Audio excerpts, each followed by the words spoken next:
And we are back once again while with the Icewindale crew here playing Rime of the Frostmaiden. Last week, you guys had finally got the giants to settle their differences.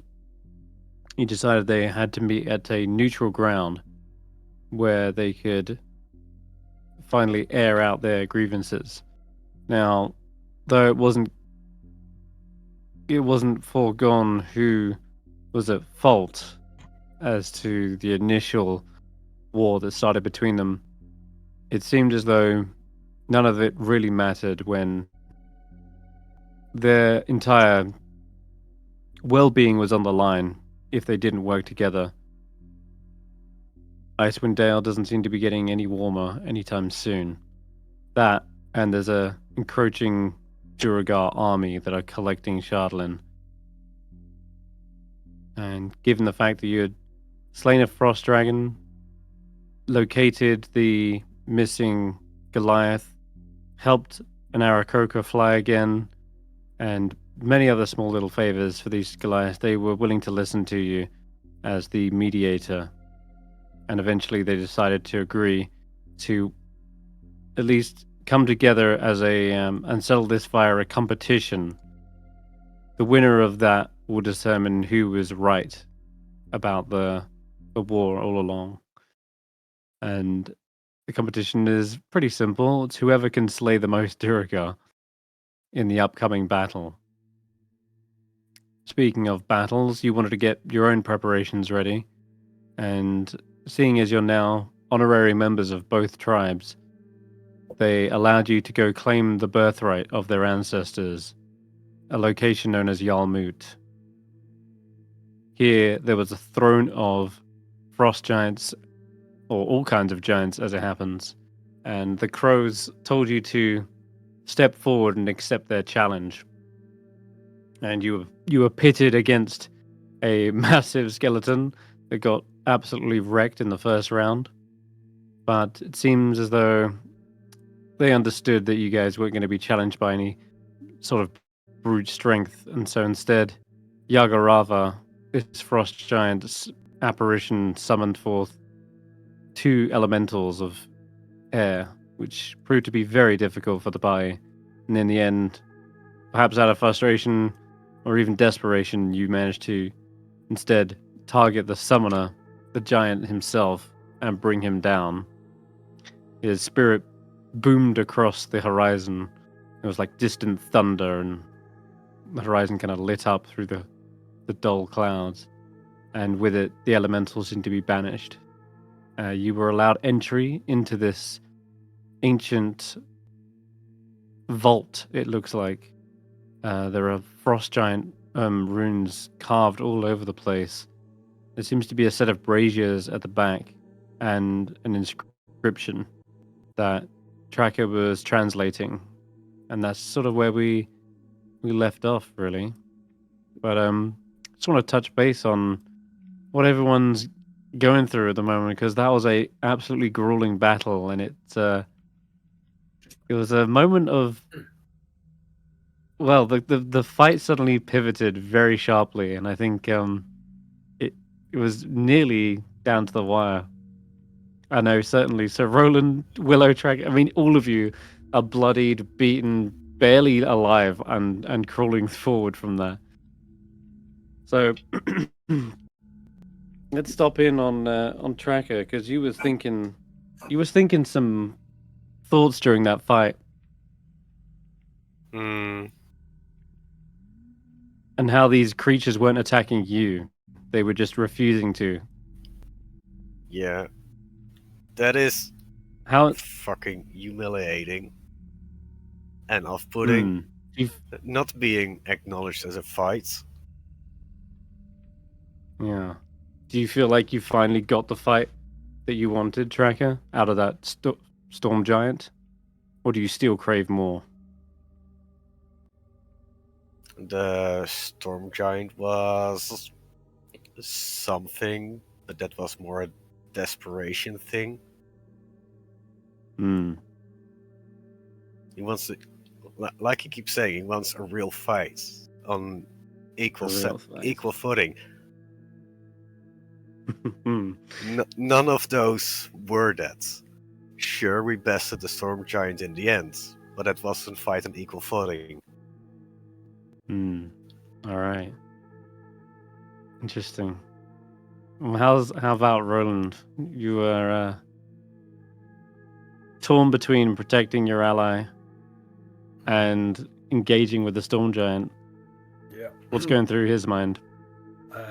A mixture, I think, totally furious at Sirloin for throwing another enemy against us right in the middle of an already difficult fight or challenging fight. I don't know if I would say it was difficult. It wasn't really a difficult fight, if I may interject. Sorry.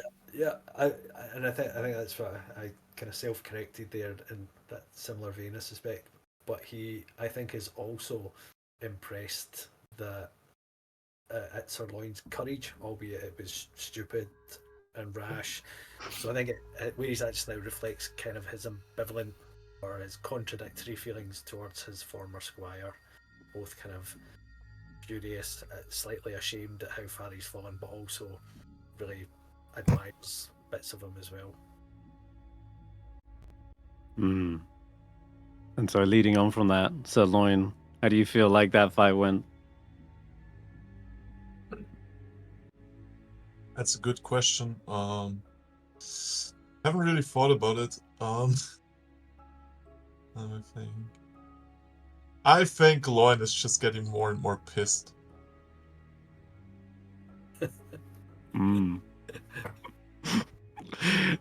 Yeah, that definitely seemed to be the case when out of the blue turned on the giant and challenged him instead.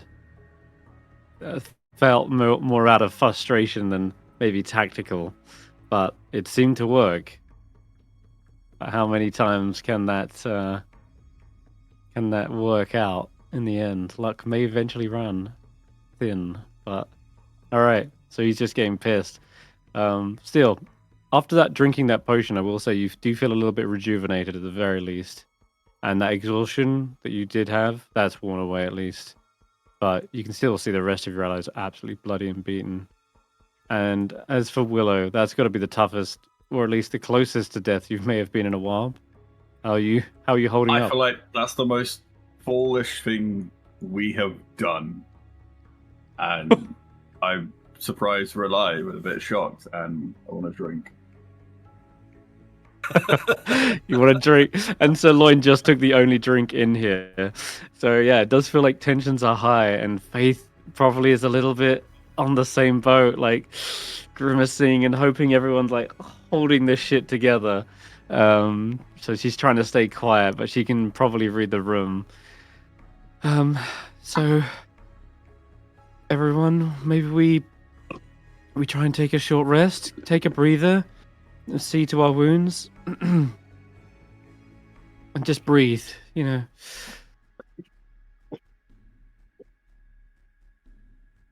Snorp's like, well, I'm fine. What's through here? Immediately goes to open another door. Open random doors. Oh, it's a heavy one. He does. He does. Fortunately, not trigger any encounter, thankfully. But yeah, there does seem to be a interesting room in here. There is. Okay, I'll describe this because this gets a little complicated in here. So what you see is a chamber holding 4 large wooden chests with iron fittings and built-in locks. Hanging from a hook in the middle of the ceiling is a 1-foot diameter iron ring with 4 1-foot long iron keys and 1 single 1-foot long iron silver key dangling from it. So it's a little hard to picture, but in the center right here, just imagine there's a hook, a ring, and there's like a big ass key ring on that hook, and it's about 20 feet up. So it's a little bit tricky to get to, but I'll paste that into the chat so you can see for yourself. This is probably sized for giants to like reach up and take off the hook, but But I see some notably keys on the there's table. 4 keys. Yeah, these are Mm. supposed to be like other trinkets, I 4? think. What do you mean 4? There should be 4 keys. 4 1-foot long iron keys and a single. Oh, sorry, there's 5. There's 5 keys, see- and yet curiously, there's only 4 chests. Mm-hmm.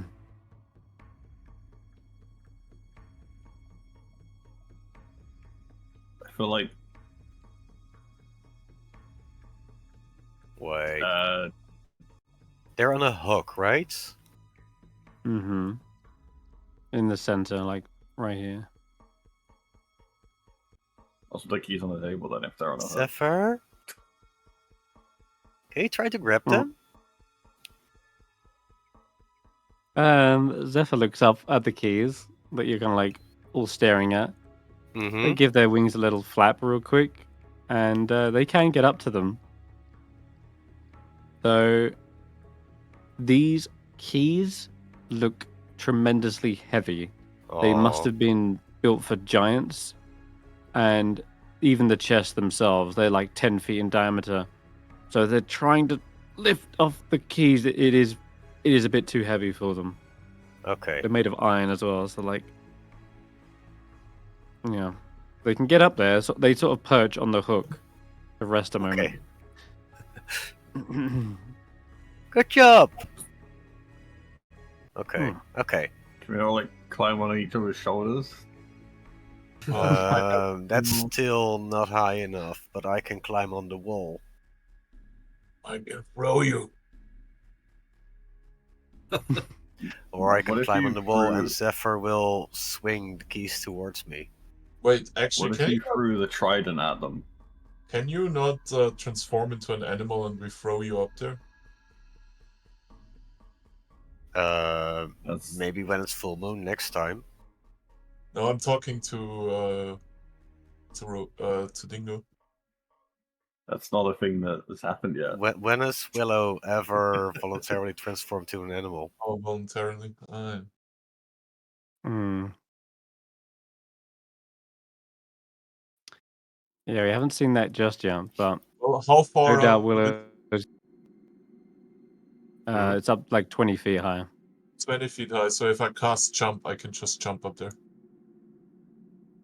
Possibly. That would also work. But What if it triggers a trap? Sure.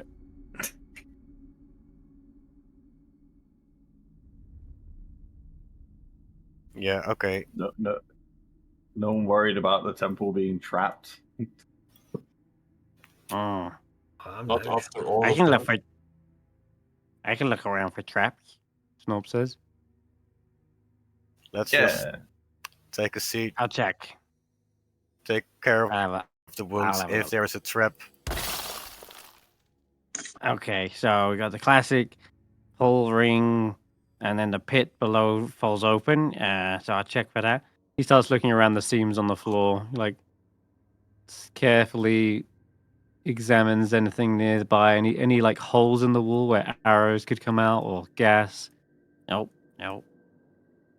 If it was me, I would like have a lock on the door as well, so it would trap you inside. So he looks over the hinges on the door. No mechanisms. Looks good to me.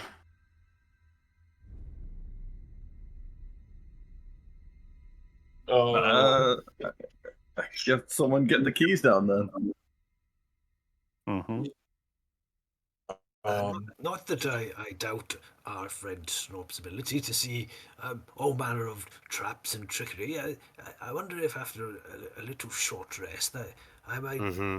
invite my squire here to try it first, or perhaps even another one of the prayers and rituals from my book might be able to assist us. I don't really want to see Tracker turned into block of ice or killed by a lightning bolt, but Wait, my owl's bigger than that bird. Can the owl get it down? They him. can actually. They are probably Oh, big you're- enough to. Yeah, Beast of the Sky can get up there. similar fashion. Yeah. They're a much larger creature. Well, they're small, but they are bigger than tiny. Let me check. It's only got a strength of 6 still, surprisingly.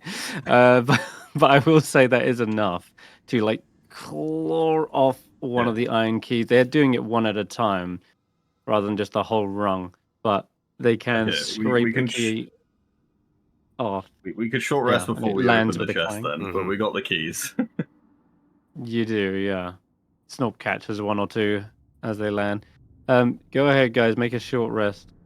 Nothing seems to interfere during that time. And the braziers don't seem to go out. There's sort of a cold fire burning from them, an endothermic fire.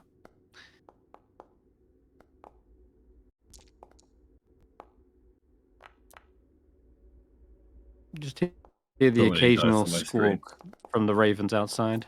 There is a lot. People are bending it up. Oh man, okay. You take a moment resting with your inner thoughts. The tension seemed to slightly ease now that you are much more in a position to defend yourselves. But you may still be tapped on abilities and such, spells, etc. Faith says, "If anyone needs any more healing, I can provide it. I've still got some left." Save it when we're in danger. I'm sure that will happen soon. All right then. So, are we opening these chests? Yeah, so you've got 4 iron keys and 1 silver key. And these chests look like they have iron locks. Well, I'll try all the iron keys on the first one then, since no one's saying anything. Okay. They do indeed fit. One of them turns and the tumblers lock into place. Lifting up the lid, you can see a peculiar sight. It's just a single elven arrow. Mine. Oh, we need that for the braziers. Can't keep it. Probably not. What's next? The next one Chest you number open. 2. Here, next one. There's a sudden squawk from your beast of the sky as you lift the lid on this one. As you see, lying in the middle of it is a dead, snowy owl, frozen stiff. The fuck? Fuck, there's a dead owl in a chest. Well, lucky this guy's not a real owl. He's just in the form of an owl. The third chest has a gleaming scale. Looks like it was maybe white, like a white creature, dragon perhaps. It is. I mean, you fought one already. In fact, you can match it to the same you've seen before. It does appear to be from a white dragon, similar size to that of Frostfang. And last chest? And the last chest has a fist-sized stone. A giant fist or a humanoid medium? A good question. This would be your fist-sized. Left hand Okay, so or the right stone hand? goes. Depends the how stone much goes you've in been... our shoes then. Sure. Going to the riddle. If you want. Or they go into the braziers. Hmm. We didn't climb a mountain with it.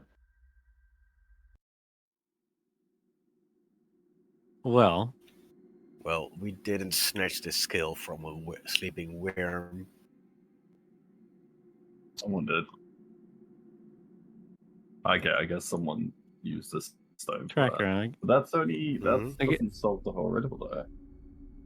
I guess you more than anyone would have a chance of this. So give me a nature check with advantage.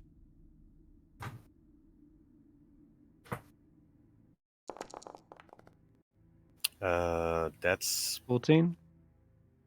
Yeah, you've lived how is that a up 14? because you rolled a 14. Yeah, but I'm exhausted. -1 plus 3, and then So -1 times minus is 2. your So proficiency. yeah, so yeah, Oh, you have yeah, +3 yeah. and -3. Yeah, something like that. Regardless, you get a success. So you've spent enough time of your life on that mountain to recognize a stone from it. This looks like it must have been from Calvin's cairn. It's got the right sort of texture and shape you'd expect on the mountainside. You've studied them plenty. Goliaths used to carve runes into them, in fact. Mm. And though this one's bare, it has a striking resemblance to ones you would have found at the very peak. Does it have to be the items from these chests? Sounds like a really easy riddle. Just put the stuff from chest in a brazier.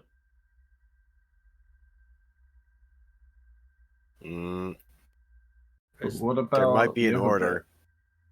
Hmm? Right, it's okay, now I found bit? it. So you got the scale, you got the stone, we got the arrow, Wind or breathe. and then the other line. Here, it's snatch a skill from a sleeping worm. Yeah. Against the blowing wind, stand firm. Climb a mountain with a stone in your shoe. On little feet, death comes for you. That Be the the owl? arrow that's... Yes. Be the arrow that starts the war. Let life's blood fall till it falls no more. Okay, so we've still got 2 lines that we don't have something for. Against the blowing wind, stand firm, and let life's blood fall till it falls no more. Does one of us have to bleed to death? Maybe not to death. Anything else in the room?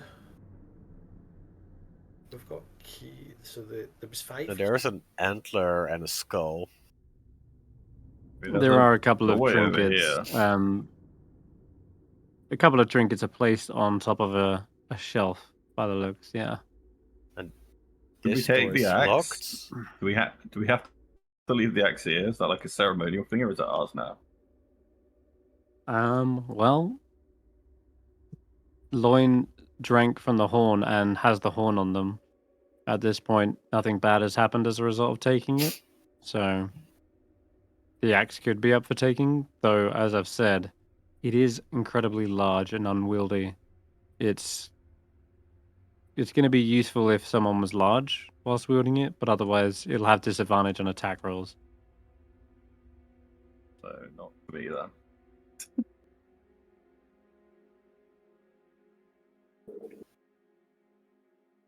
Could I... oh, fuck. What's wrong? I just noticed how much stuff I'm carrying with me. Yeah, a whole bunch. Not encumbered yet, though, at least. Mm-hmm. Anyway, Is this um, open? this looks to be a portcullis that leads onto a tunnel, and that tunnel stretches around to the right. You might be able to just about see... Yeah, you can see just about... There's another door some 20 feet away.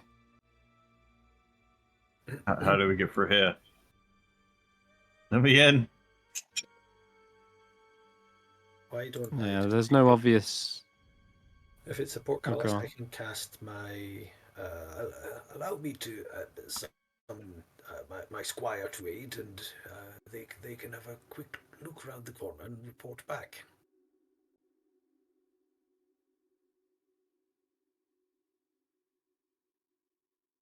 Don't think I can. You want to spend 10 minutes doing that? Yeah, it might be handy to have them around just now anyway, although I don't think I can see through what they can see. I don't think they can communicate with me. Can't just get Juniper to check it out or squeeze Stalk through. Snorp can't fit through. The bars are both vertical and horizontal. They form like a grid. And I guess the same goes for Oh, it's a- Juniper. Yeah, there's It'd no be tricky to there's a get way Juniper to- through. Open it? Like, is there like a lock on it or something? Or is it just. No lock, Hey, no handle. Doesn't appear to be a lever that's obvious to open it. Can I pull it open, as in lift it?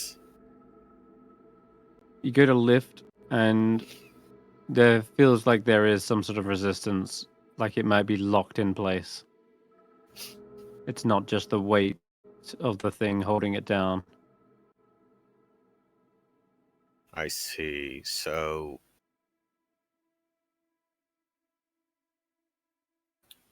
okay. maybe this There is were what the riddle's about runes to on open the- this. Yeah. Okay, I will come back to that if I need to. Is there anything else around those trinkets that you had mentioned, the other ones, just to go and have a closer look at them and see if they might relate to the riddle?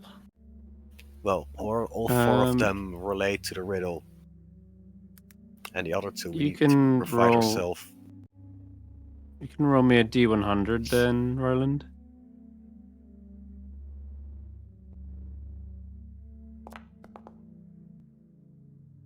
That's 68. Close to being nice. No, not quite.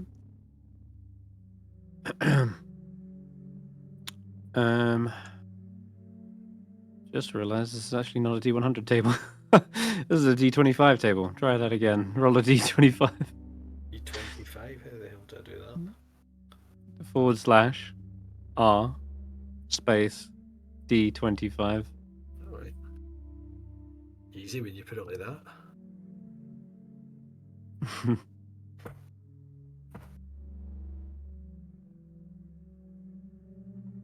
Okay, 8. There is a.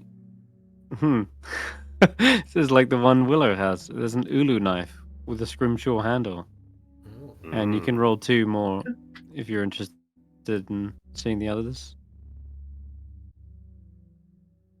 And to Can I repeat the cast roll, you Minor can press up Illusion on on the DM to make him think we solved the riddle?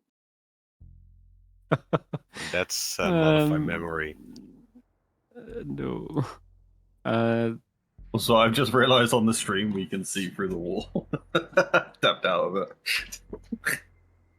Hey, go. That's fine. Hey, it doesn't matter. You're about to see it anyway. But Roland is like a weird bloody dream catcher. I'll say that's what the antler is. It's like there's a dream catcher built into the antler's horn, just covered in blood. And what was that? 18. Okay. The skull seems to bear an angry expression. It's otherwise sort of fairly mundane. We've never seen bone formed into such a fierce expression before, though. They must have died a very angry death. Okay. Well, nothing to see here. I don't think that any of that's very bloody used to us. Okay, so the riddle. You're throwing stuff into There a are brazier? indeed 6 braziers. You said tracker? Wait. Wait, are they not lit? No, they're not. The only lit so brazier we're is the one in the on middle. top of them. Oh, well that's fine then. Let's just put them on there. Put the scale on the first one. Wait. Yeah, which one? This one on where you're standing next to Willow. That is the thing. Wait, how many braziers did you say there were? There are 6 braziers. Yeah, there should be 6. As they form What a about- kind of There is also those are pillars. Okay. Yeah. Now, I will say there is there was a rune on each one, wasn't there? I You mentioned. mentioned. Yeah. Okay. So you can read them as well, Tracker. Mm-hmm. In Giant, one of them says worm, like the rune for worm. Oh, Another one yeah. is the rune for Wind. Yes. Then there is Fel. is In which mountain. order is that? I'm gonna say from where Willow's standing and Okay. around. Yeah. Okay, so then dragon God. goes where you are. The Yeah. stone goes here. And this one's Dodd, which is death. The owl goes there, or maybe a skull. Then Krigg, which means war. That's the arrow. Then You know what? Liv, We can try which other is life. items.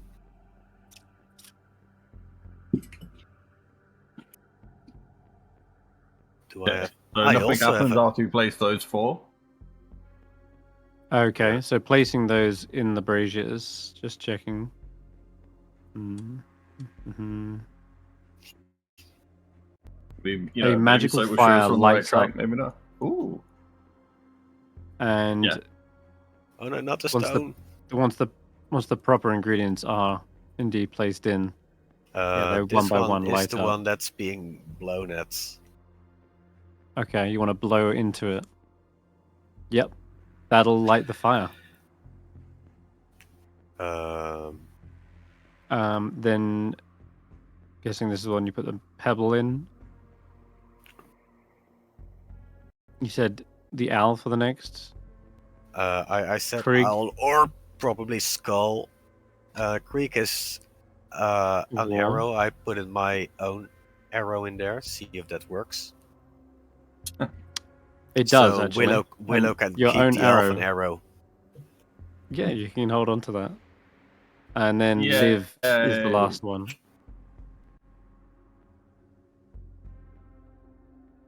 You've lit all but one. Can I take out the Calvin's Cairn pebble? Wait, do we have another rock? Do you have a rock from Kelvin's Cairn? I don't have a rock from Calvin's Cairn, but do we have? Does it have to be a rock from Calvin's Cairn?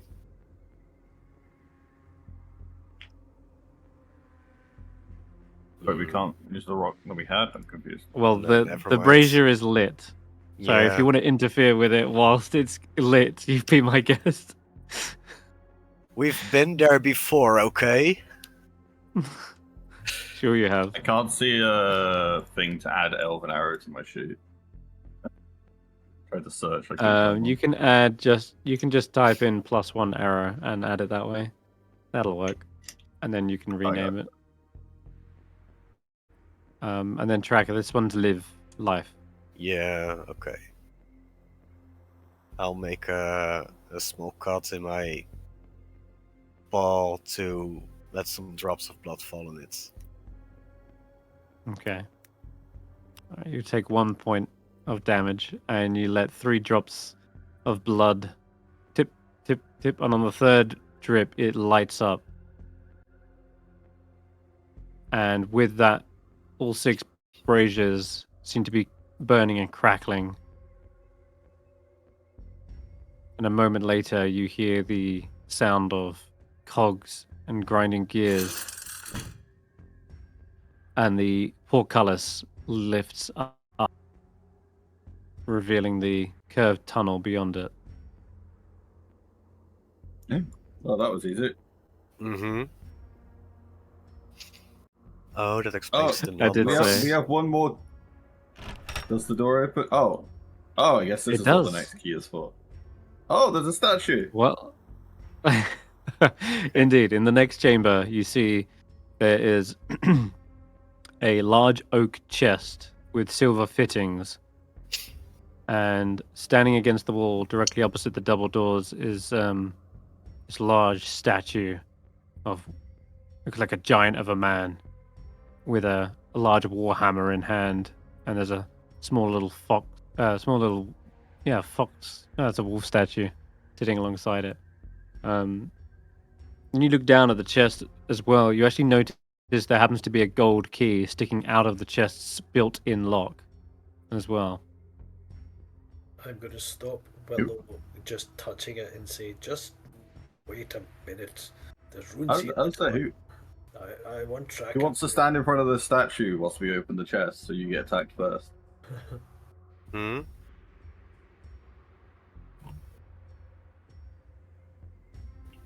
Sorry, what were you saying, Roland?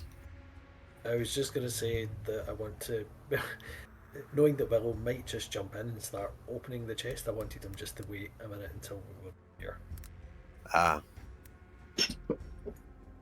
I got the key, you can't stop me. but there's also already a key in there. Challenge accepted. Also, you No, I already wouldn't be succeeded in stopping you. How? Well, Didn't you do still anything haven't yet. done it. I haven't done anything to stop. What are you talking about? Well, that's what I was just waiting for you to. You know what? Fuck you. I'm opening the chest before we have a chance to investigate anything. That's what you get. How are you opening the chest? Just Does that have turn a the keyhole? key? Or yeah, there's turn the key a and there's pull a it open? built-in lock. All right, okay, so yeah, you turn the golden key Out in of the lock. spite. Out of spite. Okay, well, that's interesting. The okay, Sorry about that. What did I miss? My family called. oh, you just missed Solve the Willow riddle. triggering a trap. Oh, There yeah.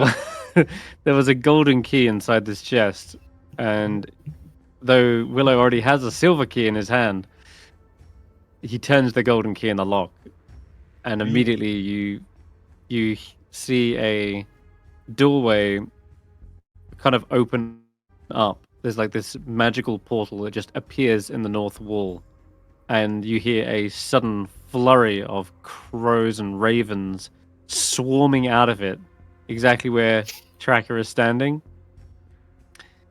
And in addition to that, you see the chest kind of pop open momentarily, and flying battle axes come spinning out of the chest with stone hands wielding them. There's about 6 of them in total.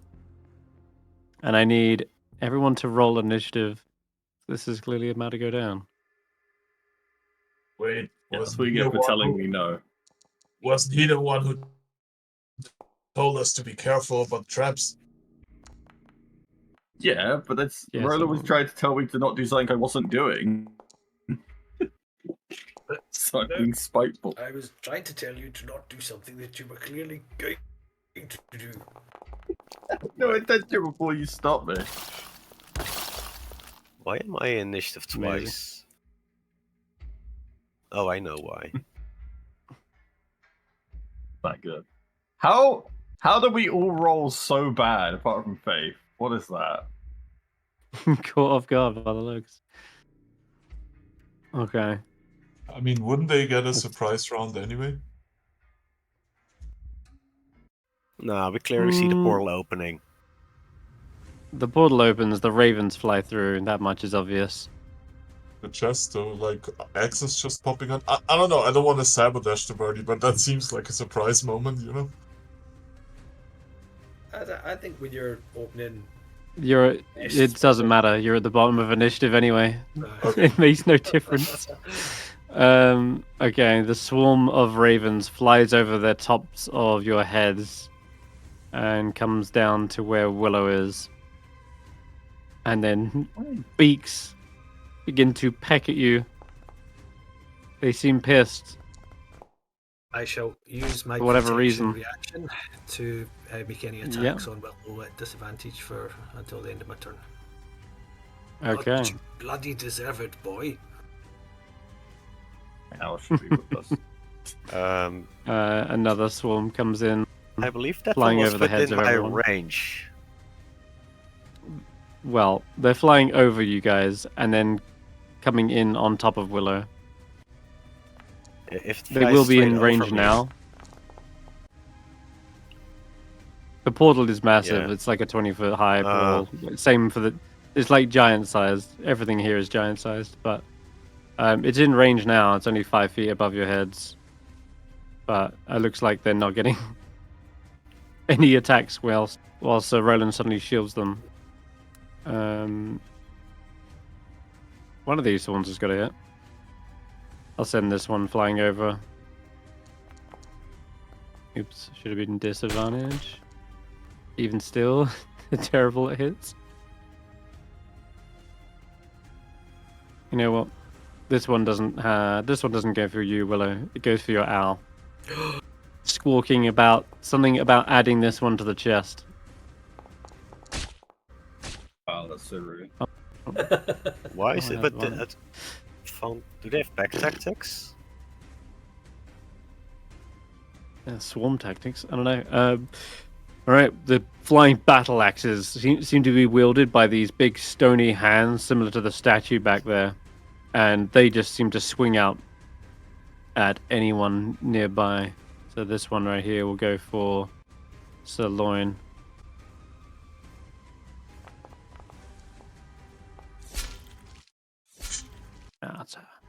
It bounces off your armor.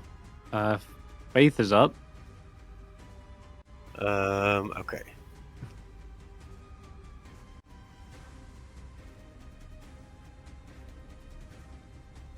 Let's do this.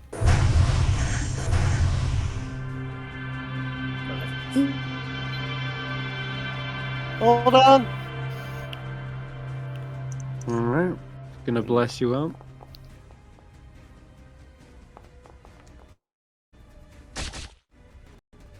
Looks like she's in the least danger, actually. Mm-hmm. Okay. I got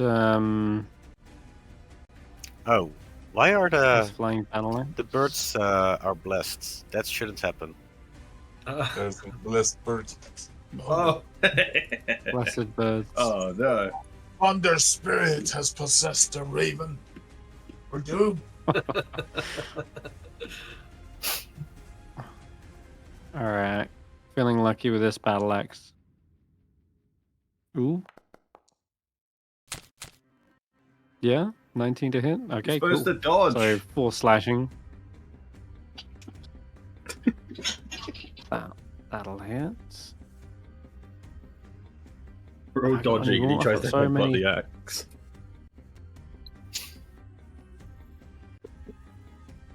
Okay. I'm running out I of will room here. not acknowledge that one just running past me. No, it's going They're for you above anyway. you. Oh, it is going for. Sorry. This one's going for you. It's going for you anyway. I just saw it fly away. Sorry. Get out of here with that. Alright. It's cool. Finding its target. It's got to turn around. It's a keyboard turn. Alright, there you go. Take 2 points of slashing damage. And the one next to you will also flank and chop from the side.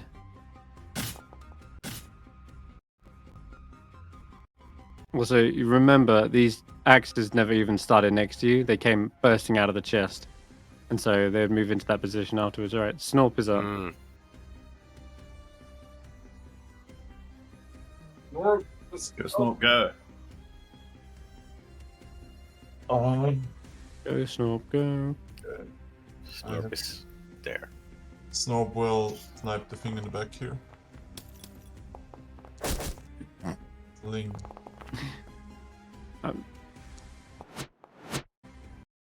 Misses. Okay. Oh wait, why was that? That'll be disadvantage? them. Because there is an enemy within 5 feet. Yeah, Snorb is not battle smart, whatever. No. Okay, which Alright, was it's the your turn. which was the axe that attacked me? Was it this one? 2 of them. Okay, 2 of them. Mhm. Then, how does cleave work again? If you reduce an enemy to cleave, specifically cleave, will be if you attack one target, you can hit another one next to it and deal Oh, I mean just swing. your modifier. I mean, sweet. Sweep is when if you've attacked one target this turn, if you attack a different target on the same turn, it has +2 to hit. Okay, sweet. Or actually, it's your proficiency, so you're +3 at the moment. So that hits. What? Jesus. Okay. Then I have +2 to hit now on this guy. Yeah, you do. You have +2. Well, +3 to hit. So That's that should three. be a 18. Yeah. Which will hit and do 12 damage. Yeah. Then yeah, that thing cracks up. Then we do the warrior king. Sorry, fighter king. Oh, okay.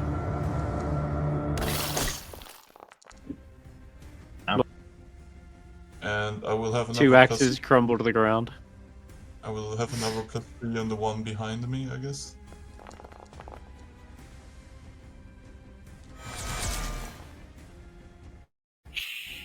Whew, the swarm. Okay. Yeah. Stop touching me. Good hits. The battle axes look like they crumble pretty easily. They're just a bit of stone to chop through. Willow, you're up. I'd like to slice the axe. Either the ones that are hitting. Slice it? No, maybe stab it. A little bit tricky to hit. That exhaustion didn't wearing you work very well. down. The owl is gonna give it a go. Oh, I misclicked. Ignore that. I swear. Oh, this one's flanking. Yeah, it does get a hit. Nice. Yeah. Live down. Okay. Scrapes its That's my claws. turn. Okay, tracker.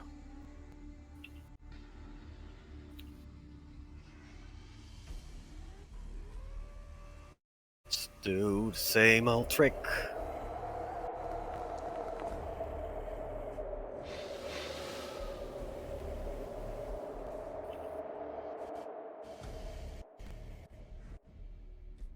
You know what? Fuck them. Fuck them hearts. Alright. Ooh, okay. Good first hit. Topple? On these Okay. things. Topple something without legs. It's the floating legs.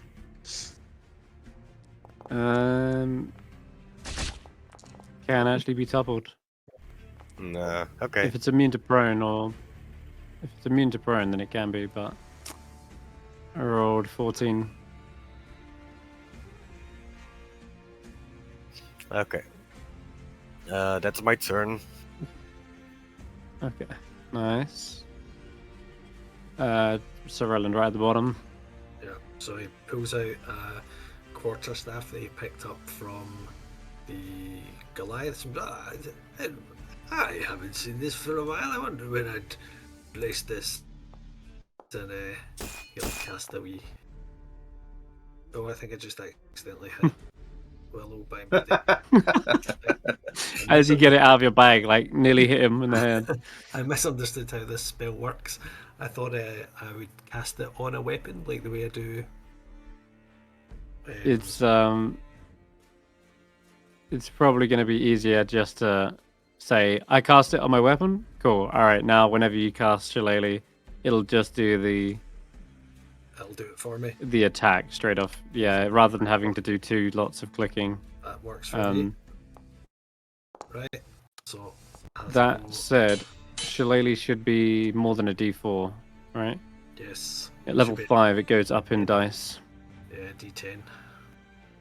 Okay, so we can change that manually real quick. Alright. Good lord. Sea of... absolute sea of cantrips. So it should be 1d10. Crazy, isn't it? Alright. Saying as though you did... Oh no, okay. Just rolled minimum damage. Alright, so that's still a hit though. 5 damage to the birdies. Okay. But One or two of them gets splattered against the wall.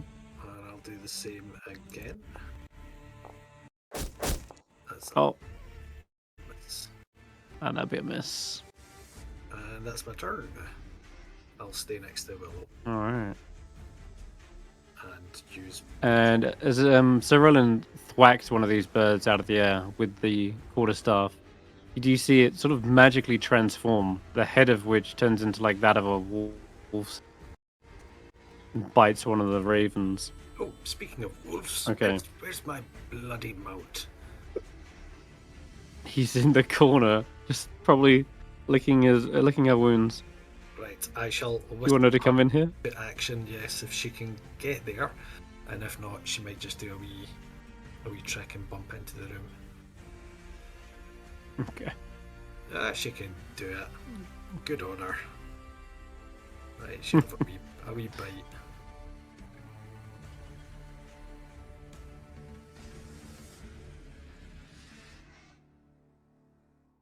That's it. I know she won't. Nope. Better lip. Just skidding around the corner. They'd just woken up from their nap. And now the crows mock them. Alright, let's see. I was attacking Willow last I remember. I think. Do that at disadvantage. Okay. I'll put the protection back on. You're gonna do that? Alright. Yeah. I'll roll a. And I'll say to Willow, don't go away from me. You have to stay close to me, and I'll keep the shield on you. Okay. And this time, do it. I bloody tell you. 13? Oh, sorry, no. 15? Just barely misses you, doesn't it? Alright, nice. So, Willow, your compadre here brings in and interposes the shield between the ravens, and they kind of just scratching up against the metal. That will perturb them enough to actually instead maybe attack Roland. Damn, that one again. Not good. Frustrated birdies. Alright, Faith. If I do that, everyone's gonna die. Let's do this. Yeah, don't do that. Yeah, it's cold. It's cold enough. Here, that's her Okay. turn. Alright. Blast a couple of crows out of the air. Let me see. Roland. Oh, should it be Yeah. 2d8s? Should be. You roll another d8. Oh, wait.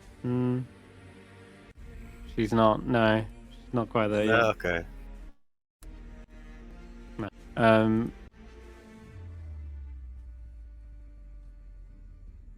What's I doing? Oh yeah, this axe.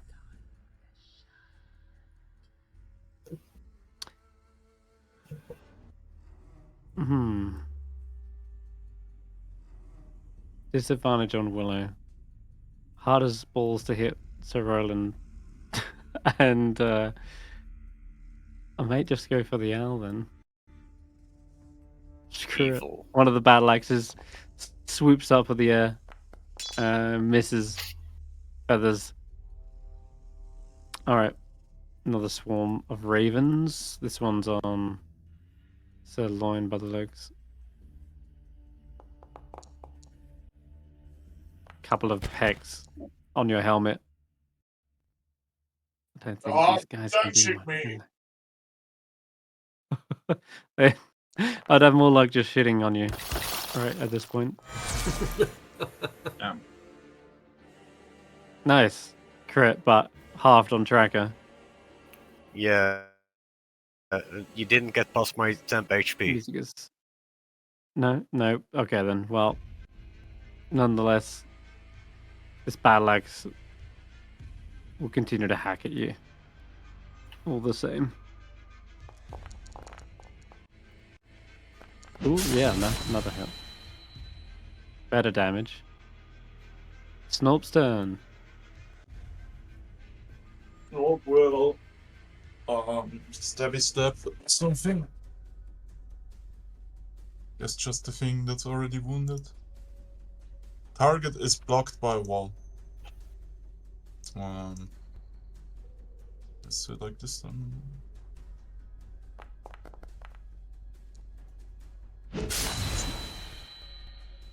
Oh. Yeah, he manages to clip the wings of a few. There's no observer. Okay. My foundry is reloading. Don't know why. Quick, get him while he's reloading. Damn it, another nat one. It's not my day. Alright. That's it. Go for his wolf while he's reloading. I'm back. No, I'm actually going for Roland. I've got flanking on Roland, so I have it. Wow, nat 2. Oh, I'm climbing up the next one will be nat 3. So Roland, your turn. right. Mm. I will. Loin, you mean me? So loin. Oh yeah, well done. Well spotted, that man. Still not dead. Jesus Christ. There's lots of them. You did just kill like 5 of them. You got another 8 to kill. Now there's 2 left in that swarm. That will be my turn. Okay. Willow. That thing's next. We're still alive. Aye. That didn't work. I cast fireball. Ooh, there you go. Still not dead? Punctured it too. Not quite, but with the help of Bless and offhand attacks, that will work. Alright, cool. I You got it! cut down That's this what it thing. Its wrist. His wrist is severed and the battle axe clangs to the ground. Now it is Tracker. Oh, sorry, Willow, did you use your bonus action at all for the... Oh, you did. That was quick. The bonus action was the bird's attack.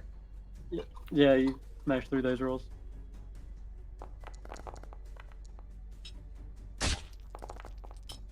Oh, no, no, no, no! You hit yourself. No! The betrayal! No! I had this one That's not- targeted! That is not how I thought Tracker's character would end. He's just going to commit No. ritual suicide. I wanted to after hitting attack Juniper this by one! accident. Killed Juniper and couldn't deal with the guilt. Okay, this one gets hit. 14 damage. Yeah, we never liked Juniper anyway, did we? Okay, now everyone is properly selected. Wait. Oh no, never mind.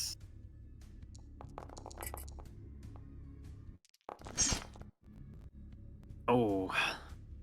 Sent against the wall, breaks into pieces. Okay, let's move here. Yep, that's Roland. it. Right, I am going to, just for a laugh, use. We just did a short rest, so I got one of my sacred weapons back. So we'll put that on the quarterstaff as well, for a laugh. And now we shall smack that one again. Mm-hmm. How did I Wha- miss? Squawk. Am I missing a bonus there? I think I might be because sacred Should be your charisma. Yeah. Plus your proficiency is 3. Plus 1d4. Plus...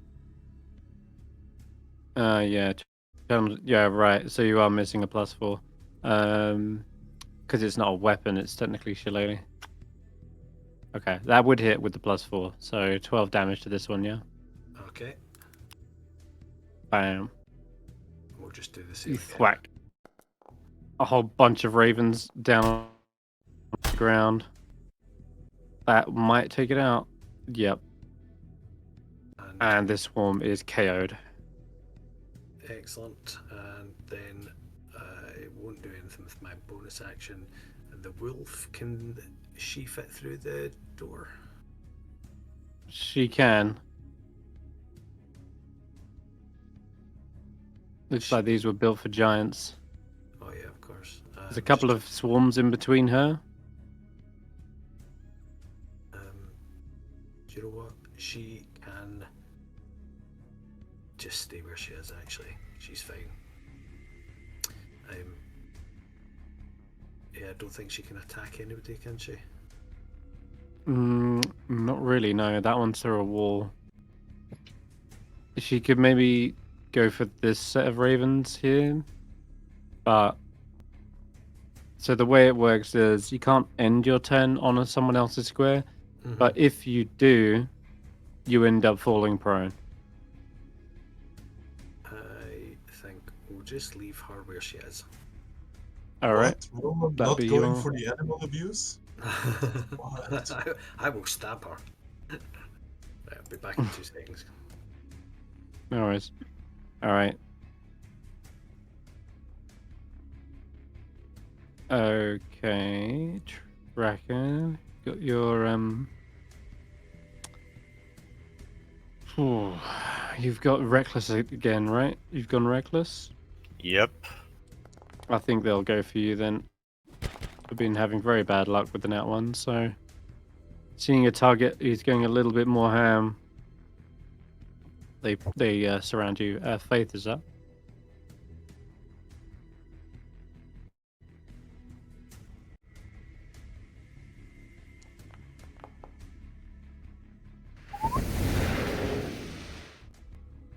Not a few birds. Okay. Slow it down a bit more. I know what That's it. Roland's going to say. Probably give disadvantage on this battle axe, but I'm going to try and hit him anyway. I'll re-roll it.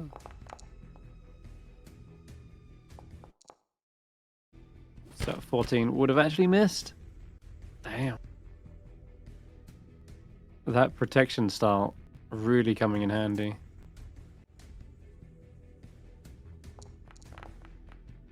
Couple of annoying pecks up sirloin. Just the last 2 little ravens just trying to get through. And then another battle axe comes towards your neck. Tracker. Oh, yeah. Ouch.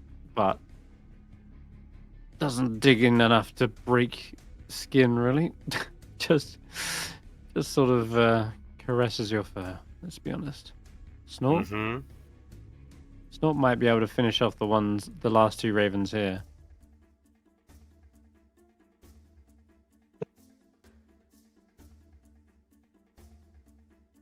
Alright. Finish it. Looks like I gotta earn my dinner. Nope. Oh no. I was about to It's like jumping up, swiping at them. guess no dinner Not for getting some. anything. No, afraid not. Okay. So Roland. Will I ever get? Nope. Oh my god! I actually did go 1, 2, 3 against Roland. That's hilarious. All right, so Lloyd. Yep, we will do the thing. Swinging my sword. Sword. Jesus. There's another net 20 from you. Mm-hmm. Oh. That cleaves 2 of the last ravens in 2.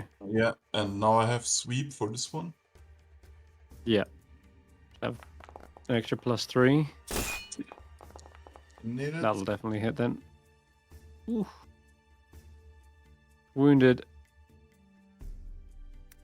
That will be my turn. Swarm is okay. Willow. Swarm is cooked. One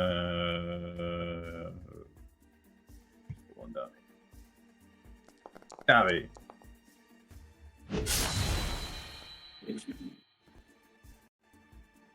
Okay. I see. Ooh, good damage. Slicing up these ravens. There's 5. not much left of them. Take it in, shred it. Come on, finish it off. Yep, that's a good turn. Oh, didn't You've finish it halved off. them. That's my turn. You've thinned the swarm. All right, track.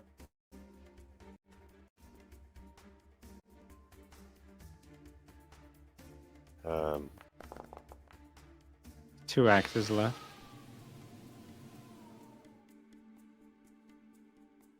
Been the cold going.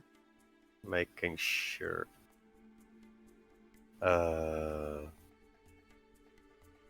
This one.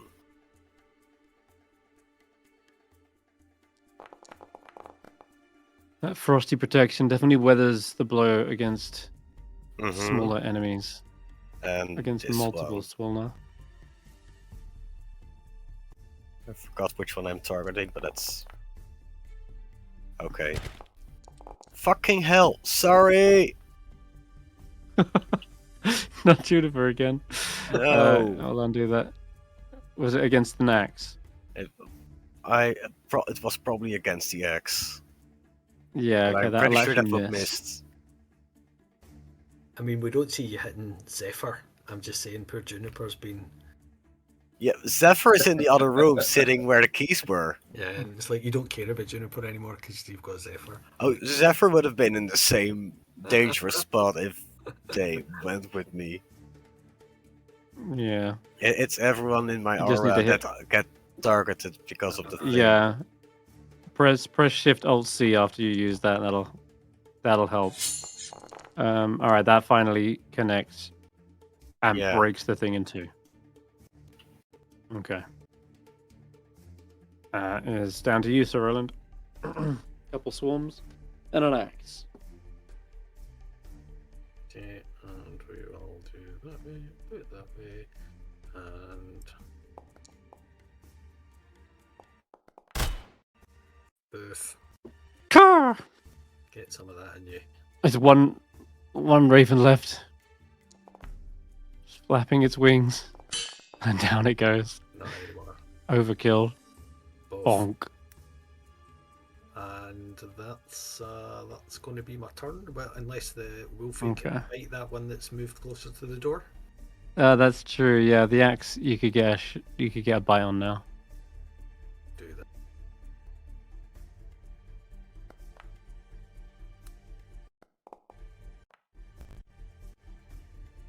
Ah, missed. And this set of ravens are going to try and go for Willow again. We'll use protection. Okay. Yep. You slap. And Faith is up. Okay. First. No, not Cure Wounds, the other one.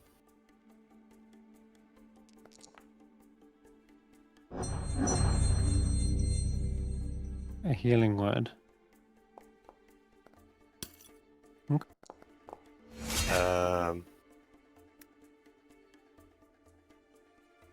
And this one.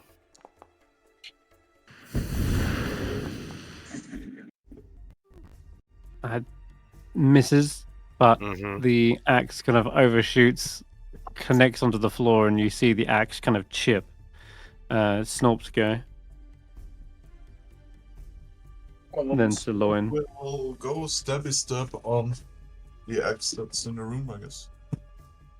In fact, go ahead, shared initiative. Everyone take their turns. Hmm? You're crazy. Yeah, everyone take their turns. Go finish this. It's drawn on long enough, I guess. There's the ravens down. Oh, Raves is fucking hell. Divert your attacks to the last axe.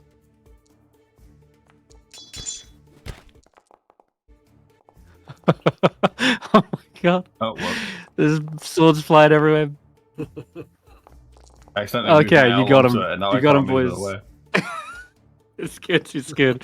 You are victorious. You've put them down. None of these really didn't get a scratch in.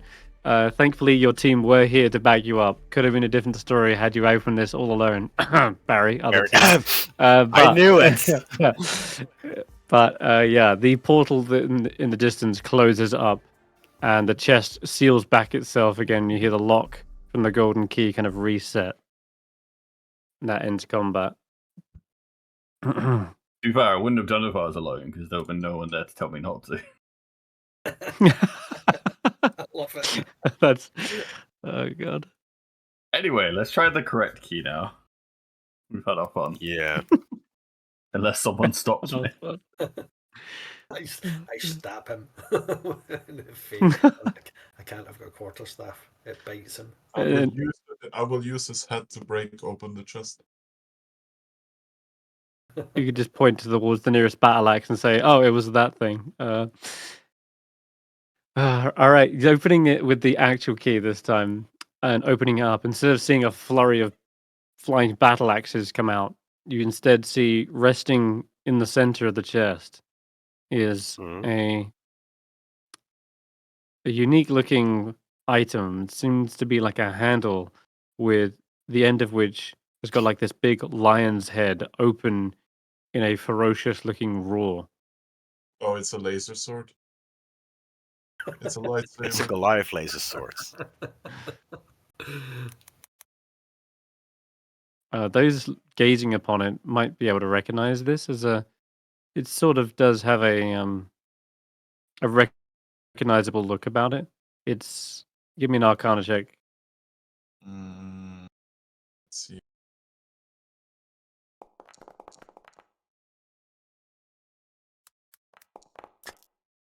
Well, can I get some guidance? What does it? Can I add a 1d4? I'll add a 1d4. Can I get some No. visuals? No guidance. 18. Deleted. What do you mean 18? You got I a see 14. Yeah, I mean, can I get guidance or not? The answer was no. No. Roland. Maybe be here for it. I said before, like, I don't want people just ask guidance like that, and then even on top of that, you assumed it. No. Oh, Okay. Would you want to roll in anyway, Willow? You've got maybe an eye on this as well. Since you opened it up, you can have a Arcana check too. Hey. Oh. I was like, that's not bad on the dice, but then your intelligence drains the heck out of that dice. And the level of exhaustion. Yeah, the exhaustion Oh is. god, yeah. I'm at -7 okay. on exhaustion just now, and then All right. It isn't quite as recognizable as I thought it would be, but doesn't matter. Over the course of a longer period of time, you would be able to identify it anyway. But for now, I'll give you the art, which is something like this. All right, here we go. Yeah, it looks something like this.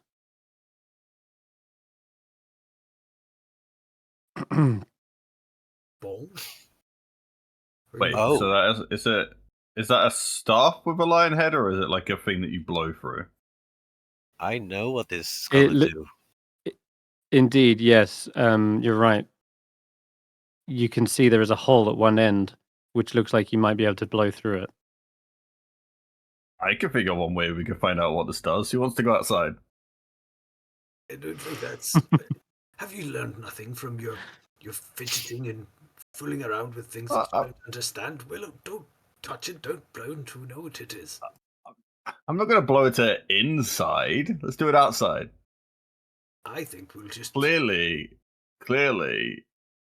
it's summon a friend. Because you had to use the correct key to get it. You had to use the non-trap key to get it. Well, that may be very obvious to you, but let's be honest, Willow. You're not the smartest one in the team. And yeah, but like their trap was really weak. So if this was a trap, it would also be really weak. Well, I've said my piece. It's up to you what you do with it.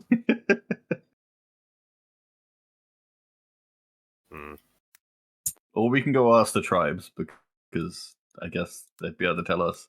Because if it's like a once a week thing and we use it, then we have to wait a week. Week? What? Oh, the horn, yeah. Okay. Alright. We still have this riddle over here, right? What riddle? The one Here's with the riddle. right? Or did you solve that while I was away? We needed to The riddle is solve how we that got in part to open the door to Oh, get okay. to the chest. Well, what about this big chest?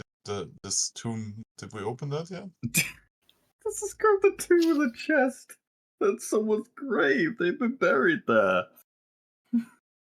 It does look like a giant of a chest. Not a chest, giant of a tomb. Can we attempt to open it? No, what? Can we respect the dead? You're already plundering a grave. No. No, we were offered that stuff. We weren't offered what's inside this tomb. We were offered Didn't they say everything inside belongs to us? What do you mean everything inside?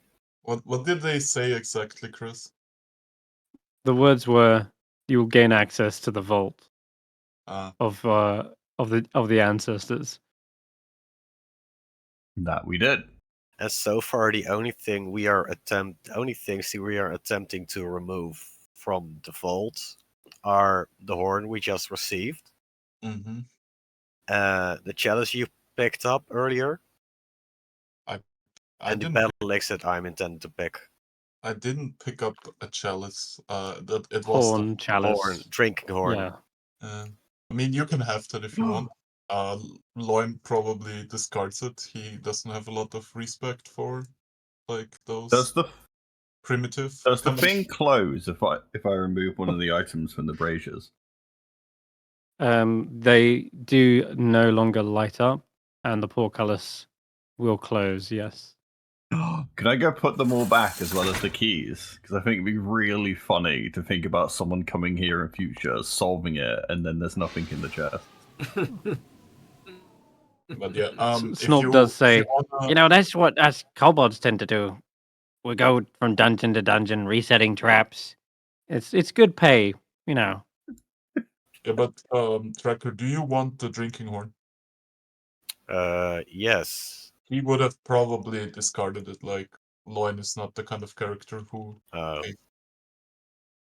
Okay, you can put down giant drinking horn on your sheet. It is how heavy is the axe, gold. by the way? How heavy is the axe? That's got to be at least three to four times heavier than a regular battle axe. Or sorry, great axe. It'd be a great axe, right? So times by 4 on a great axe, and that's the weight you're looking at. Because I believe frost giants are like huge creatures. Yeah. So we're talking 1, 2, 3, at least. It'd be probably more like 9 times heavier. Wouldn't it be? We'll say this one was built for a smaller frost giant, so we'll say that it is 4 times as heavy as a normal. What about all the gold? Then I can easily pick it up. Yep, I you might not be able probably to wield can, it. but it's just unwieldy with the weight at the end. Okay. The gold then. Yes, there is a pile of gold, gems, and even like bars, like a crown, other kinds of forms of jewelry, scattered around the exterior of that tomb. Mm-hmm. How much gold would you say are we looking at in terms of coin value? You can roll me 2 D100s. 2 D1. Sure. 28. Okay, so no. That'd be 100, 280. Mm-hmm. Do we just pick up 280 gold?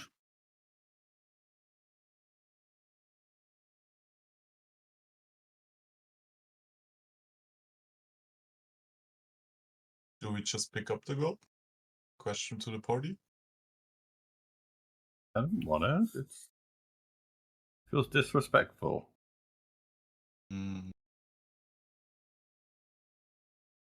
I don't care about the gods. I think much good can be done with this, and finding a war chest at this time to me seems more like providence than disrespect. At a time when we may need resources and may need to prepare for a very important battle ahead, to walk away from this would be to somehow show a lack of gratitude for a gift that's been placed in our path. Yeah, I think Loin would just not really pay a huge amount of respect to a culture that he doesn't really respect. So, I mean, you two could take it, but I'm not taking any. I think Roland does. I don't think he I has don't want it. a problem with that. yeah, so that puts me at 607.09. Dividing it up evenly with Roland, I guess, then, if the other two don't want it. What was it? It was Dad's. How much? 140. Whitebeard, Fangpaw, Jaws, ears prick up, Mm, and their head turns around towards the northern entrance, really? and they telepathically tell you, Sir Roland, footfalls in the snow, deep, heavy. Will Roland warn us about this? Bill, they say, look lively. I think we have company again. Oh, there's Zephyr. Hello. More beasts to slay. Yeah. He will just use his sword and go towards the entrance. Oh boy, okay. You go towards the entrance, and way off in the distance, you can actually see there is this outline, a silhouette, slowly approaching the circle of thrones. Are the ghosts still here, or? Mm-hmm. They are, though they don't appear until like you step inside the ring.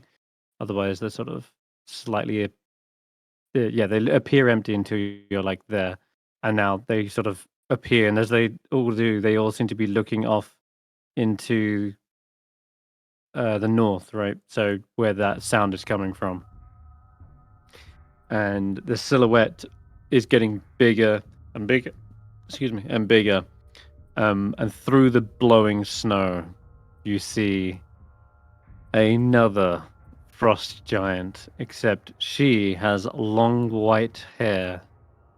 She strides towards you, and in her hands she grasps a icy warhammer. Looks like she's got an anvil bolted to a massive shaft here. And thick furs and belt buckles seem to adorn her armor as she strides into the middle of the circle. Is she angry? Like, do we gain anything? Oh, she's Oh yeah. pissed. Her demeanor totally changes when she sees all of you emerge, stuffing your bags with gold. She turns to the giants in their thrones and says, I have come to claim my ancestors' rights on the night of the full moon. I am here to challenge whatever it is you throw my way. And you see one of the frost giants sort of lifts up their hand to hold them back and says, You are too late, Gromin Gorn. These little giants have proven themselves already. They turn and they say, These unworthy. You let them plunder our ancestors' treasures? They won fair and square.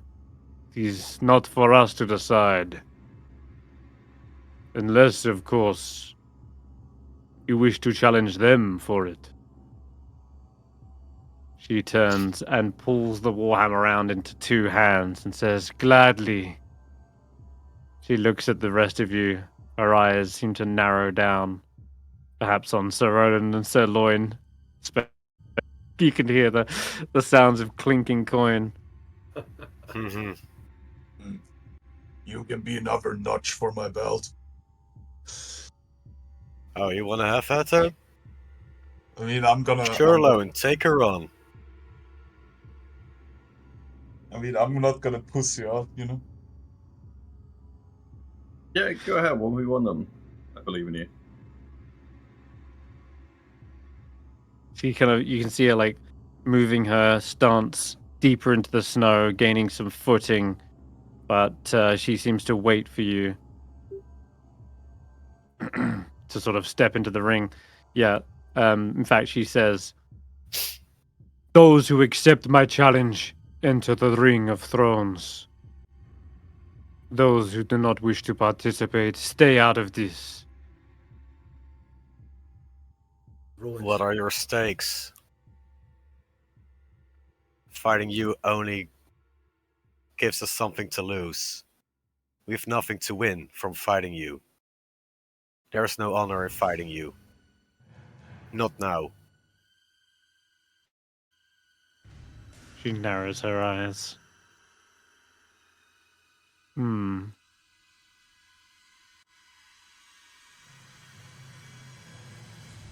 We're Give me already an intimidation exhausted. tracker. Oh, sure. Advantage with strength. You are exhausted. Yeah. It seems. She looks around and says, "You want an even fight, then all of you should come at me. But regardless, I am here to claim my birthright. You have stolen that from me." What have we stolen? What in there did you The want? treasures within Yarmouth belong to giant kin. Yes, Giantkin. That includes the Clive tribes that I'm part of.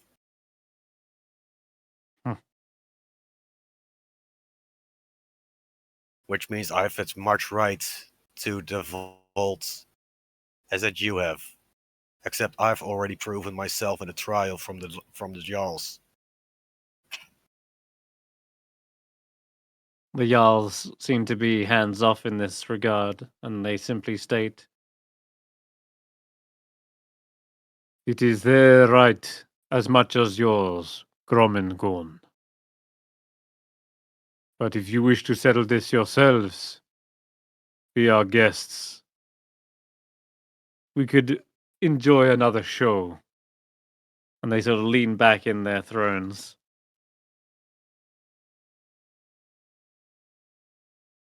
Gromengon Used to just saying, extends out her warhammer towards you.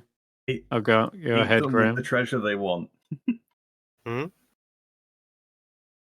Oh. So, Roland, you wanted to add? he says, if it's a fight you want, then don't look at a group that's just gone 5 minutes with the chief of the Jarlmut. What honor is there in beating us bloody? We're all half dead as it is. But if it's a real fight you want, we'll take you to one. We plan to storm the gates of an impenetrable fortress filled with bloodthirsty, dark-skinned dwarfs invading the surface and pillaging and looting every sacred site they can find. You want somewhere for your wrath, you want somewhere to challenge you. What about a swarm of axe-wielding, Shardlin crazed maniacs who want nothing more than to defile your ancestry? And maybe, once we've killed all the dwarfs, and we'll kill certainly more than you can, maybe then we'll settle this with a duel amongst us. Prove to us that you can kill more of them than we do, and you shall have your trinkets. But Sounds like you just want me to do your dirty work for you. well, there's a, Besides, you still have plenty of fight left in you.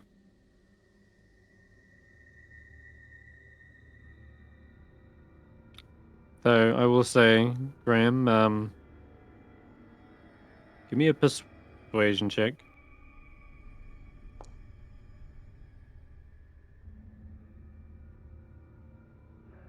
Yeah. and he'll add, currently there's us, two Well, tribes what's the 20? of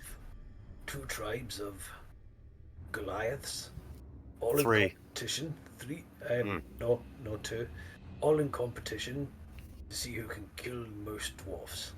If you wish to pitch your skill against us, then we'll see you on the battlefield. If I pass this test of yours, then you must relinquish one of the treasures here. There's more than one treasure. Shut the fuck up, Willow.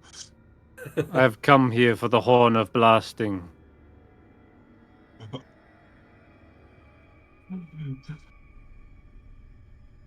Now you know what it is.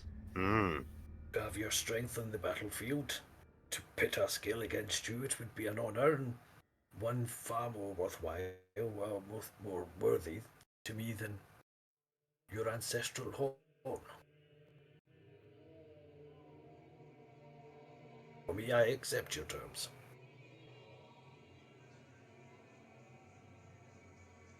Which one of you carries it? Well, Loin will point to Willow.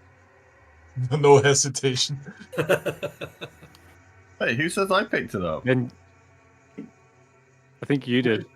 By process of elimination, you have it. I never claimed to pick it up. I You opened the want to chest. run- I didn't say anything after that. Okay, No, in you that are- case, then let's Oh. determine this now. Let's determine this now. That's why she's asking, Well, because we Yeah. need to determine who has it. he wanted to run outside and test it. I feel like that implies that he has it. See, if No. Dingo's saying he didn't, I'm trusting that. So I'm happy to say Roland has it. Roland, you're Mhm. carrying it. Okay, are you openly carrying it, or is it stowed away? I would have been openly carrying it. In that case, then scratch that. She wouldn't ask it. And after you said you accept the terms, she was said, "This is your word, then.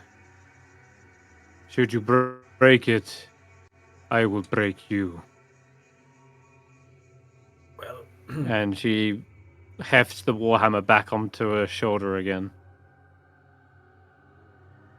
look forward I to think she's testing- flirting with you.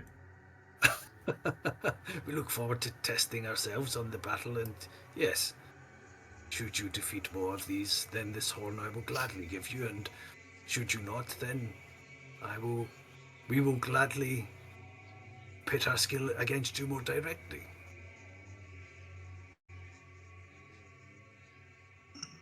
Where is this battlefield you speak of? Lead me to it. Well, you see, I'm Oh, we not can really, do that. I'm not Yeah. really the one to give directions. In fact, the other day I got really quite lost, but I was just going to use the privy. I was away for That's about... Sunblight Fortress.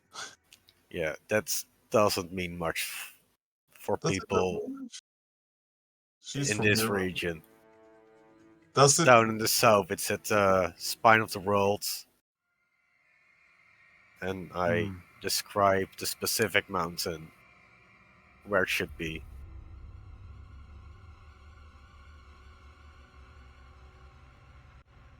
All right. She nods. Lick your wounds quick. I do not wish to wait. I think that was a dig at Tracker. She That's got to be racist Begins to say to- to someone like Tracker, right? possibly. What's that effect on Tracker, by the way? He has like it's a broken shield thing. That's That's his from reckless attack.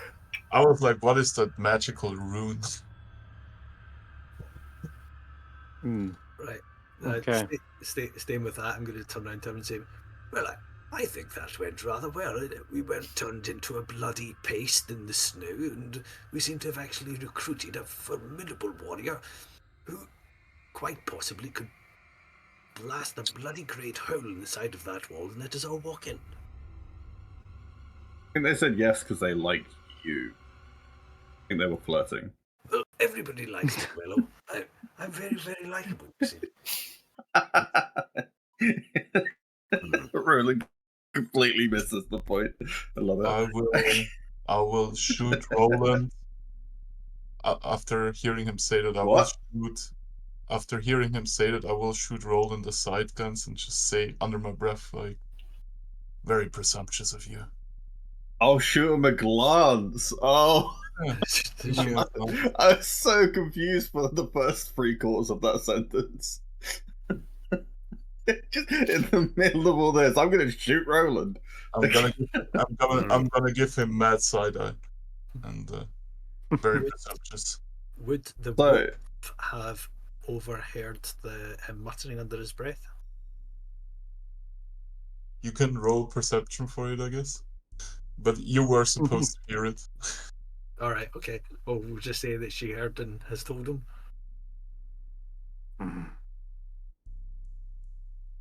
Yeah, sure. Loin's message is passed on. Are we ready to go rest and then fight, or have we got more to do? We still have to get the mammoth. Yeah. So Please let out a sigh of relief.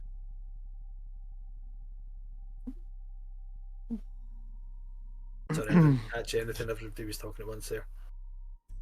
No, we go ahead. get sleep when we get the mammoth, or is there anything else we gotta do? Hopefully, Prince Shender might have some potions, elixirs of life, health, something that helps against fatigue. Yeah. You already have potions of healing. No, not healing. Exhaustion. Yeah. Oh, we could just sleep. How exhausted are you? Not in the fortress. I mean, I'm quite loaded with gold. Yeah. Saying you're worried about going down in the middle of the fight and then needing it then. Yeah. Oh, okay. Go shopping then. Will there be beer? Yes. Yeah, there's mead.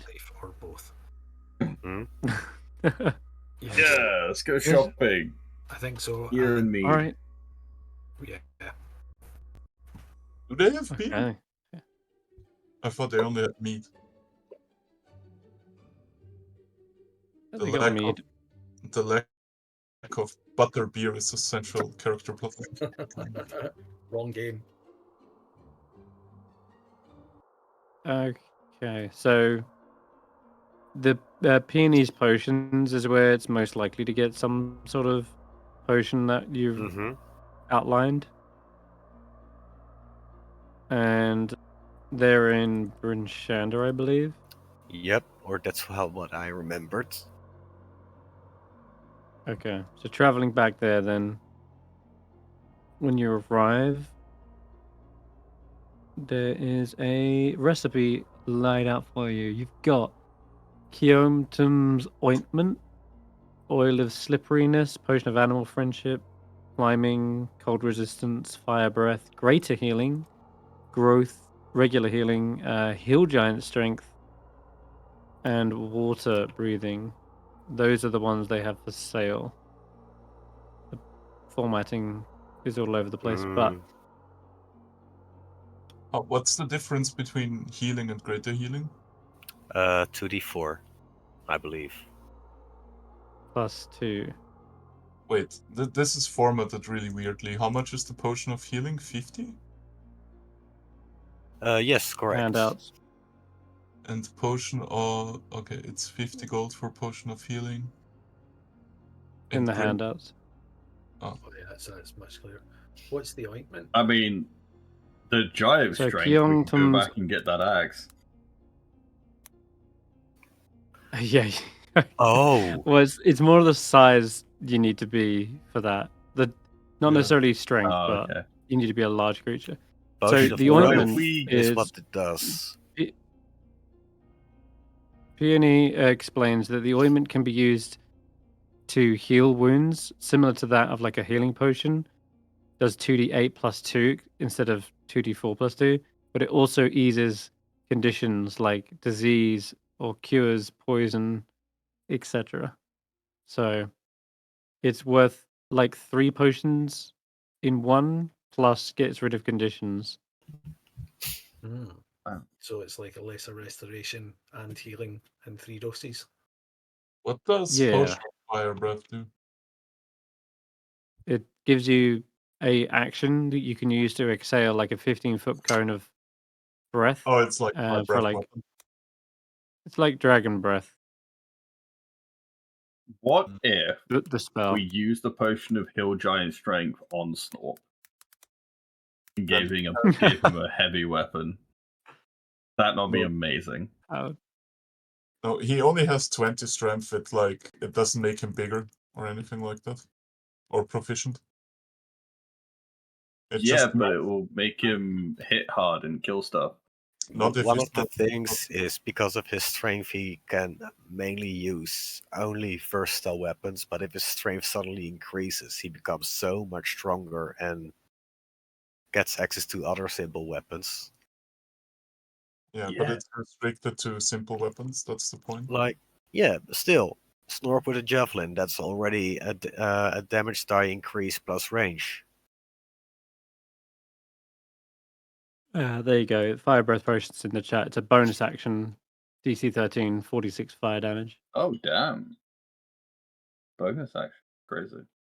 Yeah, it's a Oh little my- bit stronger.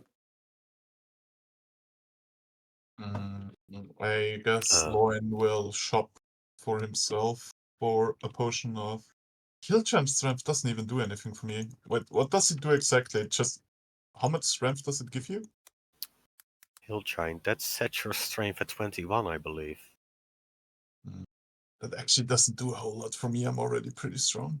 Good to know. Yeah, you're right. You get more out of it the less strength you have. Oh, I want to buy one of the It is potions for of Hill turning- Giant Strength. Okay, let me check it. Giant strength. So you 225 worth it.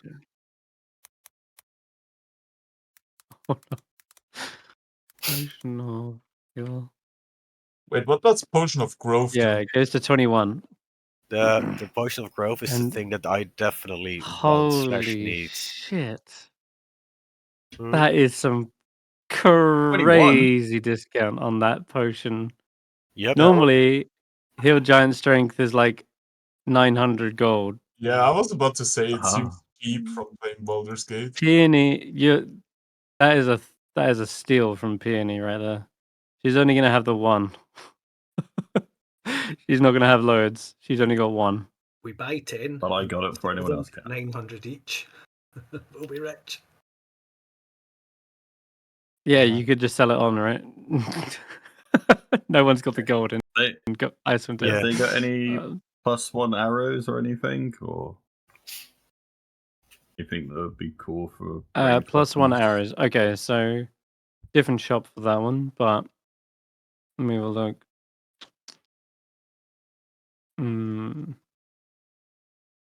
How many potions of healing does he have before we go to a different shop? I also want to buy something. Okay, hold on. Back to being explosions. She has Maybe I should just get some regular arrows. 1d4. So Mind she's rolling got 2 regular potions. We should definitely buy both of them. And what about the greater one? They're a bit pricey, actually. Greater is a bit pricey, but she has 3 of those. I I'll need to see what armor options, if there's anything I can do to put my AC up, and how much that will set me back before I go potion purchasing. But we do. So the most expensive armor in town is an elven chain. That's 5,000 gold pieces. It's pretty damn expensive. Yeah, it's not. I've not got as much as that, but are there any +1 shields that I would be near to affording, or is there any plate armor that would be affordable?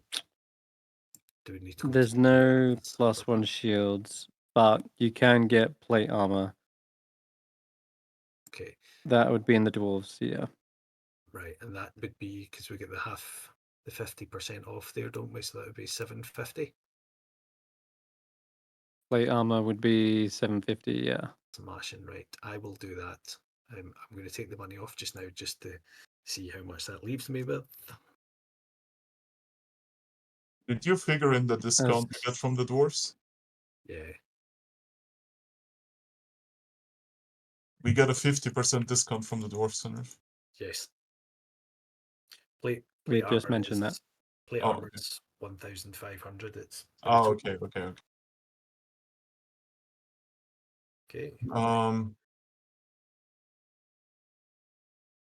Did you roll the 1d4 for how many potions she has of Yep. normal healing? How Yes, many? I did, and I said there is 2. Oh, and for the greater healing, 3, right? Yes. That's right. Then I will buy 2 greater healing and 2 regular healing. That puts me at 600 minus. I think before you do, can we just check if anybody else wants? Because I know that other people might want one of the regulars. I'm a bit low of funds, and I already have 2 other potions inside that might be useful. Okay. I would like to buy one of the regulars. More than likely, I'd be using it Okay. on someone else just to keep my healing topped up. Is that all right, Steivei?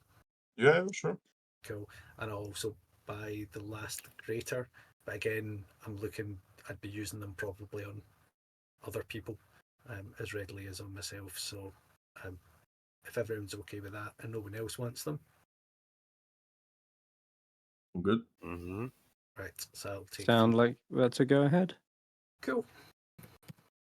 So yeah, 250 gold. That's okay. So to add this to your sheet, just do control space, Mm-hmm. type in greater healing, and you should see potion of greater healing there. Yeah, there are 2 It's items SRD.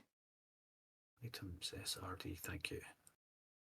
Yeah, Then cool.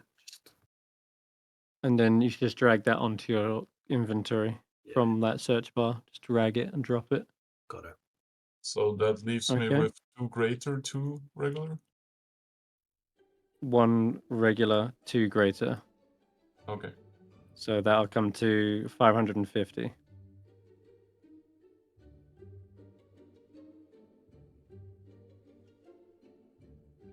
Gold well spent. Okay. Anyone else want armor, weapons? Oh yeah, sorry, +1 arrows, right? Okay, that will probably be a dwarven jobby. So if we're going to the Dwarven Valley anyway, might as well. No, I first want a bit my own potions. Okay, sorry, Tracker, go ahead. What do you Yeah. want?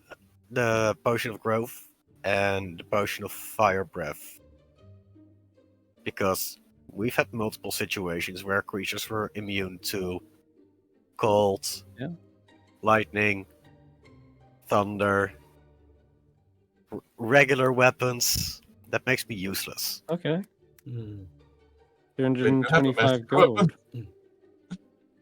Wait, 325? Have you Did I for a growth miscalculate? and a fire breath?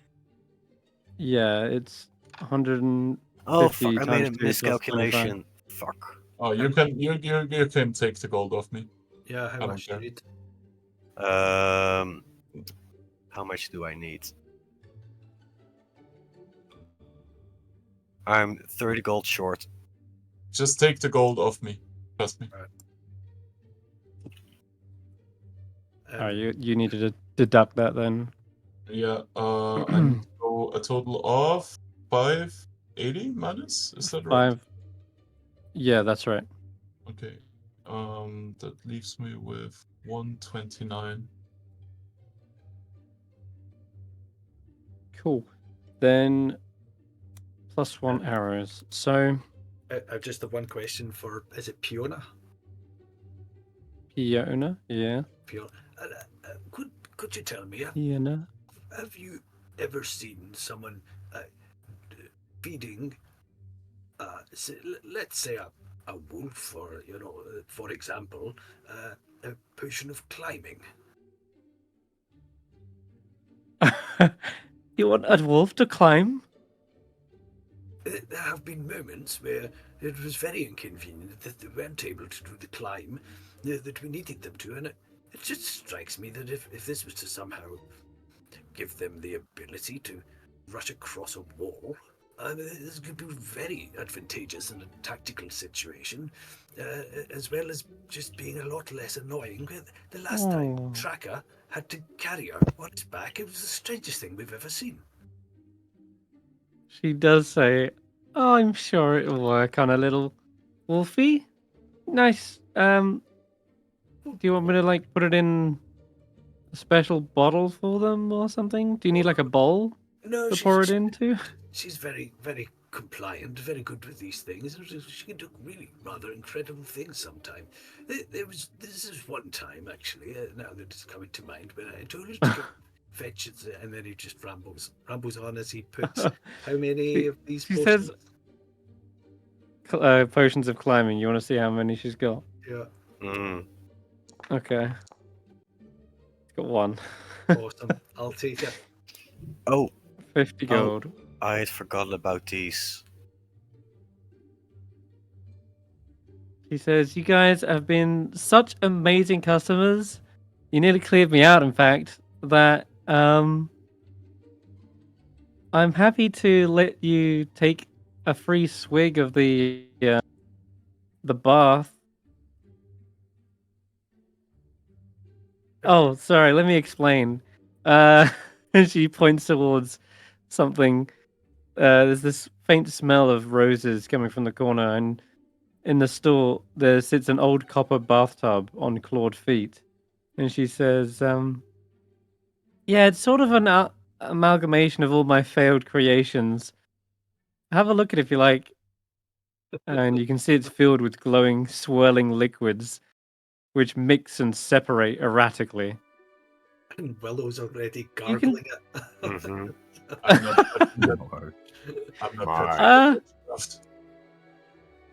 I don't know what effect it'll produce, so I wouldn't advise drinking it, but you can if you want. Or I can just I can fill you up and you can take a vial with you.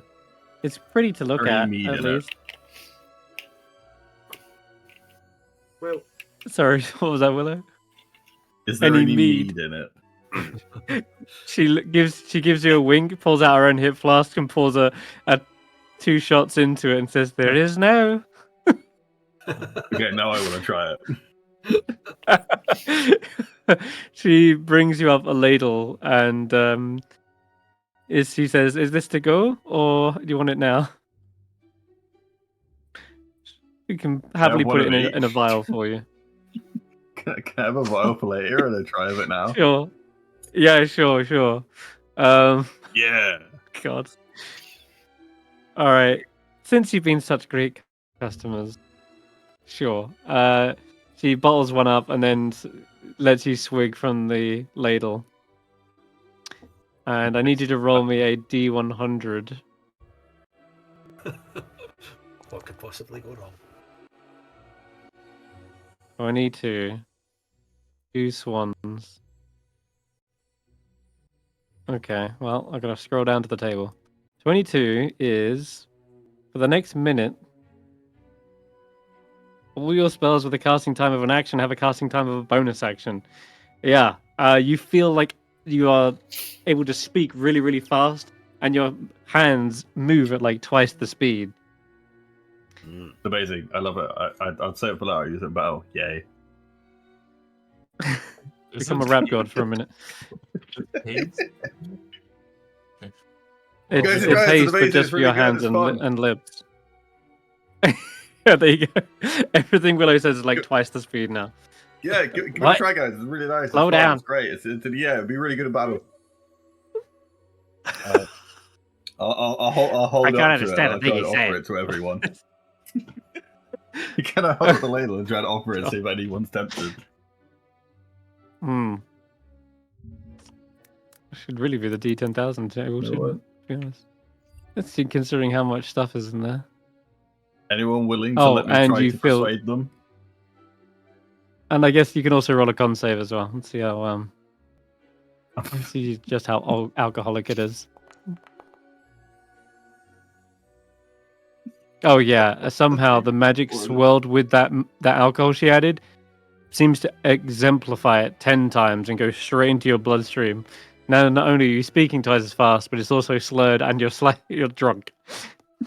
Yeah, you are. Monster. Let's go party! Oh god. Like it's like instant drunk. Like this stuff is like straight in. I'm gonna say Snorp will want to have a try. Yeah, All I guess right, we'll go. fine. Might as well. Drink. Okay. Well, for Snorp, I'm gonna make it a D10,000. You can't stop me. 10,000? I'm making it to 10,000 because I realized most of those effects are like in combat effects. So I'm gonna make it the D10,000 instead. 1, 2, 3, 4, 2,271. Oh boy, 2,200. We have my reflections. Okay, so he like looks around for a moment, like I don't feel any different. I'll roll a con save, I guess, for him as well. But then looking around all the glass cabinets. Oh wait, yeah, no, there it is. I'm fucked. It suddenly hits him, and as he looks into the reflections in the glass, and perhaps even in the bathtub, he goes, "Wait, I don't remember getting so hit in the fight. In fact, I don't remember getting hit at all. Why is my face all bloodied? I've got a black eye. I'm missing teeth." And everyone sees Snorp is completely uninjured, but according to him, his reflection is very badly beaten. He's like, "Oh my god!" It's not a bit. Ah. The mirror's lying. Don't worry about it. I Who's can't feel next? pain.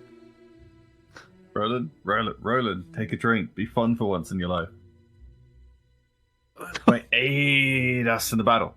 Well, you know, now that you come to mention it, Willow, I am I am feeling a little bit parched. It wouldn't be such a terrible thing for me to take just maybe a little sip, would it? Now, I wouldn't be breaking any rules. For example, yes, I think I might. Yes.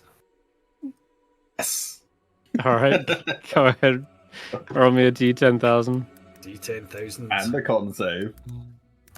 Wait, this isn't mixed with alcohol, is it? You tell me, wouldn't you? Yes.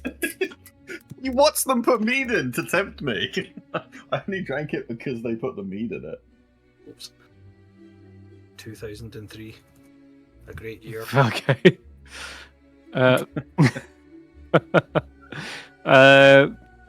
Caster's face is fireproof.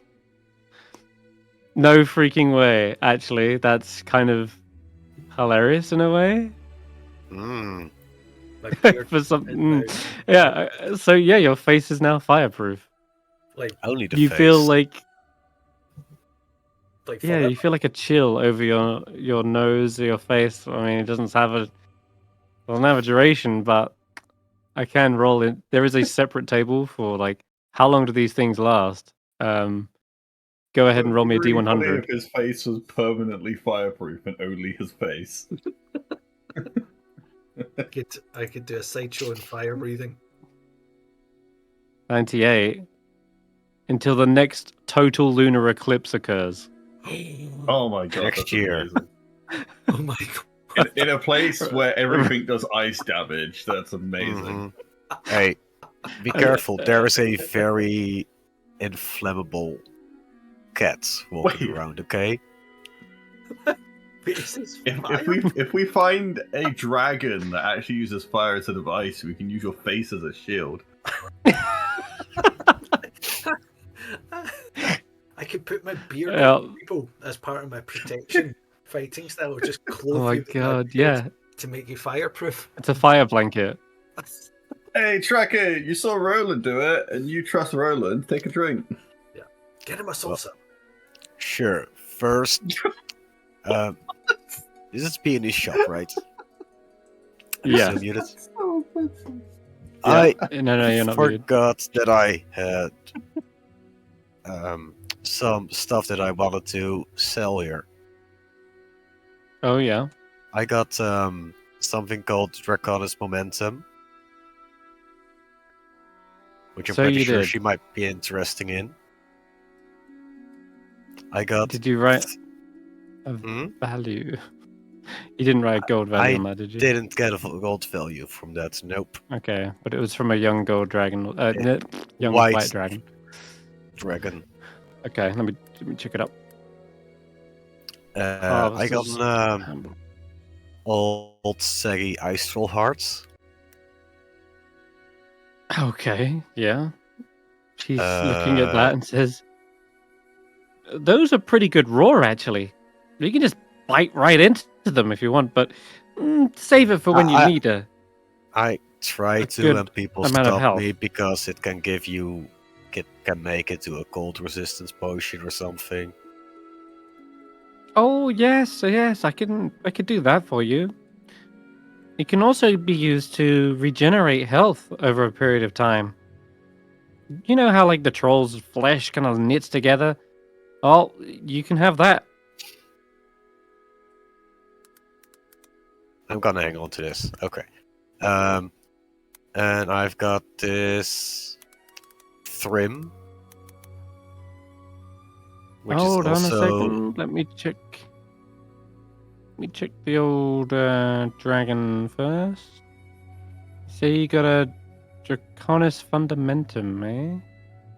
a Fundamentum. It's the fire breath organ, I believe, Fundamentum. right? Ooh, yeah, I need one of those. Gimme. She hands you a big bag of gold. This'll suffice, I'm sure. It's 239 gold she hands you. Okay. That's a lot. Yeah. Jeez. Okay. As for the Thrim? Thrim, yeah, that stuff. Now, it's gonna be. And actually, it was in the Frost Giant Lodge, wasn't it? Yep. Yeah. Okay, I can find that for you. Scene notes. This stuff is going to be worth 250 gold, or she can craft a potion of cold resistance from it, but it'll take some time, right? I believe can't all just of us already have cold whip it up now. resistance.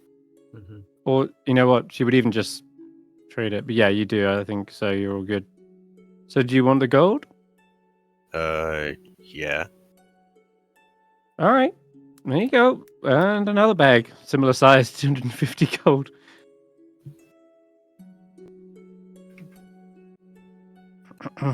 You're rich. Suddenly, I've got more gold than when I came in. Yeah, you've been holding on to those for a while though, so. Okay. Okay. And then you wanted to roll a D10,000. Oh yeah.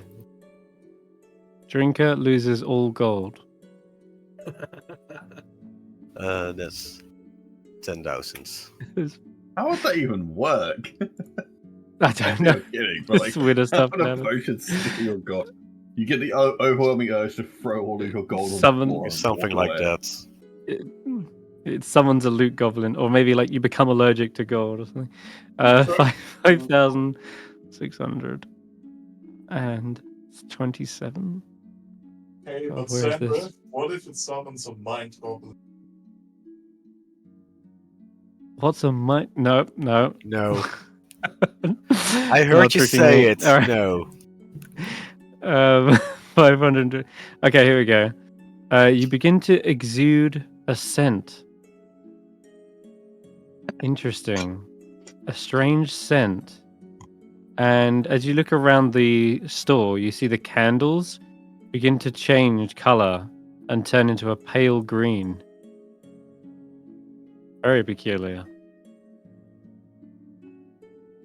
You Wait. can tell me what that scent is, but you're changing every fire around you and turns them that color.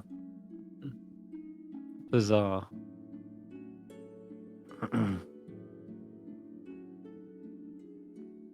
So, What is that smell? Is it what like a is it? chemical-like smell? I Or is don't it, know. do you I'm not reckon made it's for something more this. natural? I It's guess you can also def- roll me a D100 too. Yeah. It's definitely something natural, but I don't know what kind of...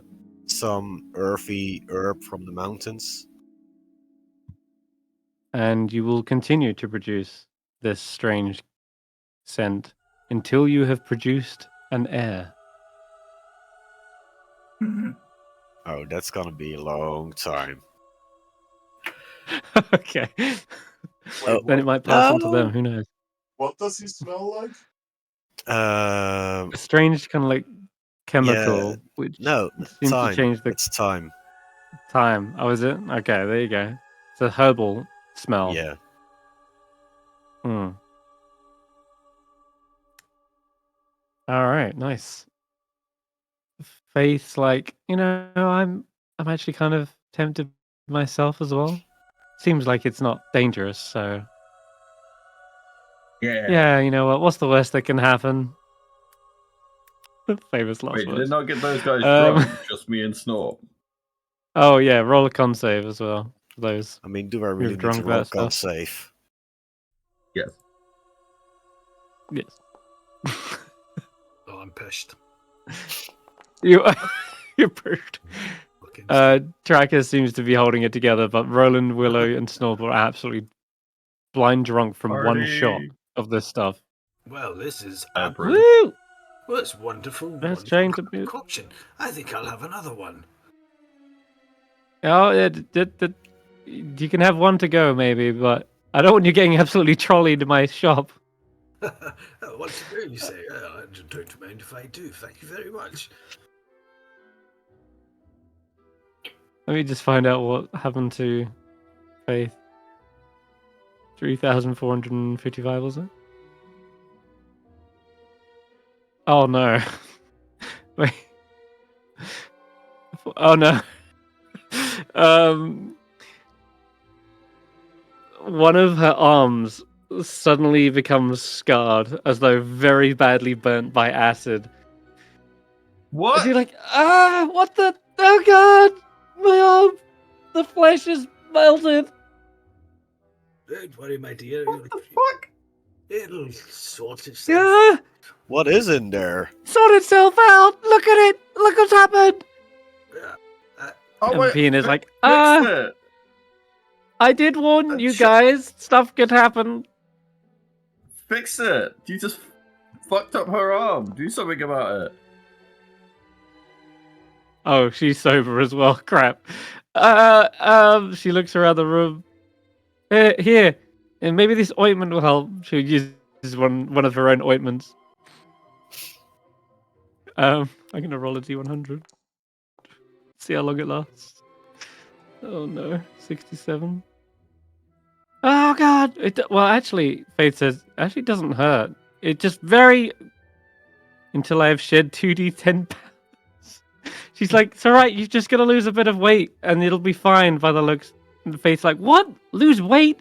I'm barely like, well, how much does she weigh? I'm barely like 38 pounds myself. Wait, no, that's how much she's carrying. She's like, it's all right. You just lose a bit of weight and it'll go away. I've seen this before. It's fine. Probably just need to lop the arm off, and then you'll be of less weight. I'm not listening to a drunk man. I don't think it implies a culinary abstinence so that you'd lose body weight. We just need to lop an arm off, maybe a leg. Which one? I don't think. Is your favourite? We'll keep that one. We'll get rid of the other one. I think we should dismember. She's gonna try and.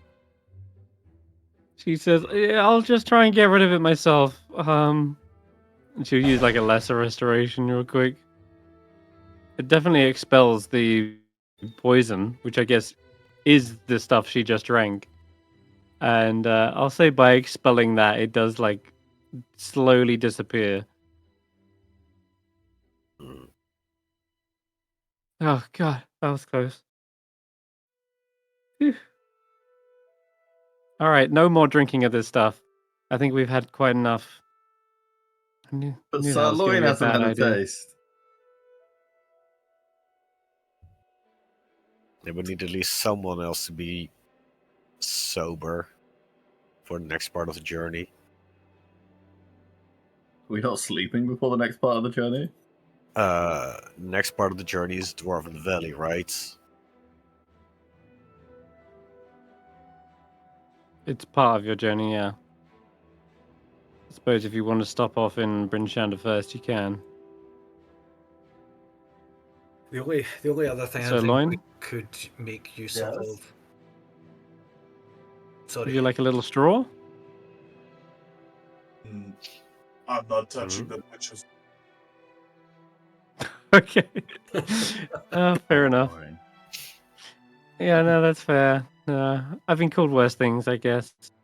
But Pianist says, well, at least thank you for your custom and good luck on your adventures. Hopefully, you don't need those potions of healing. She gives you a wink. Mm-hmm. And Oh, all right, onwards to the Dwarven Valley, where I forgot to Sir ask. Roland picks up some badass plate. Yes. If she wanted to make potions of elixirs of health, what sort of ingredients is she lacking? Yeah, that's the one that's going to get rid of exhaustion. Mm-hmm. Okay. As it happens, the Draconis Fundamentum will help in that. Ah, Dragons have extraordinarily long life, and as such, I'm going to ground this up, swirl it up, put it in my blender, and out pop a potion of vitality, but it'll take a little while, so maybe come back after a few days. few days. Okay. Speaking of which, are we long resting before we are continuing? Since we're in the town right now? Well, if we're going to the Dwarven Valley, we might as well go there first and a long rest there. I don't know, shit might happen on our journey. Isn't it smarter to just long rest now and then go there? Agree. Between 10 towns? What can happen between Bryn Shander and the Dwarven Valley? Just thinking here, the Duragar are not stupid, right? They probably know what we're up. They are Get stupid. attacked by a red yeti along the way. Or that. But it's out there. Like, timely, it doesn't make a difference, so yeah, I think it's just smarter to rest before the journey.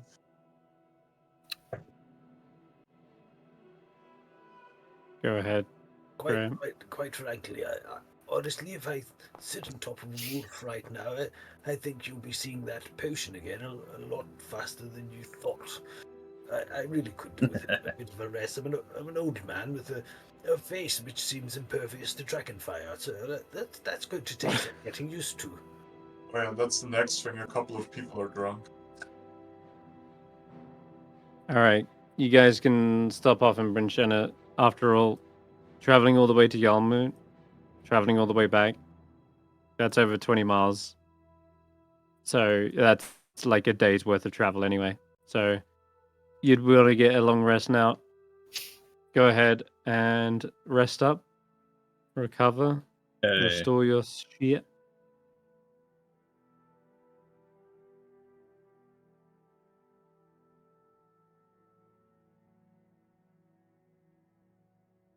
prepare any new spells you need, and Doing spells. yeah, Just we'll,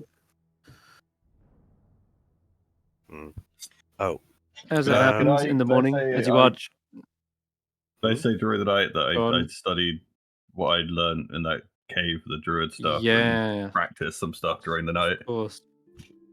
Absolutely, you can. Yes, the book details not only the kind of strange herbal components for different druidic spells, but in the back, it seems to be outlines on how to ritualistically transform oneself into beast forms, and you can pick several to master over the course of this long rest and practice. So there is the new rules for druids wild shape. You do it as a bonus action, and you have a number of known forms equal to your druid level. So I think you know 4 at this level. They can be of max CR quarter, and they don't have flying speeds. So there is a easy way to look those up. There's the polymorph tab. I can. Oh, there is that. I guess. There's DM also needs just to, like, surprise the party later. yeah. I'll link this to you, and then maybe you can pick from there. There's loads of different sources you can use, but that's the easiest available one I've seen. And it's just temp HP now, right? If you go wild shape. That's right. Yeah. Would If that doesn't work, sorry. yeah. Go on. No. I was going to ask: does the identify ritual cost in ingredients? It's saying a peril worth 100 gold, so that it does require that. Yeah. Which one's that? Which spell? Identify a divination, first level. Okay, yes. Yeah, it does. Anything that has a cost requires you to actually buy that and have it on you. Yeah, that was And thank you. anything that says consumes means you need to buy it every time you cast it. Okay, thank you. But if you want to buy that here, you can easily do so. Nah, we'll just leave it just there. Oh, by the way, after the long rest, Senrith, does anything happen with the amulet I picked up? Nothing happens. If you're wearing it, you don't feel any different whatsoever. It doesn't seem to have like an effect on your body or mind, anything like that. I'm just gonna add an amulet to my sheet because I didn't do that the other day. You mean the necklace with yellow diamond on your sheet? Yes. Wait, I have that? Yes. Oh, there it is. Well, I'll change it to amulet. There you go. I was gonna say, when like reading through the stuff in the book, I found the ones like, oh, that looks dangerous. I want to do that one. Cool. Yeah. Sweet. Nice. Yeah, I guess you practiced throughout the night. There's some strange noises coming from the rooms in this inn, but in the north look, people are looking up onto the floorboards and hearing a scratching. It's probably Scramsax, the innkeeper's like, damn rats again. I heard Targos has an infestation. I'll need to get the exterminator.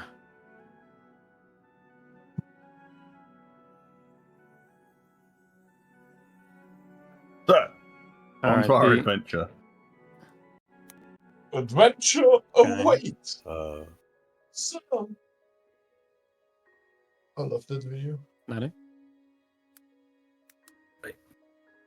The only other thing I wondered, do we need anything that will help us see invisibility with all these dwarfs? Or do we just take the first attack and then let them dispel? There was a thing that we talked about last session. If we go for the dwarves, 1 or 2 people in our party probably can prepare fairy fire. Okay. I remember talking about that, so... That would probably be. I don't know if druids like get that. Fairy Fire is a druid spell, that's true. And I think Faith also knows it because she's a trickery domain cleric. No, she's a Tempest Domain cleric. She has no access to it. What about the Tiefling race then? I remember Chris said that Faith also has a way. She's a Levisus Tiefling, which Which gives spell? her access to Armor of Eketus. Oh, okay. Fairy Fire. Oh yeah, no, she doesn't have that. Oh no, never mind. It was Sensate and Fairy Fire, and Fairy Fire is something that Dingo can do if he wants to. I can do what? Sorry. Fairy Fire. I can. It's a druid spell. It's to help with like invisible creatures. But yeah. Oh yeah, I do have that. I just have. But it's Concentration. And they need to fill Dex save. There's a weird thing of how my spells work compared to how they normally work, so don't worry about it. Yeah, no, You can prepare any, and you can unprepare any and prepare any you don't know though, Willow. You don't have spells known anymore. You can just swap them out as you like. And that's the same for both Druid and Ranger. Yeah, it's just because I think Tracker or Roland asked about how we deal with the invisible guys. Well, as long as I get time to stand still for a round, then I can see if there's invisible creatures within X amount of feet of me, usually 25 feet. Mm-hmm. And that's something I'm just wondering if I don't know if there's a potion of sea invisibility that we could all be quaffing before we attack this place, or I think that such a potion actually exists, but the shop didn't have it. No, the shop didn't have it, but if you want to get some scrolls, they're the next best thing. Yeah. Let's check that out. Okay, so there is Detect Magic. Sea Invisibility is 150 gold. I will buy a scroll of Sea Invisibility. I would like to buy one as well. I only have 129. How many can we buy for the party? Wait, how many gold did you say? I have 150? Yeah. Sea Invisibility is 150. Okay, yeah. so I guess you can give that 30 gold back. Yep. There you go.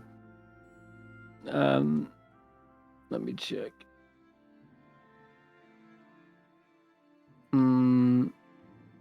Doesn't say how many she has. Just says they're openly displayed. Oh. Yeah, she's got multiple. Yes, you could buy one each if you wanted. Yeah. So Loin and Roland, you can buy one each. Yep. I only have 129 though. Tracker's I giving gave you you 30 30 gold to buy it. Sure, then I'm at 11. What? 9. Then you should have 9 gold left. Yeah. Wait, sure, Well, I'll drag one on. Scroll. So the way you do that is you scroll? just type Control Space, type See Invisibility, and then you can drag that onto your inventory, and it will, so long as it's onto your inventory, it'll become a item. So just don't drag it onto your spellbook. Yeah, Is it on the druid spell list, by the way? I think it's. Is it on the druid? Yeah, because of the checks that you need to do. I think it's a wizard spell. I'm not sure. Because if it's not, a I second can't level use it. spell. Yeah, just a point. Yeah, you can. So anyone can cast spells as long as they've either got it on their spell list, or they have the appropriate skill involved in that. So nature allows you to cast ranger and druid, like primal spells, and arcana gives you the arcane list, like wizards, sorcerers, bards, How does that work for Eldritch Knights? Do I need to be proficient? Eldritch Knight, in You use the because- wizard spell lists. Yeah. Yeah, you've got wizard spells already, so that's fine. But see, invisibility is a artificer, Second bard, level. sorcerer, and wizard spell. So you need either performance or arcana to be able to cast it. Okay, sweet. Then So I'll in do that then. So I couldn't. so in your case, you can't cast it, Sir Roland, unless you had access to a proficiency you didn't normally You have. can always attempt to cast it, right? Or have the rules changed? Nope. Like, No. You can't cast it at all. Normally, Okay. normally, like rules as written, you can't cast spells unless it's on unless you actually know the spell. Mine expand a little bit to give people some flexibility and makes use of nature and religion. But if you're casting a spell that's higher level than you, that's when you roll. okay. I'm just reading over the Eldritch Adept feat that I took to see if I don't know. Okay. I think they're Warlock spell list one's not arcane, so I don't think that counts. Yeah, Warlock are arcane. Warlock, Sorcerer, Wizard, Artificer are all arcane. Okay. Bard is the performance. And then Divine is religion, so that's your Cleric and Paladin. So while the book is on your person, you have chosen spells prepared and they function as Warlock spells for you. So I don't know if that confers also the ability for arcane scrolls. Like your That won't, I'm afraid. Yeah. In that case, yeah, if you had a feat that did give you access to potentially see invisibility, then I'd be sort of more lenient. That's why even without Arcana, Loin can, because he's an Eldritch Knight that can get access to see invisibility if he chose it. I will remove that scroll. Actually, I'll just hold on to Okay. mine. Yeah, Wait, so no worries. Can any of the rest of us use the scroll then, or Zaelong? I'm confused. Yeah, so Loin is gonna use it. He's got one for himself already. That's fine. That for mine then. Pretty Zaelong can use it.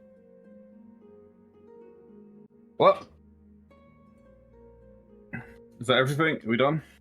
I think we are. Yeah. Okay. So back to the Dwarven Valley. So Roland, less so getting new shiny plate mail. You're actually just getting additions to your own rusty armor. Is that correct? It's a bit of the leg fell off in the last fight. That's right. A metal glove. There's a little rusty hole in this bit. I'm sure you said you'd fixed it last time, Squire. And I think someone's been polishing this far too hard because the bit slipped off. So if there's anything you can do with this, Master Dwarf, I'd be very appreciative. It's beyond my talents. Smash Face says, "It looks like you've been in quite a fight. I must say, got quite dinged up. You see this? That's scorching. But That was bloody lightning. lightning. Looks more like fire, but I'll trust you. Sure." The armor is fully polished up. Armor is all the dents are buffeted out, and it's also re-equipped with a few more extra plates here and there where there are missing holes and such, like patches, which do look shiny compared to the rusty stuff. Wonderful. They do their best to get the rust off, but they can't get it all, given the time. But they fully outfit you with what is efficiently plate mail now. So that puts your AC to 20. Yeah, that's what I was afraid of. Okay, so I want to say to Smash Face. Boy. Okay, Smash Face. I'd like to have a little wager with you for one of your finest dwarven meads.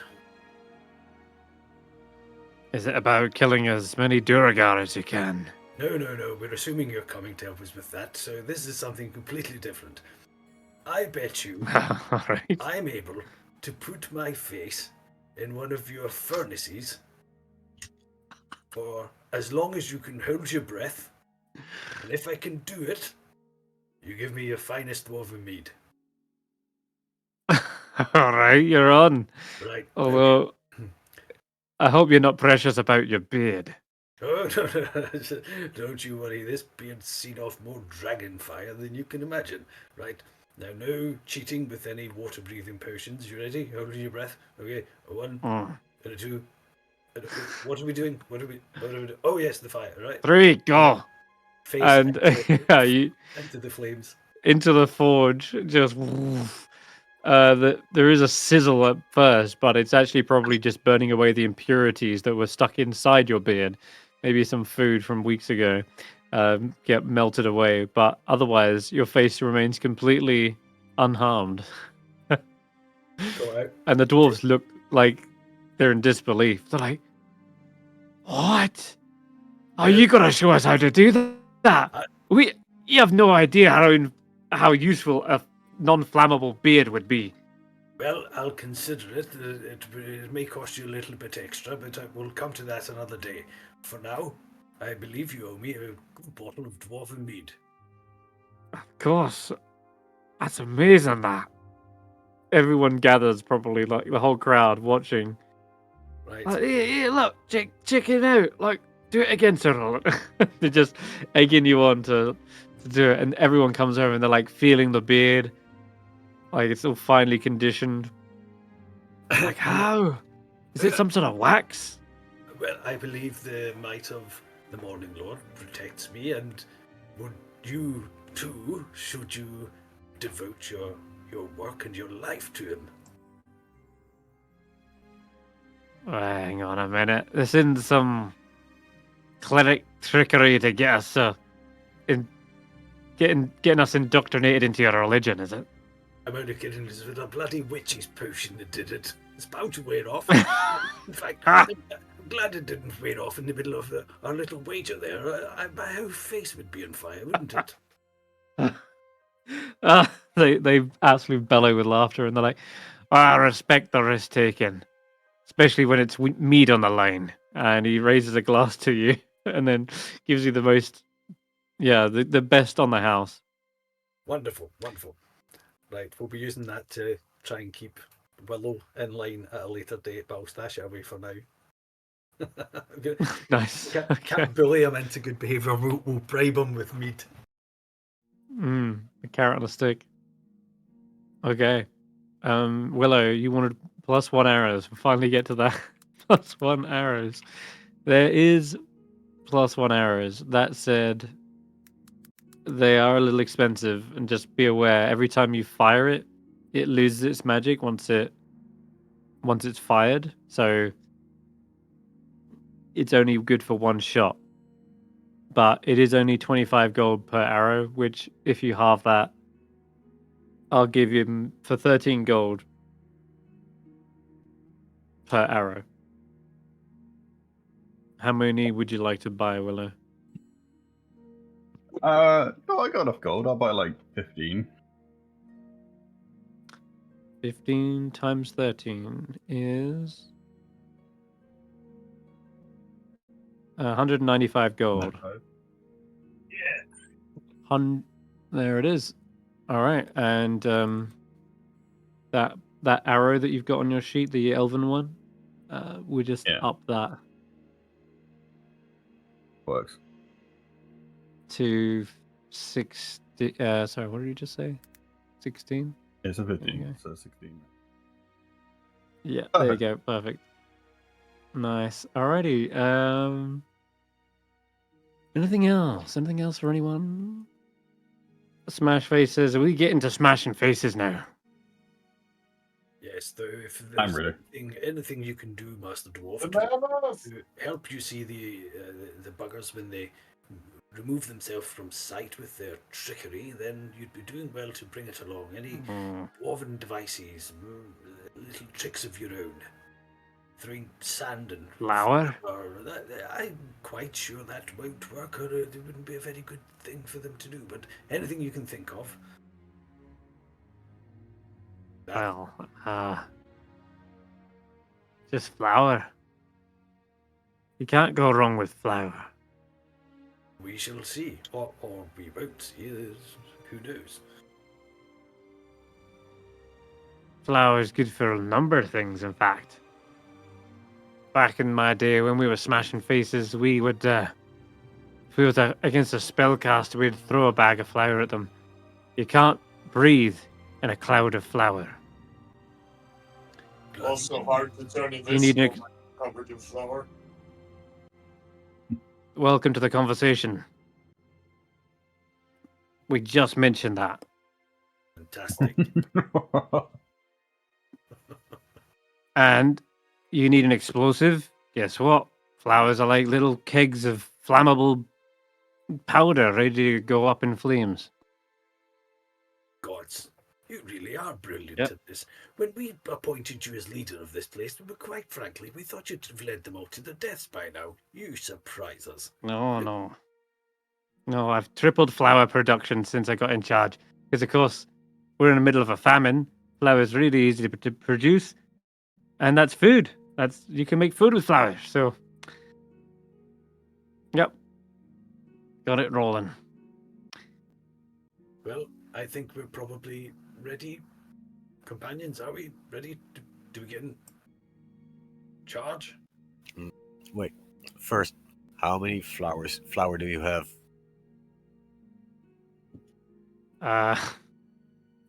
Well, You we're got saving me some at the for the moment food. where you can throw it at the caster's face to prevent them from casting. No, not as much as that. We're using it for food because we're gonna starve to death first. Plus, I don't think the Derrigar are really known for their spell casting. Hmm. They're usually the kind of hammer and pickaxe type. Occasional crossbow. Anyways. Oh, and that's would another you thing. You have- can use them as sandbags too. And Anyway. does any of you have Yeah. some device that helps with detecting vibrations to see if there are people walking nearby? No. You already have tremor no sense. devices. Yeah, I need to increase my range. They don't. No devices, I'm afraid. Hmm. We've got weapons and armor. That's our specialty. All right. Smash Face is ready to go. If when you departed from Brinshan, most likely Sheriff Southwell says, "I heard Nimsy Huddle came through. She was insistent that we raise the militia and charge on Sunblight. So I'm assuming that is still going ahead."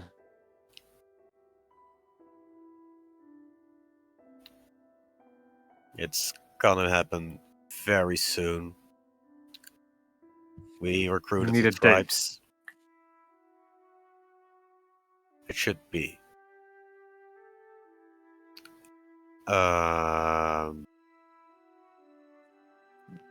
Can we wait?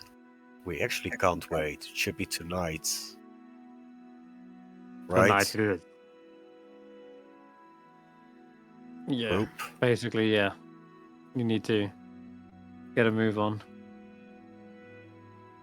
Looks like everyone's arrested except Sir Roland, but we can fix that with a little lesser restoration from Faith.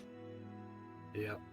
It was just one exhaustion level I have to get rid of, but Faith will get rid of it for you. oh, thank you, Faith.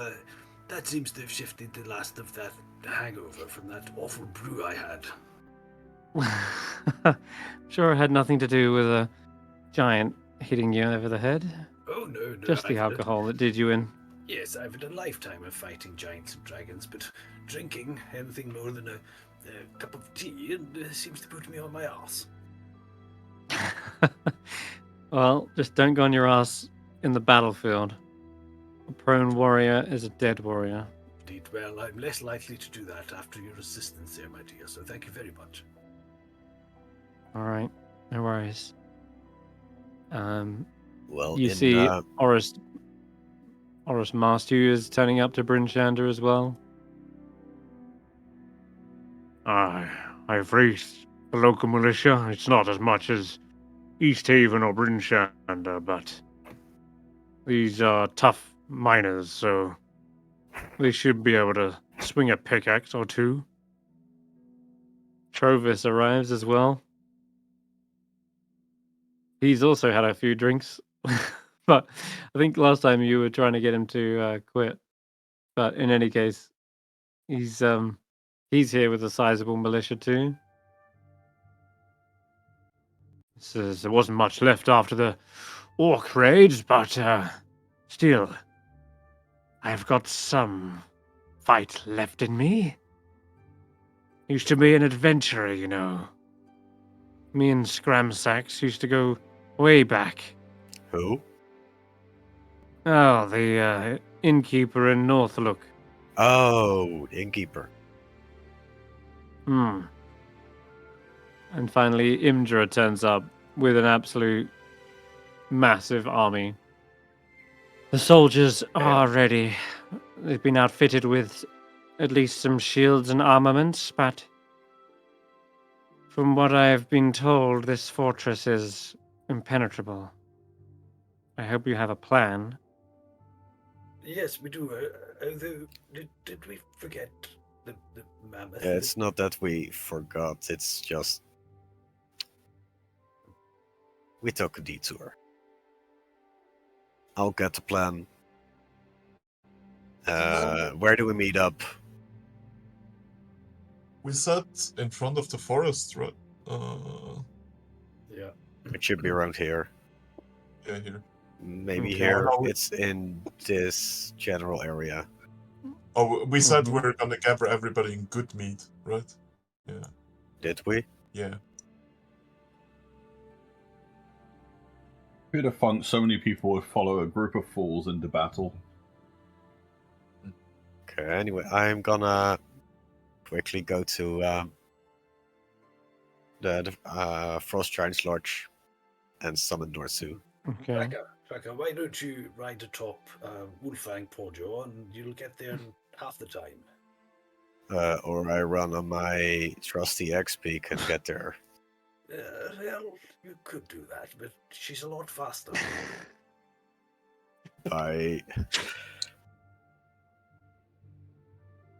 That doesn't take too long to get over there, no problem.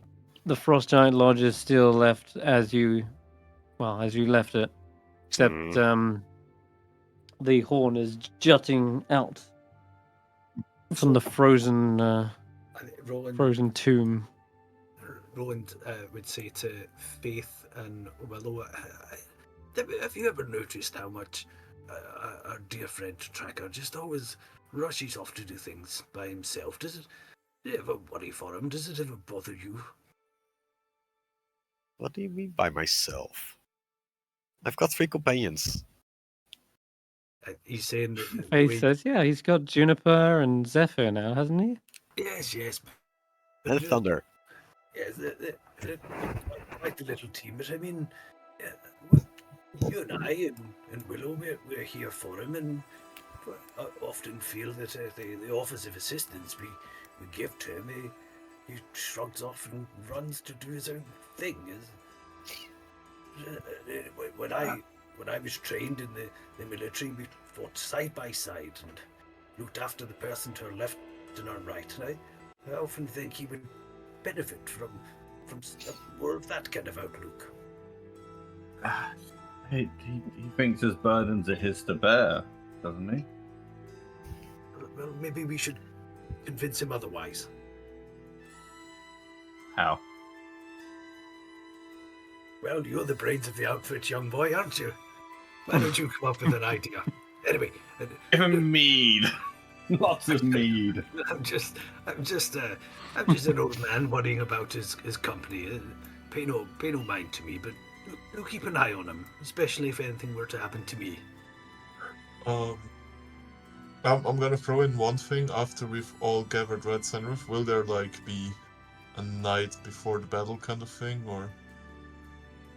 This is it. It's the eve before the battle right now. Mm-hmm. All Yeah. at least the speakers who are fighters show up.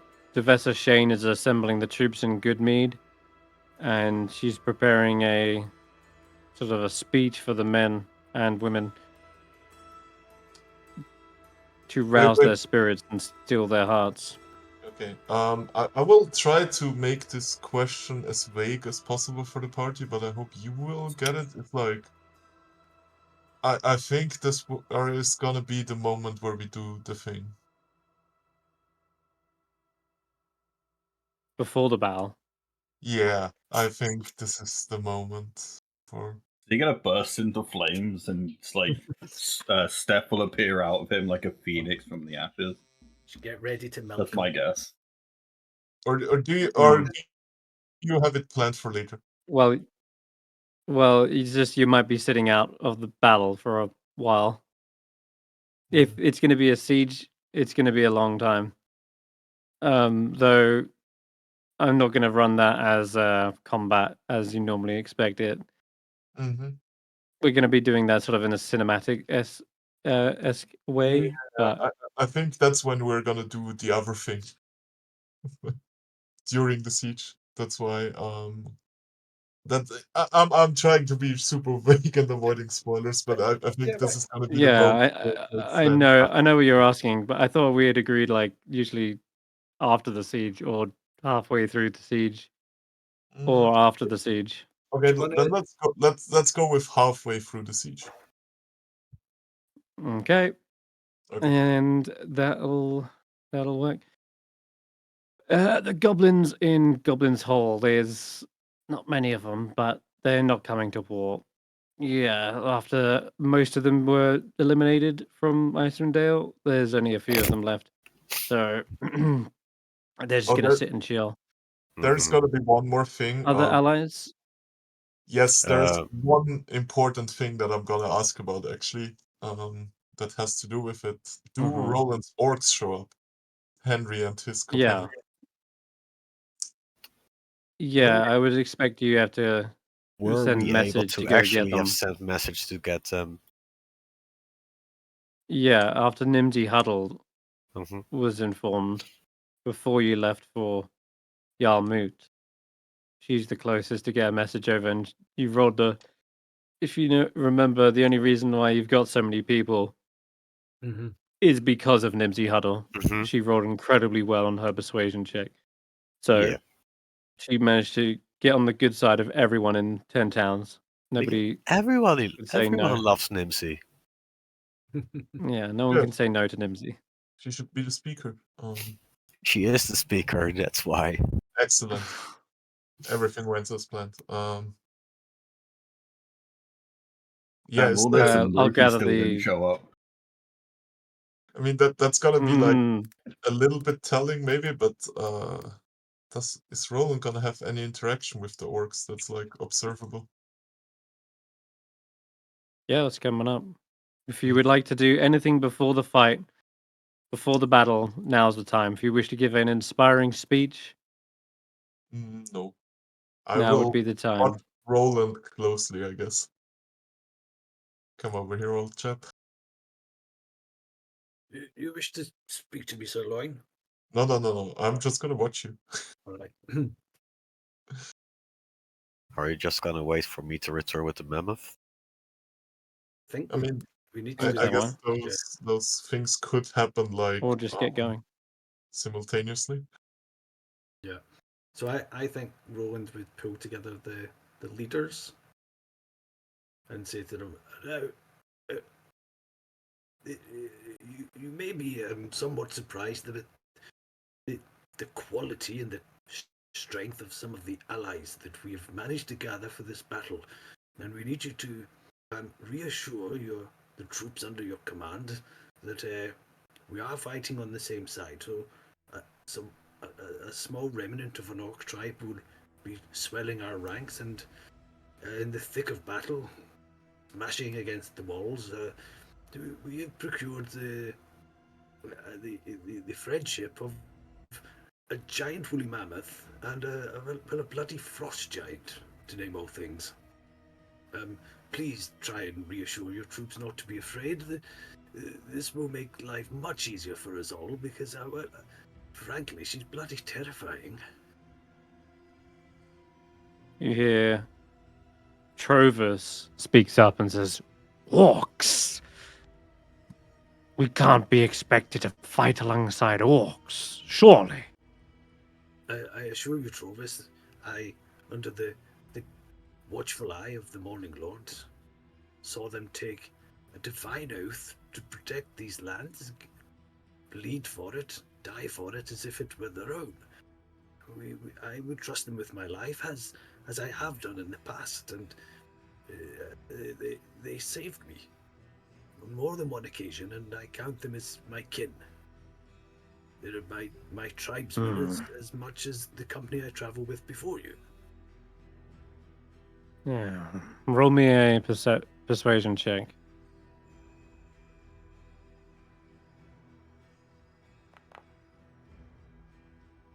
Oof, damn. One of the highest ones he's rolled. Well, I suppose at a time like this, the more the merrier. And you'll be all the more convinced of that when you see them hack their way through wave after wave of these bloody dark dwarfs. They're your responsibility, then? Indeed they are. I have my own company to keep an eye on. I will throw in that, like, when Roland calls them his kin, that Lloyd is probably visibly agitated. Indeed. There's a lot of agitation across the ranks, and Devessa Shane sort of speaks, and she says, "We do not know what the enemy has lying in wait. We know the Shardlin has been used to perhaps create some sort of monster or siege weapon of some sort. So whatever it is, it could very well be a dangerous threat to all of Icewindale, which is why we stand here together. Whatever it is, we face it together. This is for your families. This is for our home. This is for our future.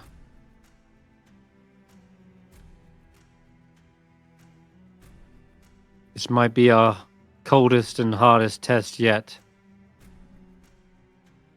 The weather was the one thing, but now we're at war. Our very survival depends on that last ounce you have in you. Drawing it. Don't let that hearth sputter out inside you. Let it roar.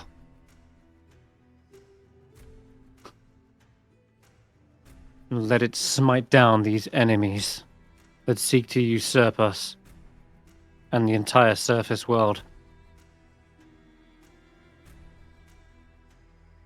And the speech goes on for perhaps another good 8 minutes, just bringing the army to an all-round raucous kind of cheer, with some extra hard-hitting line right towards the end. But I won't make you sit through that. And nonetheless, it seems like for the most part, the ones who are ready to fight begin their march towards Sunblight. The dwarves, the 10 towners, and even the Goliaths show up as well. You see griffins swooping overhead. They're of course coming from the spine in the world, so they kind of meet you alongside the march, and the Goliath tribes are still kind of eyeing each other warily, perhaps on either sides of the factions and the Ten Towners. And indeed, as soon the triumphant roar and tooting of a mammoth comes into earshot, and everyone's suddenly on high alert. They form ranks to like defend against that certain direction, and we see a certain Tabaxi joining the march towards Sunblight.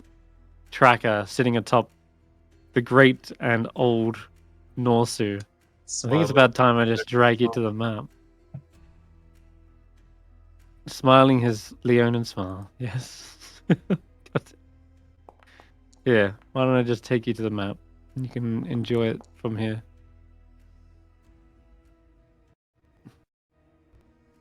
For the love of God, I am actually going to kill this. There we go. Cool.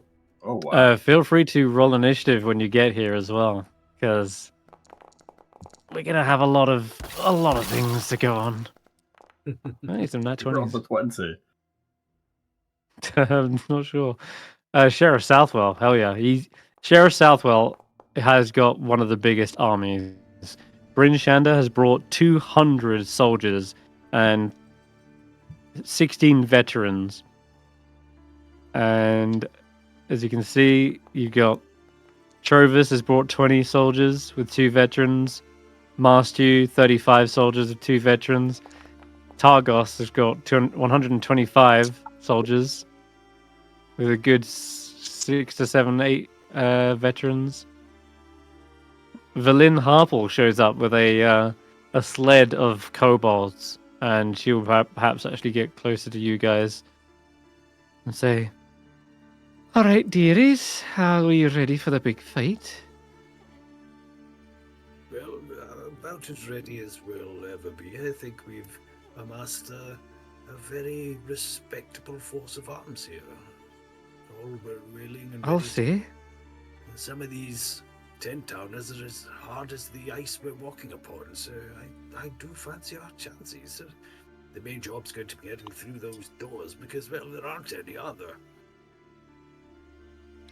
Not that I can see, no. It's a rather cold and lifeless place. They could really do with some, decor or something. But featureless stone? That's just, it's just boring. Well, And again, I guess the Duragar build for practicality rather than decoration. indeed. Well, we're hoping another is yet to join us who may make all the difference in getting through those walls. What brought you here? Oh. Valin, you're asking Valin? Well, I Yeah. was in 10 towns, as it happens. Heard all the hubbub. Oh, wait. Didn't you send her on a wild goose chase? I gave you the information you asked for. What was her name? In the solstice. Yeah. But we only gave her the information. It doesn't mean she has to go there. Okay. Okay, then. Yeah. She We says I told was her where going Ness to buy a was. passage across, but there was all this hubbub about a war going on, so decided to stick around. Initiative was 5. Okay. It's not great. That's shit. It is. As it happens, Tracker, when that triumphant toot of the mammoth echoes out across the tundra, you absolutely will hear the heavy crunching of snow once again, as coming from similar direction, actually. It's the frost giant you met at, Mm-hmm. and she sees you riding atop the mammoth, and she sort of, this is Gromangorn, she says, "What? Where did you find such a majestic beast. This one is Norsu, a friend of ours. Friend. Norsu looks and you can see Norsu kind of almost takes a bow in reverence to the frost giant and says, "And so well mannered. Well, I thought all the mammoths had, at least the tamed ones, had perished. Didn't good to people see think the there is same of still the ice one. giants? Well, at least there's Does appear. plenty. There was a huge herd somewhere in the northeast. Maybe not Yes, trains. it's true. There are many mammoths still in Icewindale, but one that was clearly so ready to join in a fight. This one was clearly tamed and bred by a frost giant, I can tell. And Norsu mentions the name of the frost giant from the lodge, I had forgotten it. with which I too have forgotten. I'm pretty sure Okay. it was It was a long name. That's Garagal. Oh, Garagai. That's it. never mind. It's shorter than I Norsu said, expected. "My master was named Garagai." I remember him.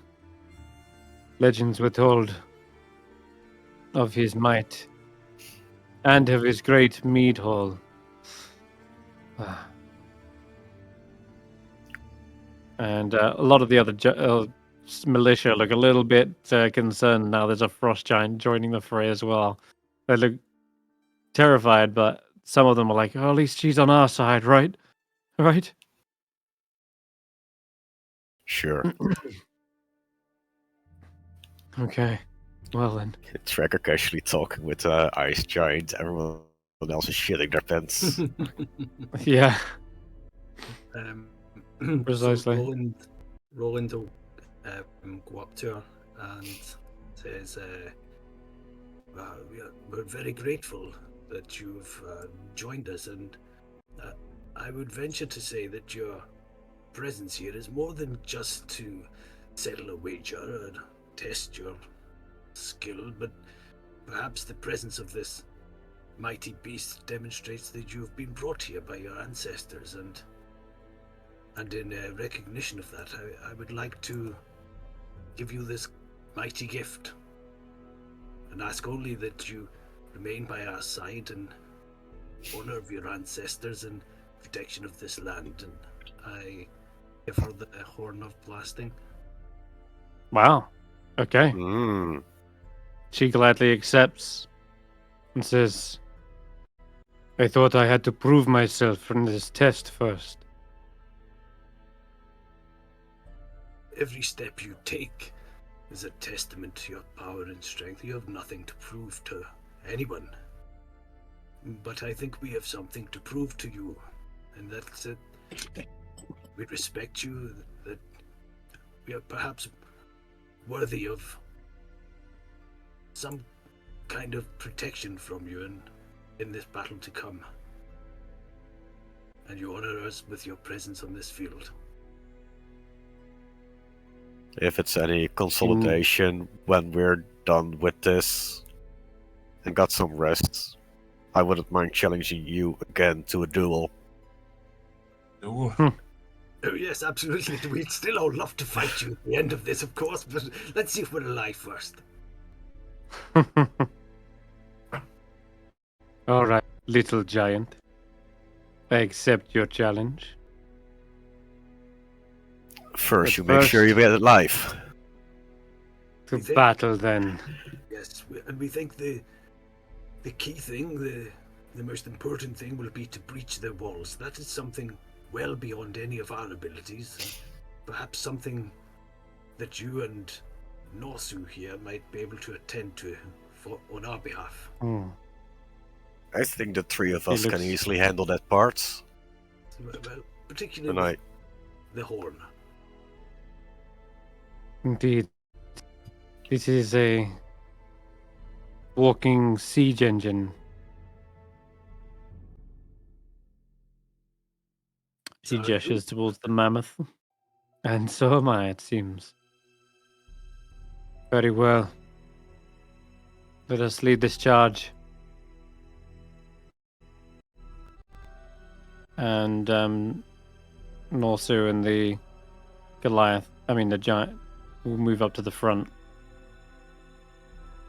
And I guess, actually, she could even ride the mammoth. Yeah. I mean, the mammoth Mhm. is built for that. So it totally makes sense. So, yeah, we'll say that she No! is indeed riding that. No! Tracker kicked off. Go get your own mammoth. Could Tracker What do you mean? Get your own mammoth! I think you could probably both fit. You could sit on the giant, on the mammoth. Could you ride a griffin? They're not riding. They're not riding griffins. Keeps repeating. I'm sorry, I'm forgetting. Back in my day, we would ride the buckets all day and up and down. Wonderful experience. You really ought to think about it. Oh, you are very big. Iris says, no time for stories, old man. But I'm... Oris kind of like gives a nod to several of the other orcs, even though he is half orc himself. He kind of, gives a sign of respect, seeing there's someone maybe of his kind. Southwell kind of calls out with this large megaphone horn, and says, right, the time has come. We charge on Sunblight. We need to break down those walls.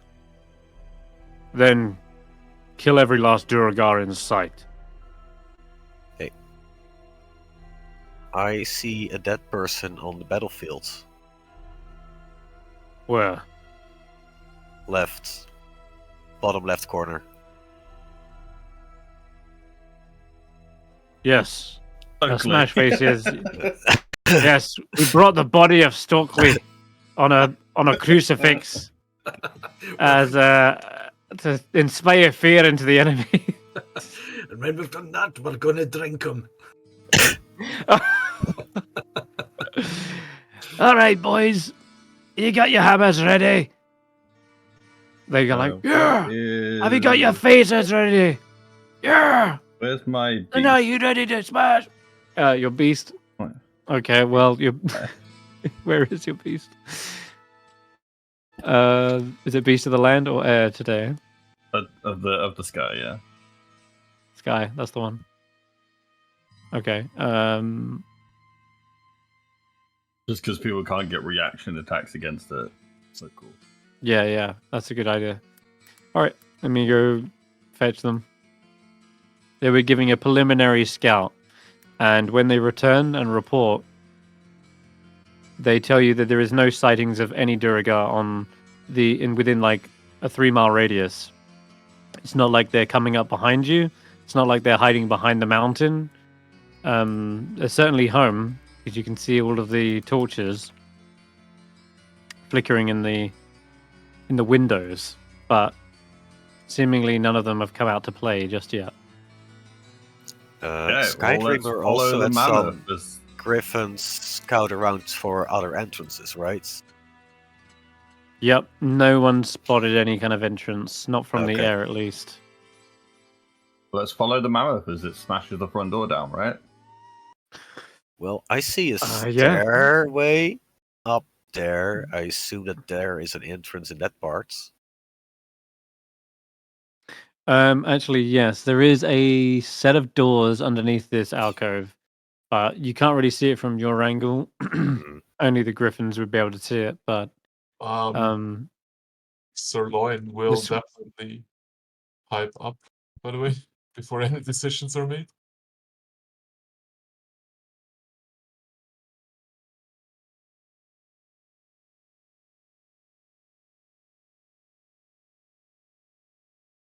Wait, what's going on? Oh, I didn't want to interrupt too much. He was in the middle. Like Discord, sorry. No. Hello? Hello. I did say, what do you want to do? If there's any preparations, anything you want to say before we do this, many times. No. But what is it you it's want to do? during this conversation. Sorry. But finish first. Go ahead. We started speaking. Okay. Tactics would advise to scout the battlefield for any traps. It's too quiet out there. I don't like it. Hmm. It's an open field Scout. with a fortress. The only trap is we have no cover. They can shoot at us from those There might be traps holes. under. Oh.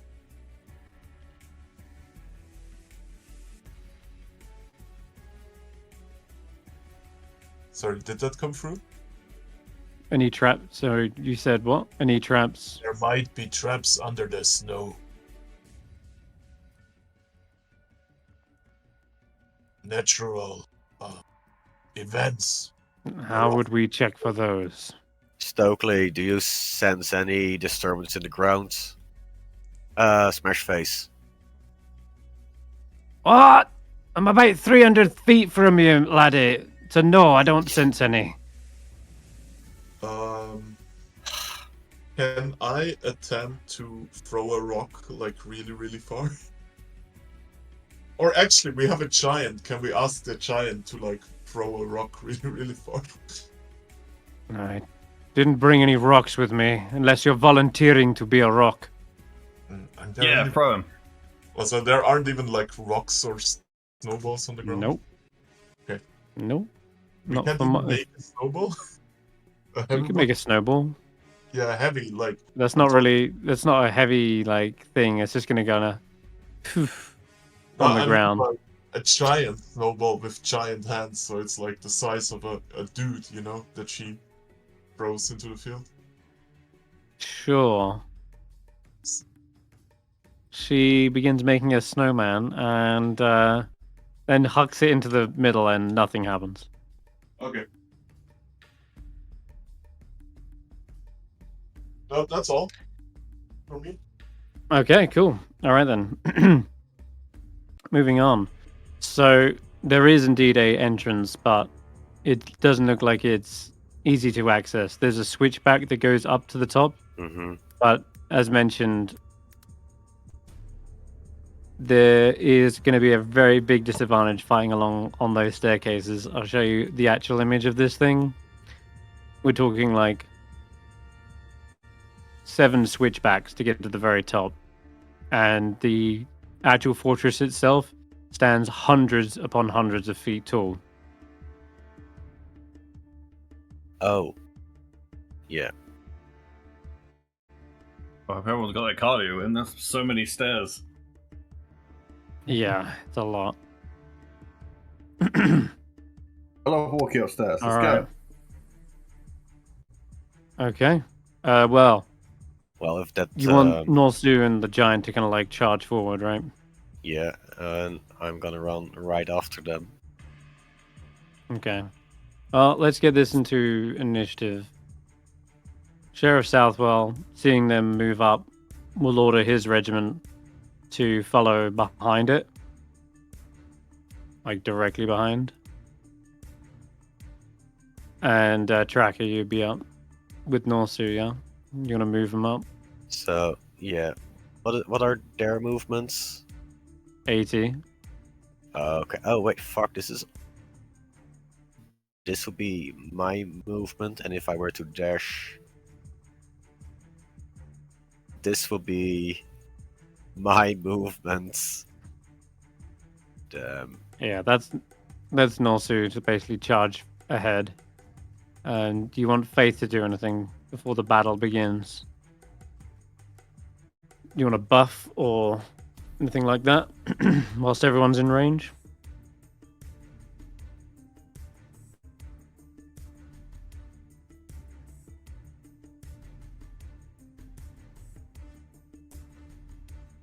No? No buffs from Faith? Yeah. Oh, sorry, I was muted. She would have buffed Tracker, Roland, and Willow. There's Willow. Fuck. How do I With do this? bless 8. With 8. 8. Okay. Where's Roland? All right. There's Right, Roland. Faith. Can someone move? Yeah, thank you. You should have your axe speaks with you as well, of course. Fuck, I can't see my own I don't know token. which ones are yours. Just grab your axe speak. Oh, if I had my X peak, I could move a bit more.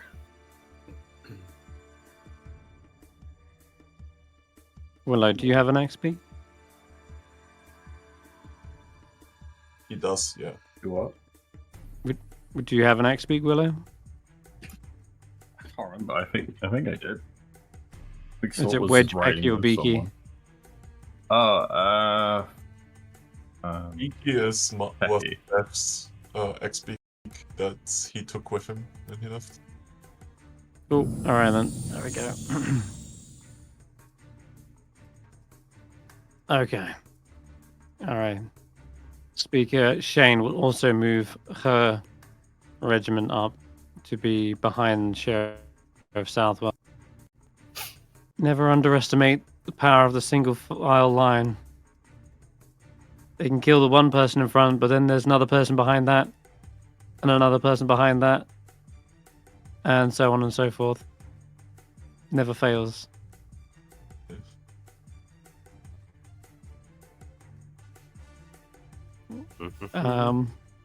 Okay, so that's going to be her movement.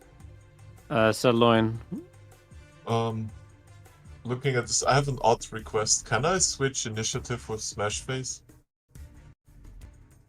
You can delay your initiative. Yeah, I would like to go after Roland. Okay. Go on 4. All right. The tribes, they actually happen to be, they rolled like exactly the same. They are so in tune with one another. It's hilarious. But you guys can tell me, what do you want them to do? This is your army you've gathered here. You're going to be given the orders, Sir Roland, because you know them better than anyone. How to organize armies. Is anybody in the army like more range specialized or something? Like, do they have bows instead of like swords? Javelins. Yeah, like, is there anybody that stands out as being more like inclined to ranged combat? The dwarves have a couple of battle crossbows, but otherwise, no. Okay. Yeah, I don't think it really matters so for me personally. Yeah, I think we just want them up forward in the fight and ready to take anything out. The thing we need to protect most are our siege engines. I think we need to give them cover, ranged cover, and provide them with provide anything that would attack the siege engines with alternative targets like hundreds of soldiers. So I think we want to just bring them up. Makes sense. Okay. Sure thing. So the chieftains will move up then for now. The griffins are also flying overhead. And Oris Marsu will be behind them too. It is. Who's going up the ramp first? Or are they? You're not bothering with the ramp. You're just going to hammer your way through the front. Yeah,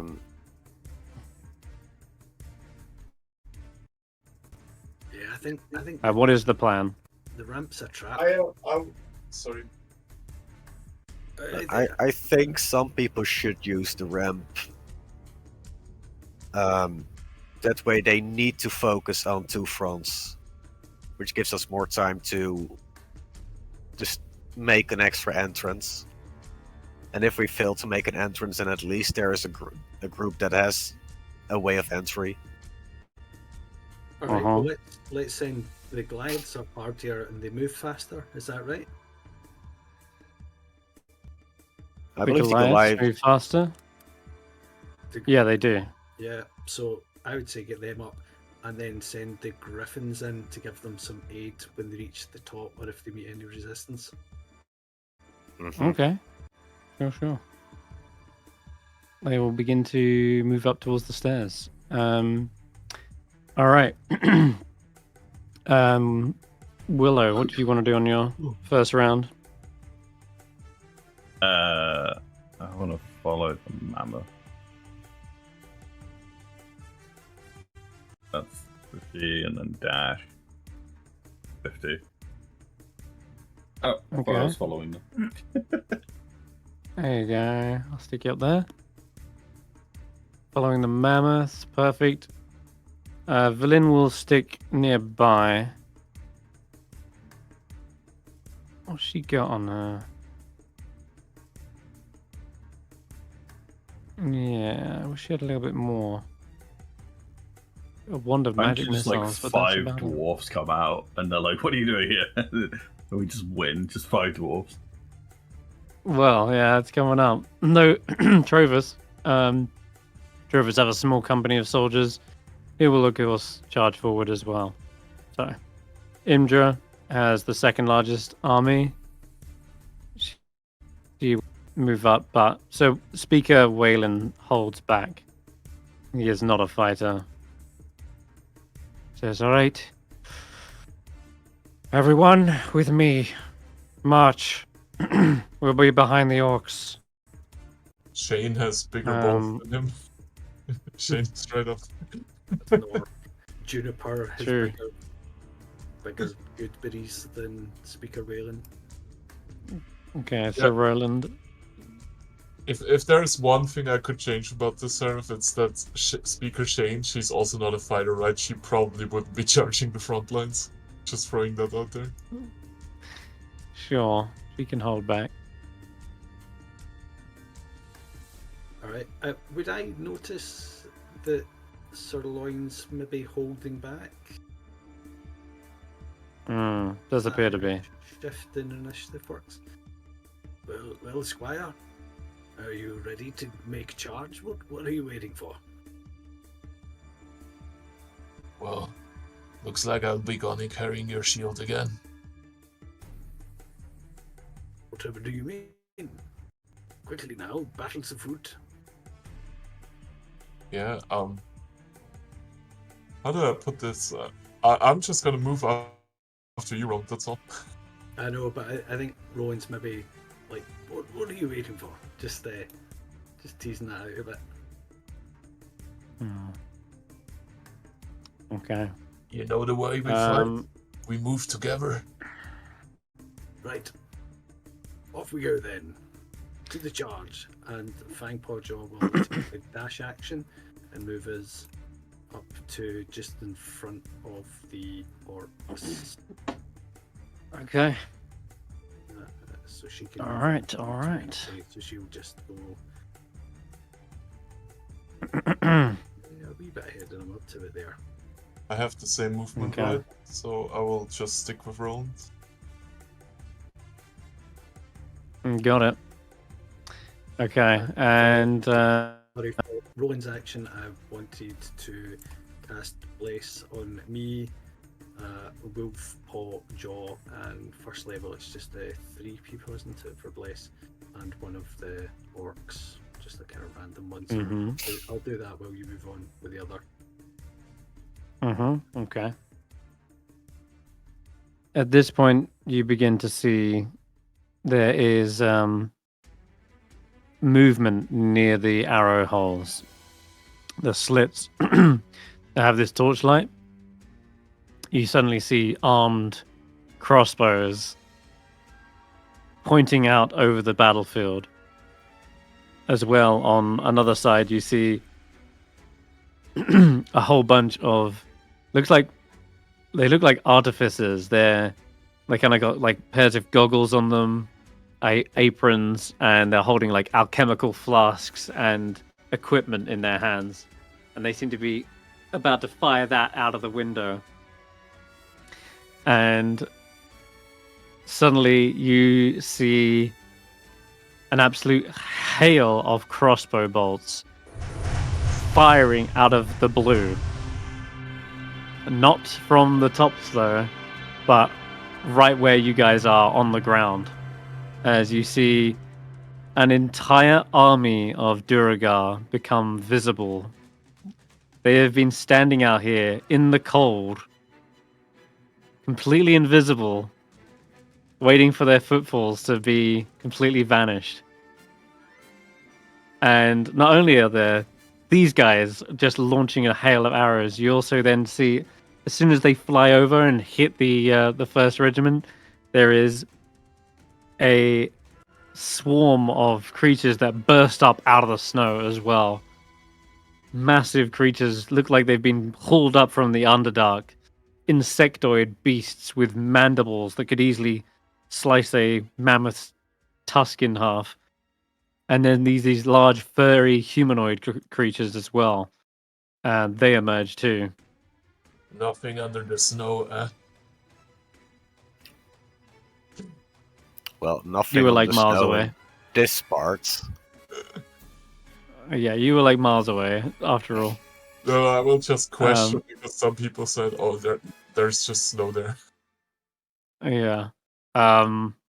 Also, bursting out of the snow is a massive ogre that seems to be ready to intercept the mammoth. And alongside them, you see a familiar face. This is Nildar Sunblight. He is the son you met, and he disappeared using that ring that teleported him away. And he's there with his warhammer ready. We've got some beef. Mm-hmm. And at the very top of the stairs as well, you see a contingency of dwarves appear.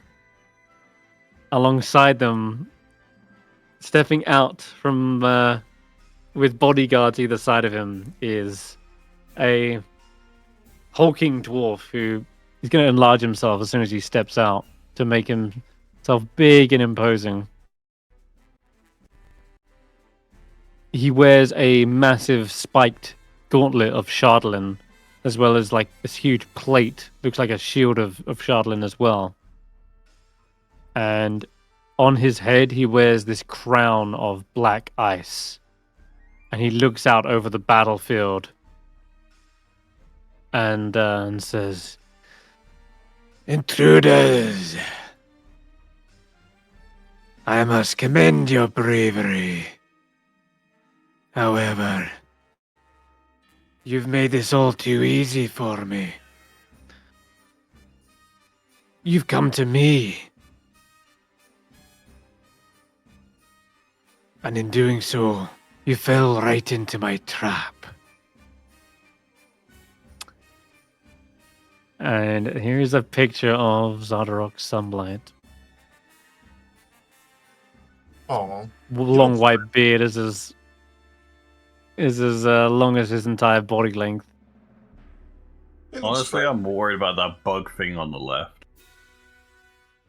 and on the right. Oh yeah. Oh, Wait, there's let's do it wait, then. wait. I he re- noticed one. Oh We've no. seen those before. Negative. No, those We haven't seen them before? You saw them on stream, but that was it. Oh, never mind then. Exactly. I So anyway, there's a whole bunch of Duragar. They fire their crossbow bolts as this is a ambush. They're gonna have advantage on everything. But as I said, I'm not doing this round by round tracking health. It would be way too much. All I'm gonna do is we track numbers. So there's at least 1, 2, 3, 4, 5, 6, 7, 8 regiments, 9 actually there, that all have ranged attacks. And so they are most definitely going to take out quite a fair few Quick, of you guys. Let me just check. quick, Chris, get out the Warhammer rules. We're changing Fuck the game. no. No. Oh, We're playing D6s D&D, not galore. some kind of war table game. Close. But they're not actually aiming for Norsu, though, or anything like that. They're going to take out, surprisingly, the edge of the formation. Looks like they're picking off out of the sides. So you see a bunch of the Goliaths get taken down on that side. Griffins get shot down because they're aerial combatants, as well as like a lot of Goliaths on the sides. Again, it's almost like they're clipping your wings. That's not good. Goliath's taking the brunt, but still. The dwarves are so slow they haven't been able to catch up, but they'll probably be next in the crosshairs, most likely. The Quaggoths then let out this kind of roar and wait for you to get closer, and the two insectoid-like creatures get closer, and their eyes seem to look out across the battlefield. And they charge forward to about here or something. They just dash into the fray. And the ogre zombie moves to intercept the mammoth. But that's how that's going to go. All right. It is back to you guys. Sheriff Southwell's men charge forward to engage the Quaggoths, I guess. Yeah, let's have that happen. How are we dealing with the ranged guys at the back? How indeed. Tracker, what would you like to do? Let's start with this. No, not C. Tundra. Tundra. Just want to get some temp HP, yeah? Okay. The temp HP goes for Norsu and Cromman as well. Why are they... What happens? Oh, that's why. Fucking hell.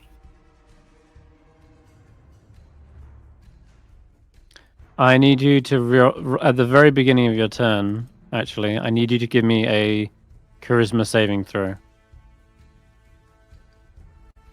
Oh no. 13.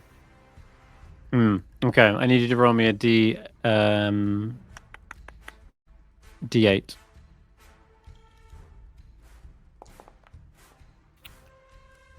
Okay. So these Umber Hulks, they stare out into the battlefield, and being at the front, you get full vision of these things, and your eyes meet the eyes of this insectoid. You feel this magical force hypnotizing you, and you need to roll another. You need to roll a D8 as well on top of this. Another D8. 1, 2, 3. 1, 2, 3, 4. Okay. You end up out of sheer confusion.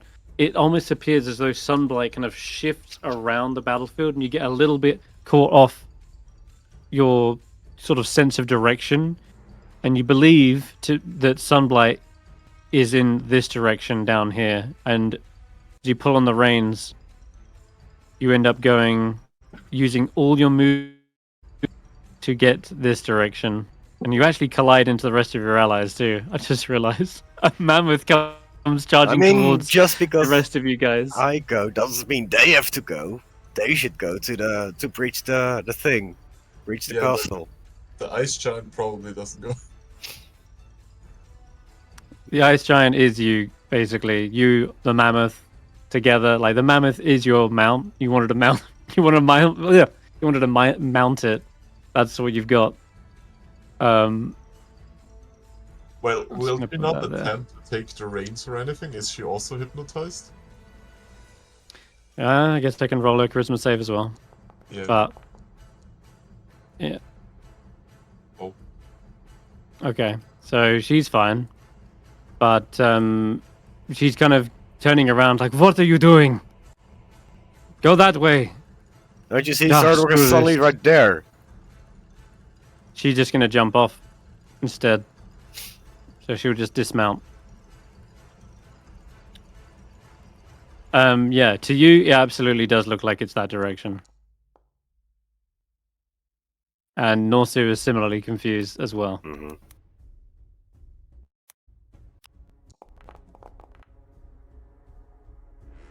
Mm-mm.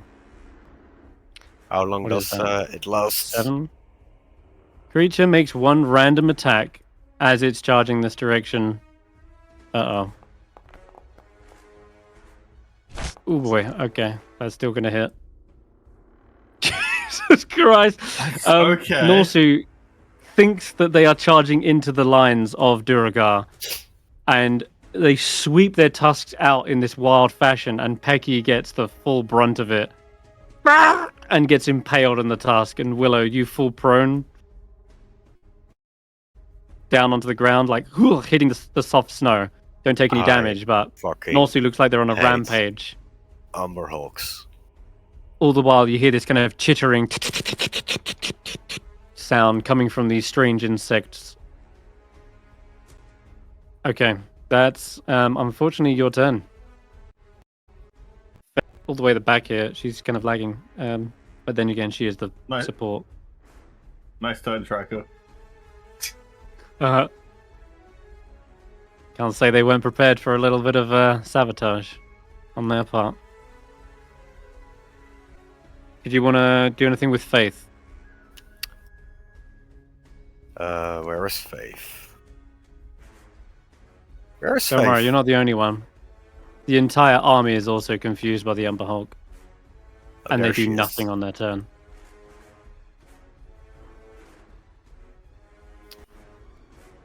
Yep. Okay.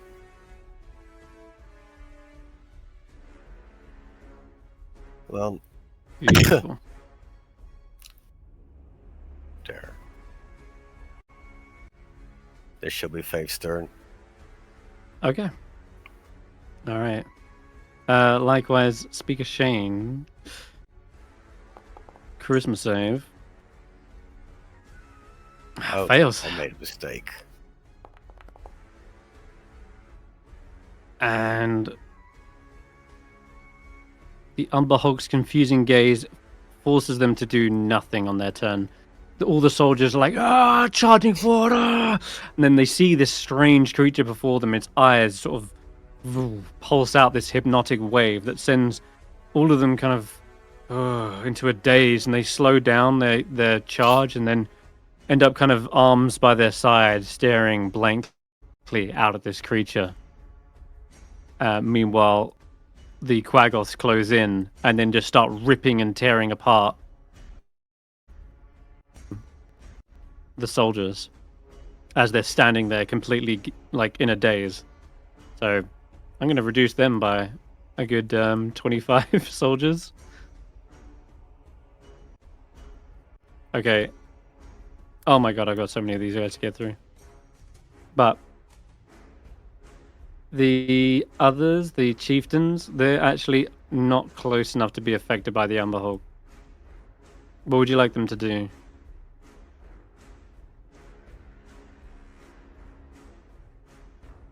Which ones?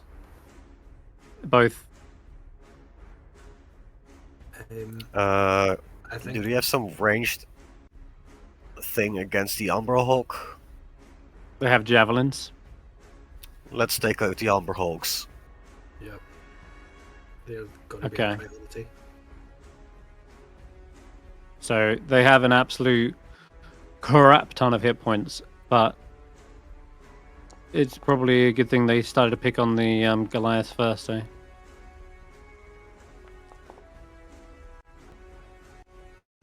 Go figure.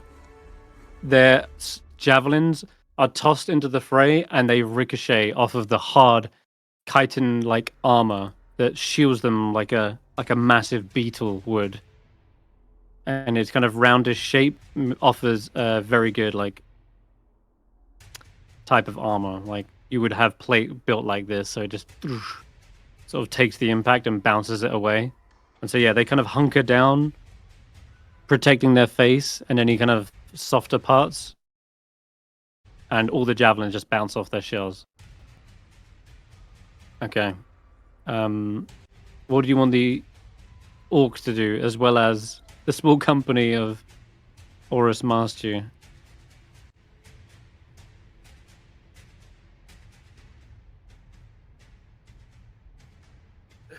The orc. Anyone?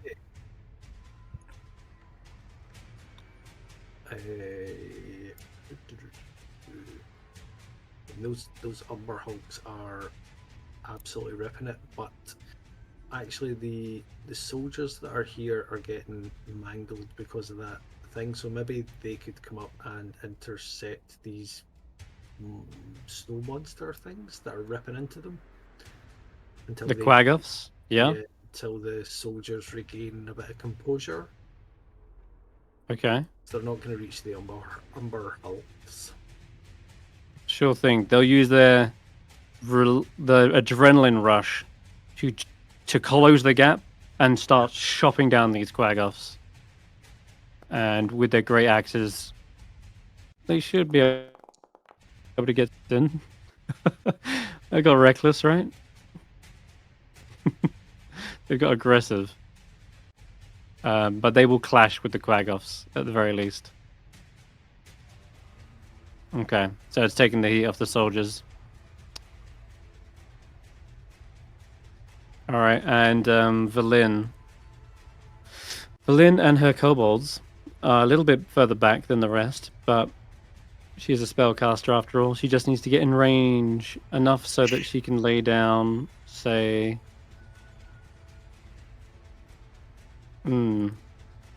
Ash's Hideous Laughter? About 30 foot. When Roland shouts her, is there anything she can do to... Norsu and Tracker, they've been bewitched. Can you help them? I see that. I'm afraid I don't have any way to dispel that right now. But I can try and damage some of these Umber Hawks.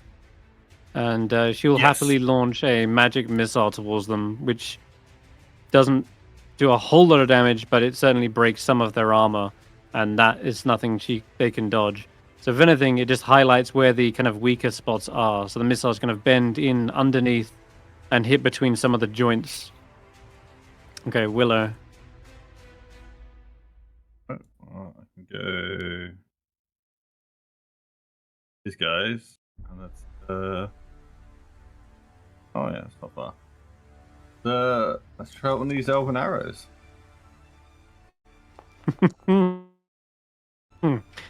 Nice. Yes, that does make a good dent. Why did I have disadvantage? Oh, I forgot to get up from prone. No, I'm not prone. Why did I have disadvantage? No, it's just because there's a lot of unfriendly targets here. Oh, So I haven't changed to friendly. Oh, yeah, that's fine.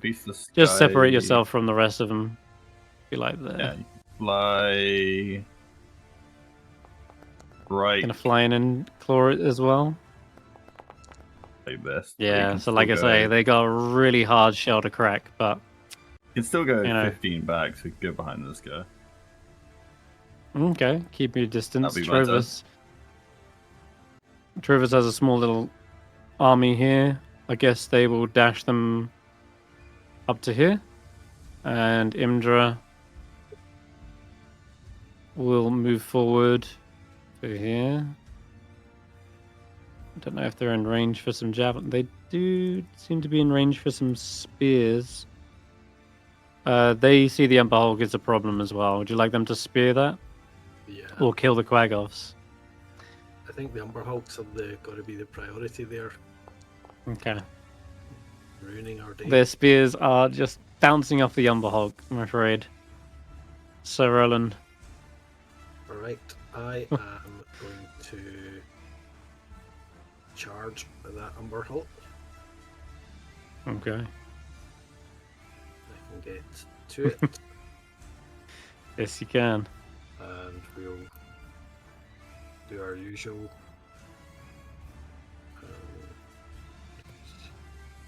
I'm just going to move Podjo out the way. Nope, can't. Oh, for goodness sake. It's alright. You can always just roll an attack and I'll let you know if it hits.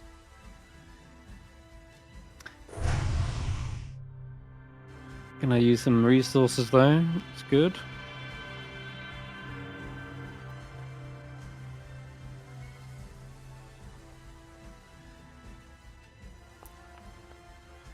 Oh, Oh, that should have been advantage, sorry.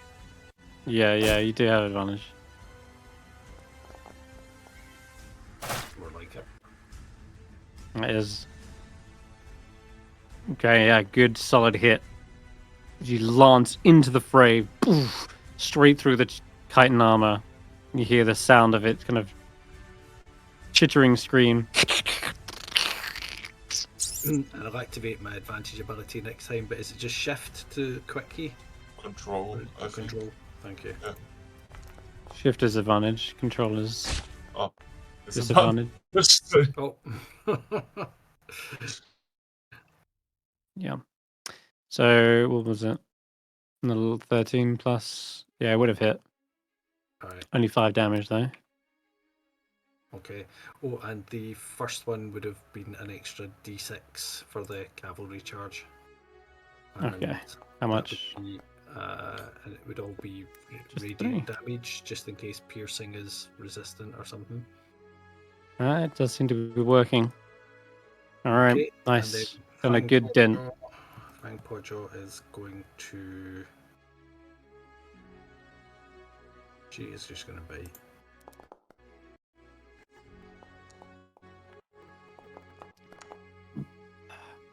And now I moved Smash Face up. Did you want them to do anything in particular? Or just dash towards them? Every time. The return of that. Did you Slip up. Did you just skip me? No, I'm just trying to get through the turn on Sirloin. I'm gonna do the same thing and hit this thing. Okay, go for it. We're gonna do the glaive with grace.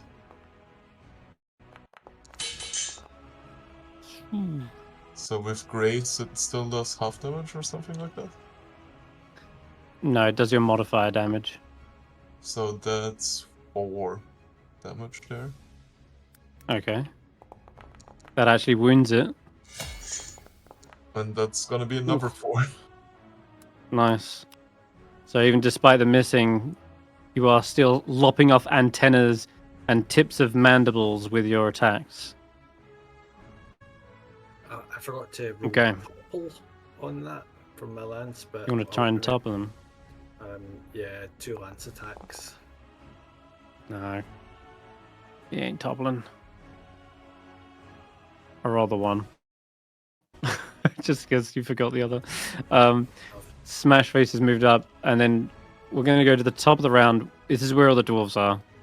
Not put them onto initiative, but they're here. Yeah. Another volley of arrows. Bolts fire into the...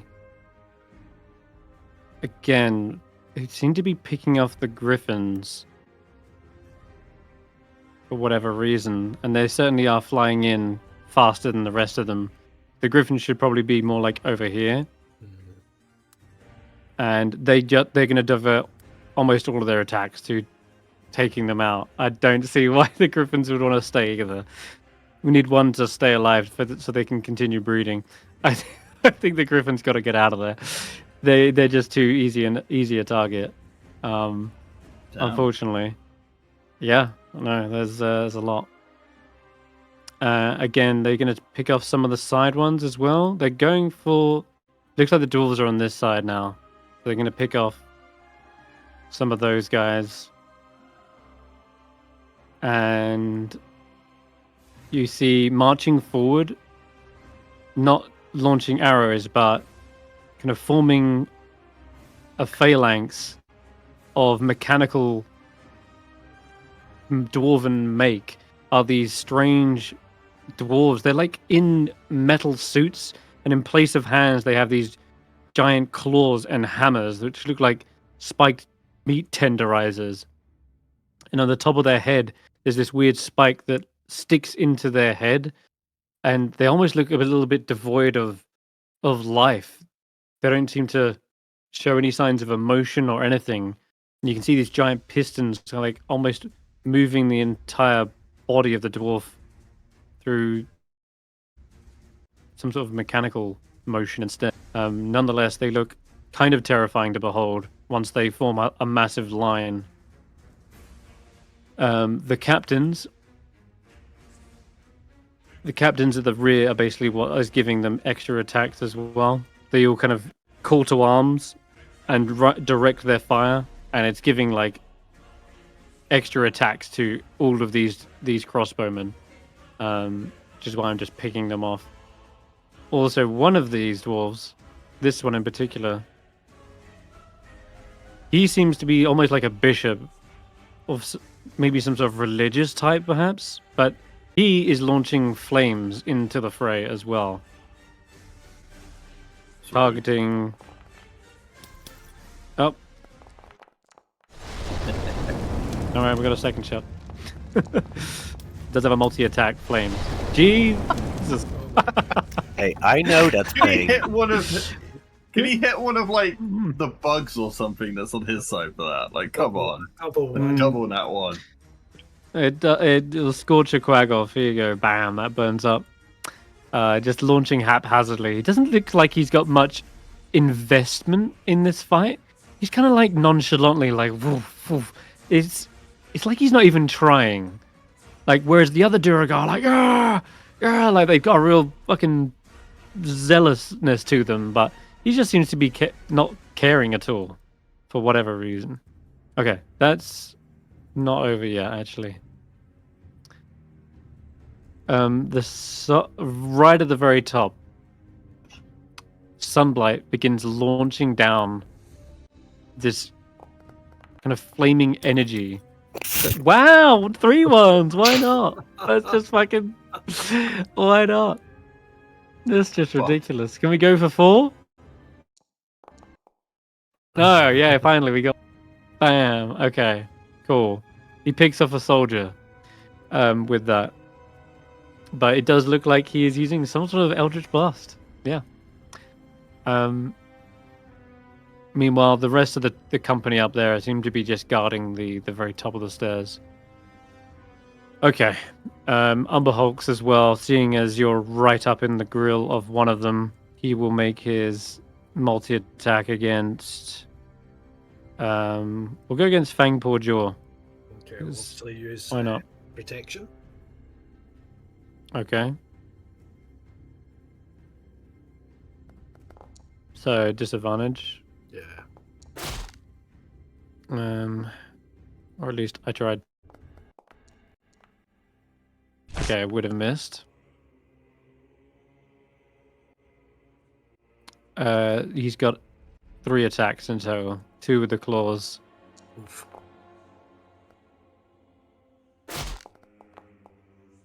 Yeah, these beastly things look like they must be absolute horrors when in the Underdark. Was that the second attack at this? Okay, that's the that is the second attack. And then the last attack is the mandibles.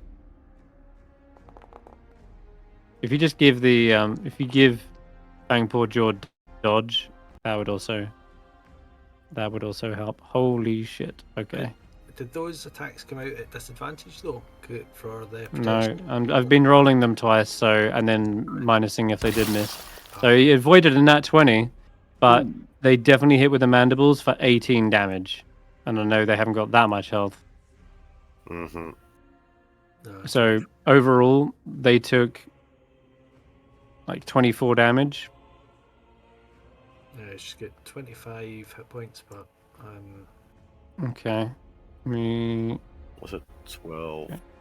22. Oh, sorry, no. The first one was 10 damage. Ignore the 8. right. So they took 26 damage overall. So that does bring them down, I'm afraid. Yeah, but that's the entire go. You fall down off your mount. Do you fall prone because you used your reaction already, haven't you? Yeah. Okay, so you fall prone onto the ground, and the Umber Hulk like raises above you. Okay, that's going to be its go. The other one is just going to be clobbering some soldiers, so don't mind me. Faith, you're up. Wait. Oh, Faith? Tracker, you're up. You can roll Self Tracker is as well. first, but do I need to roll the thing again? Or Shit. No, you're out of range now. okay. And if I get within range, do I need to roll? Or is it only if I start my turn? No, sad. Cool. It's when you start your turn. Good lord. All of Southwell's men are just stood there in a daze. Okay, Norsu, let's get rid of this bug.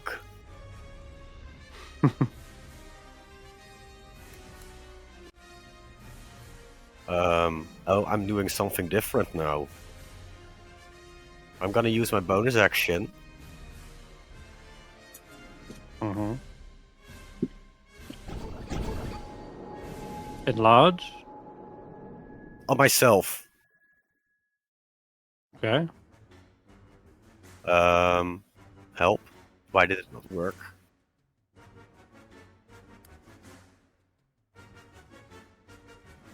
Were you targeting me or something? It was probably because I was targeting the beast. That'd be why. Try doing that again, but Nope. no. Was it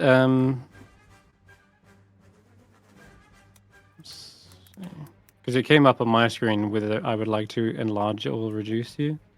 Did you get a It's on prompt your for that? screen. I did not. Yeah, but that was only after you targeted me. Oh. Let's just do it this way. Yeah. Big tracker. There you go. Okay. And I'm gonna equip the Frost Giant's Battle Great Axe. Okay.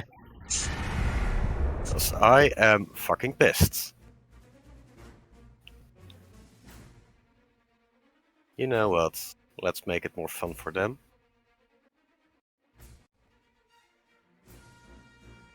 Hey, say, when are you gonna pick the... Oh, damn. Seriously? Should be flat, right? Oh no, not anymore because you're enlarged. No, because I'm oh large. Shit! Fuck! 136. What the fuck? he cleaves it in two.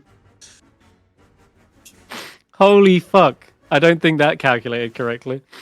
I'm just 36. Okay, it is I think, 2d12 for the yes.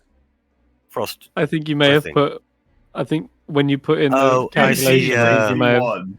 2D41. You put 2D41. 2d61s. Yeah, that's what you did. Still, 30. I also see 2d41s there. Yeah, that's kind of funny. But all right. That, Okay, still, it is at least 35 slashing damage. Plus 2d6. Roll 2d6. And then roll. Slash R2D6.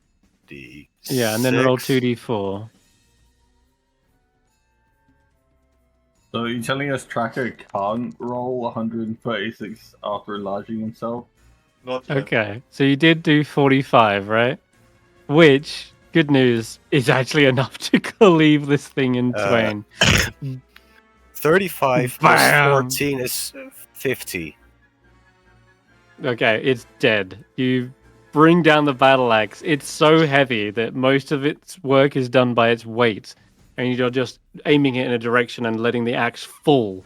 And it tries to block it with its two like mandibles and claws. And it just cleaves right through them and into the snow, some several inches. And you're like, ugh! lifting it up back out of the ground, covered in gore. Nicely done, though. I guess that was something. Oh shit, that was funny though. Definitely did that much damage to the ground afterwards. Cool.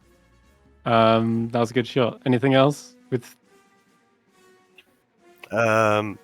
With the leftover movement, I want to go with Norsu to get rid of some of those apes. Okay, sure thing.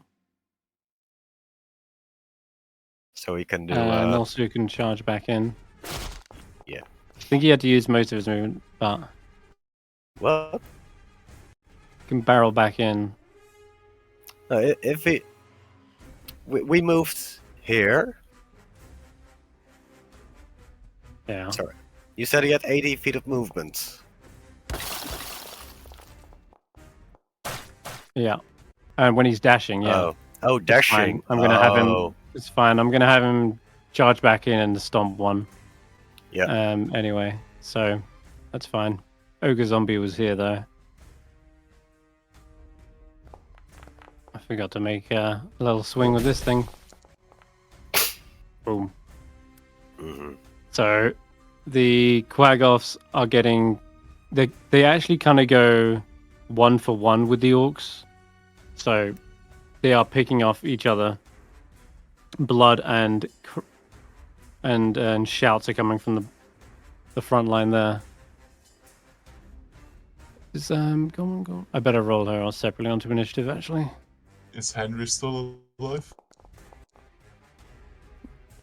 Probably. Couldn't tell you. Faith, does Faith want to do anything? Henry is if possible, where's Faith? There she is. Could Faith use what's it called? Spare the Dying to help some of the Goliaths that have fallen here? Yeah, certainly can. So she's just doing first aid to mitigate the casualties. No problem. Shane's forces are absolutely getting wrecked. Won't lie. They're having the hardest time because they've failed like 2 rounds of just standing there. Same goes for Sheriff Southwell. But I will move their veterans in and see if they can actually do a better chance. Ooh, they do. They actually pass against the Umber Hulk. However, it's being protected by a wall of Quagoths. So I'm just going to say 3 Quagoths, 2 vets. They're actually kind of even, but the vets are a little bit stronger. All right, now the Goliaths. What would you like them to do? I think they need to get in close with that Umber Hulk, maybe, or okay, yeah, they can make it up there now. Yeah. There's no point in putting them closer to the archers. The Umber Hulk's wrecking is so. Mm-hmm. Got it. High Hunter Wayani leads that charge and brings a great axe to bear. Should be flanking. 15. Still not enough. But, you know, at least some of these Goliaths have got to get through. Especially since they have a multi-attack. So, I'll let it fly. A second swing. There we go.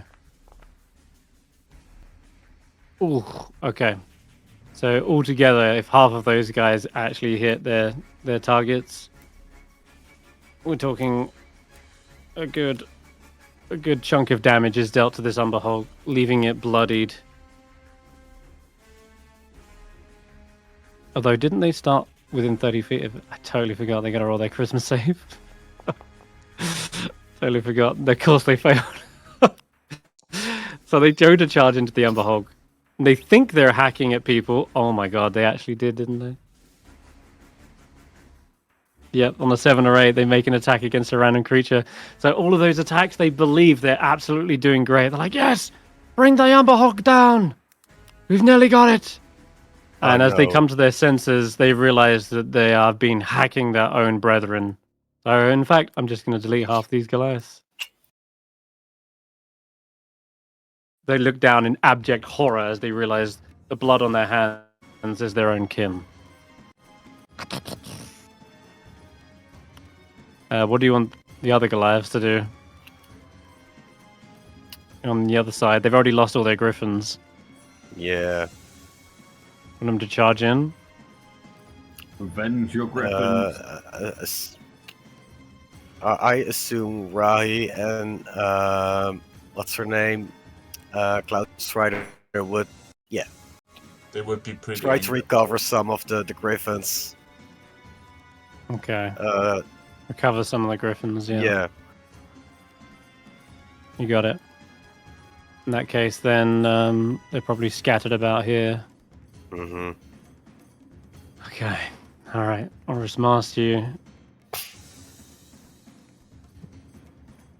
They will move up, charging forward. The orcs. So they're in the middle of the fray with the Quagos. Thankfully, you killed the one that was about to mesmerize them, so that I guess they can just get to town now if you want. What would you like the orcs to do? Yeah, finish off these Quagoth things. Okay. No worries. They do just that. They kill off these ones. Wonderful work. My tribesmen, your old war chief would be proud of you. They'll use the rest of their aggressive movement to get up. All right, let's take the metal buckets. Loktaruga. Victory or death. So Lynn, she will move up to you guys. Oh, my sled can hardly keep up with you, lot. That other Umber Hulk is devastating that left side of the field. Best I can do is launch another magic missile its way. Yes, please do just that. Okay. She gets started on the Umber Hulk for 11 points of force damage. And Willow, you're up. Nice.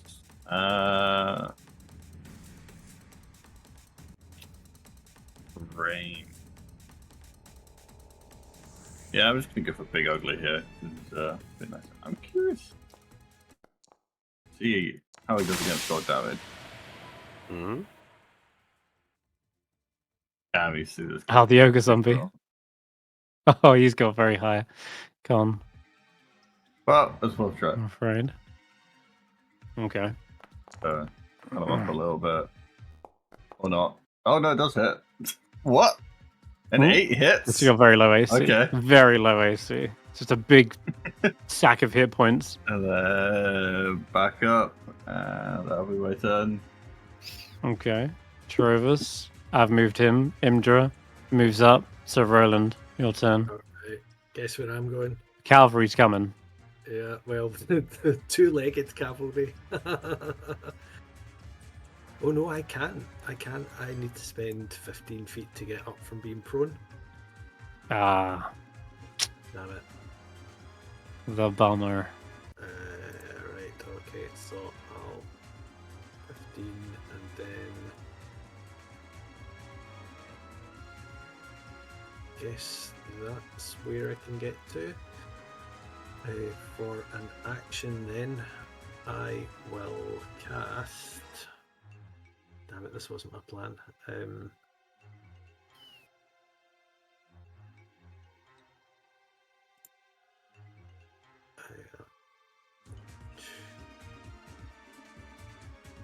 Right, bonus action, I'll cast Divine Favour on myself. You got it. my actions. And then for my action, I will shoot crossbow bolt at the ogre zombie. Mm-hmm. It's saying I don't have a heavy crossbow, but I definitely do. It's asking you for bolts or something. Ammunition. I've got them. Okay, you're good. And I get to do that twice, yeah. The extra Yeah. Mm-hmm. Okay, well, that's not nothing. There, the ogre zombie's looking rough already. Right, that's me. So loin. Mm-hmm.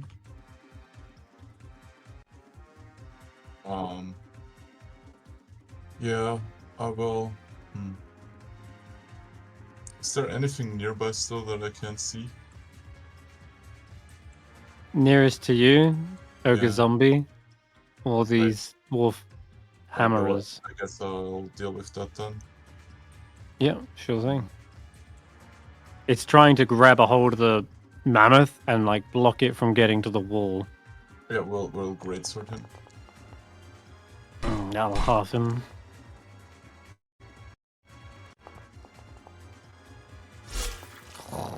Yeah. That will be You're slicing open up his stomach, innards are just pouring out. Smash face. What do you want the dwarves to do?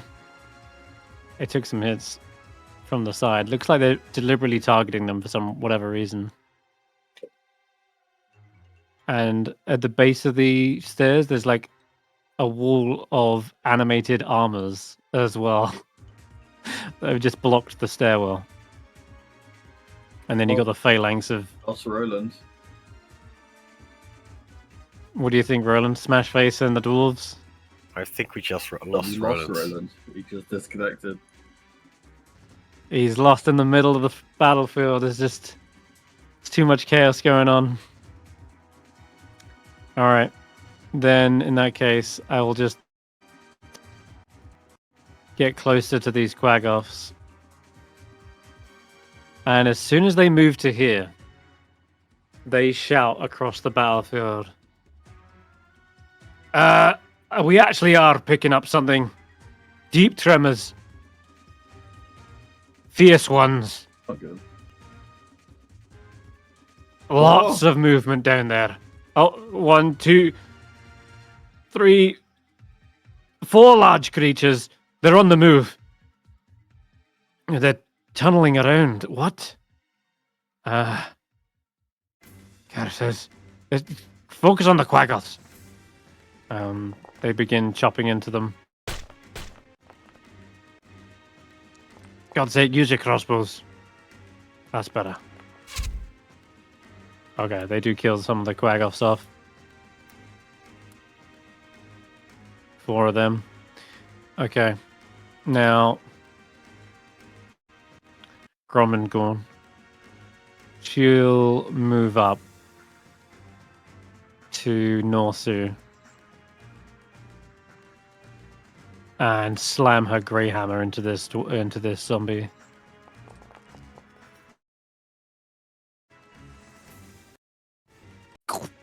Splat. That thing just gets absolutely crushed.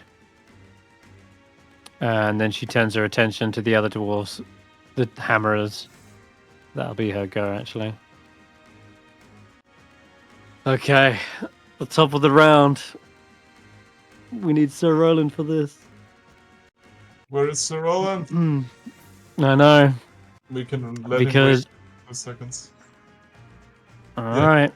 He has never seen the Roughgate cinematic. I have.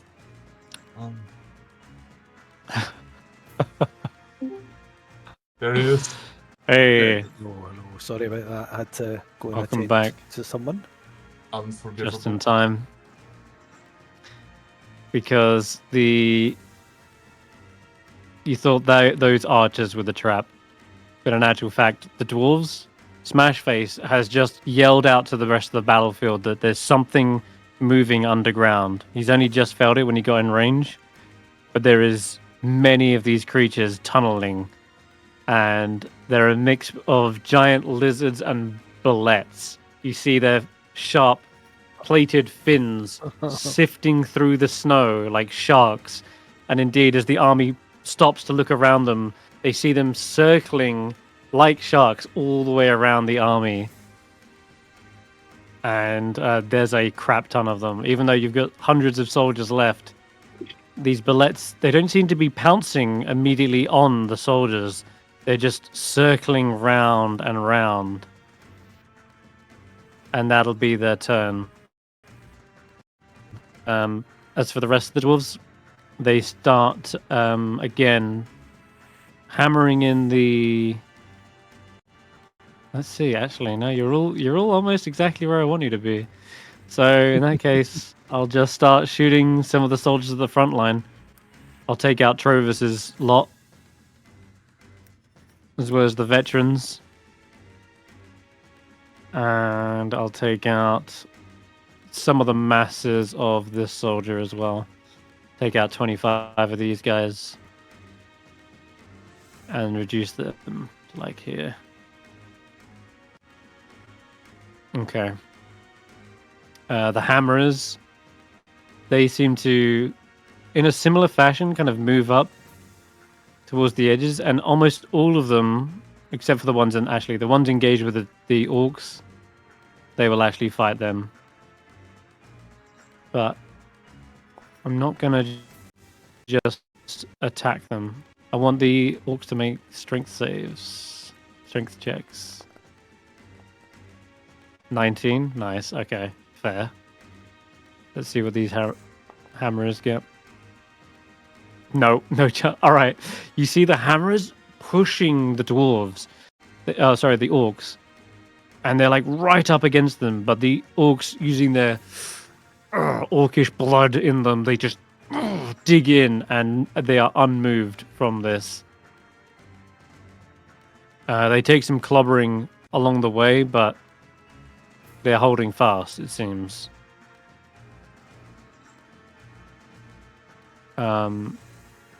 Nildar and a couple of the dwarves also move up.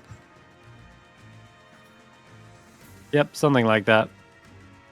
That works for me. I'll launch a couple of Eldritch Blasts. Why not? I doubt I'm even in range. Yep. Probably why he rolled 2 nat ones. Just wasn't even in range. It is so far up there, to be honest. But just for flair, you do see more fiery beams kind of shine out over the battlefield. In fact, I think I had some art of this.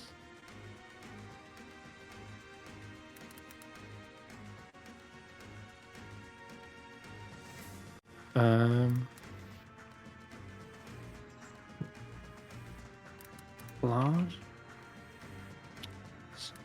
King size. King size, there we go. Yeah, something like this. You see him just on the very top, massive, enlarged, and blasting out energy beams out into the field of battle. Overseeing this entire fight. Okay. As for the Umber Hulk, probably tears into some of the veterans, crunching them. And then everyone around the Umber Hulk is going to have to roll charisma saving throws. Hey. I think that's actually a success. Cool. All right. Well, 35 soldiers would get their attacks on the Umber Hulk with their spears. And actually hit this thing as well. Which is like minimum damage, but minimum damage from like 35 of them is... it's a lot. It's like 60 damage. The Umber Hulk is surrounded on all sides. Veterans from the front kind of occupying its most dangerous snapping parts, whilst the soldiers come in from the flank and spear it into the gut. Goliaths on the rear, they need to roll their charisma save. Nope, Goliaths are not having a good time tonight. They do nothing. They stand there. Tracker, you're up.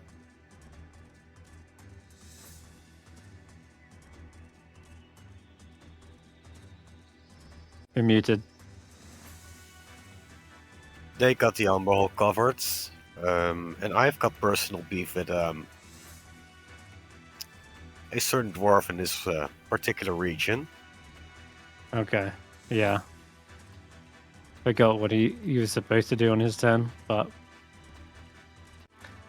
Oh wait, no, I told him he's holding his action, but he meets you as you reach him. He's enlarged as well. I hope you haven't forgotten about me. You. Long time no see. Let's finish this. Not so fast. I need you to also give me Oh. a strength athletics check, because he's going to push you. God damn it. Oh wait, Give me a moment. athletics. Yeah.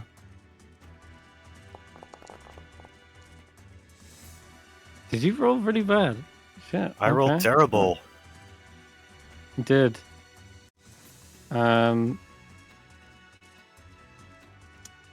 Fear not, though. That's still a success, roughly. Fairly. Okay. There are two more Duergar here who are likewise similarly doing the same thing. They're less focused on attacking you for some reason. It'll all be revealed soon. But give me another two. Give me another two strength athletics checks. Because these were their held actions as you get into combat with them.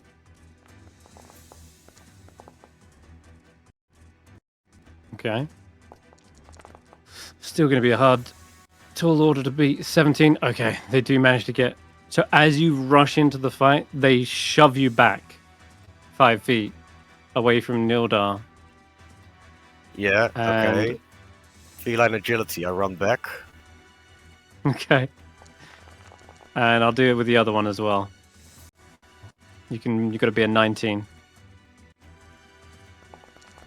Just because... Cool, they shoved you and shoved you prone.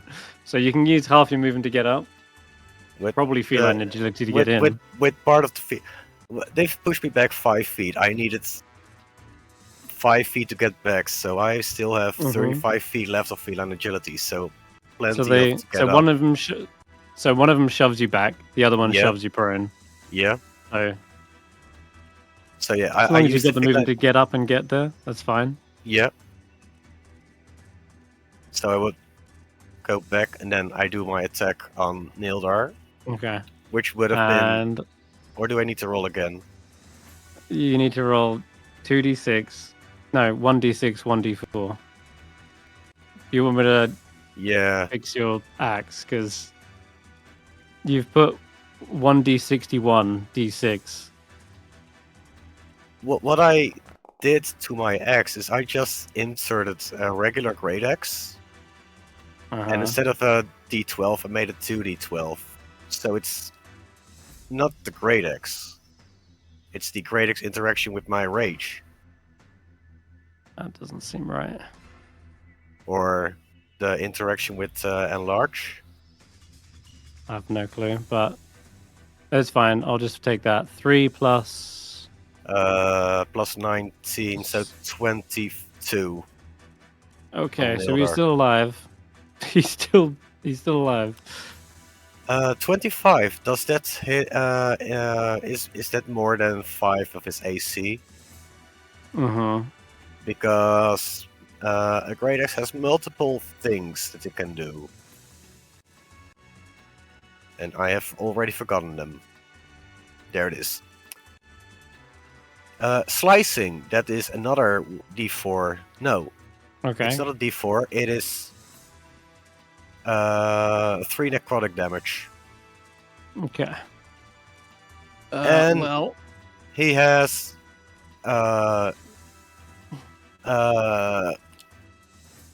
disadvantage on his next dead. ability. he's dead. He's down. Then, in that case, with the extra slicing, that will bring him down. Okay, which one was the one that's pushed me away? This one pushed you down. Okay. With Massacre, can I do some leftover damage to that one? Nope, you can't, because there is no leftover damage. Okay. You did the exact amount. Like, on the dot. A second attack? Yep.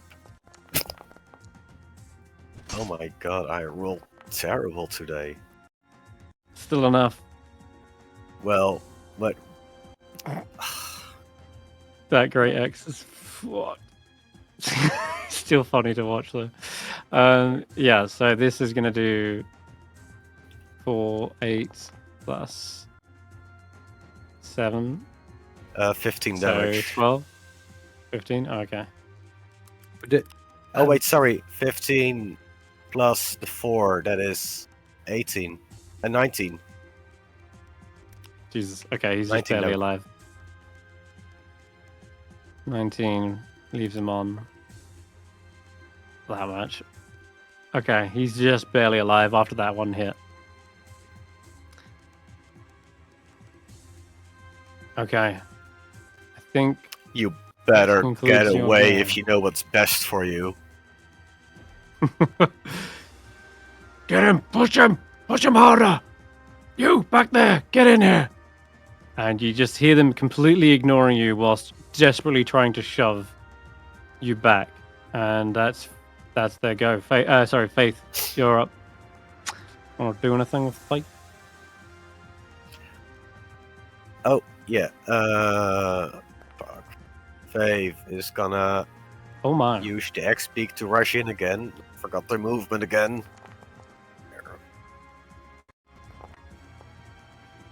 Holy shit, turnaround. Not Oh, only did the fuck, 50 just out of- soldiers make it, they also managed to hit the Umber Hog on the dot of their AC. So 50 soldiers bring the hog down. So, hallelujah,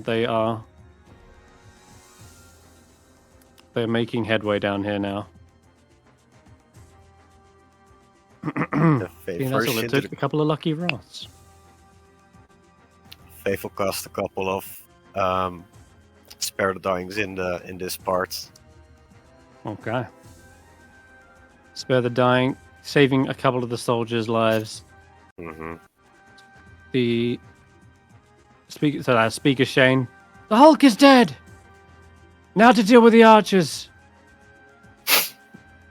And the Quaggoths are also surrounded in here. They're probably going to be easy pickings, so they'll stick around for them. The chieftain directs their attacks towards them. And again, with a multi-attack. As that will finish off the Quaggoths on the left flank. What do you want the Goliaths on the right flank to do?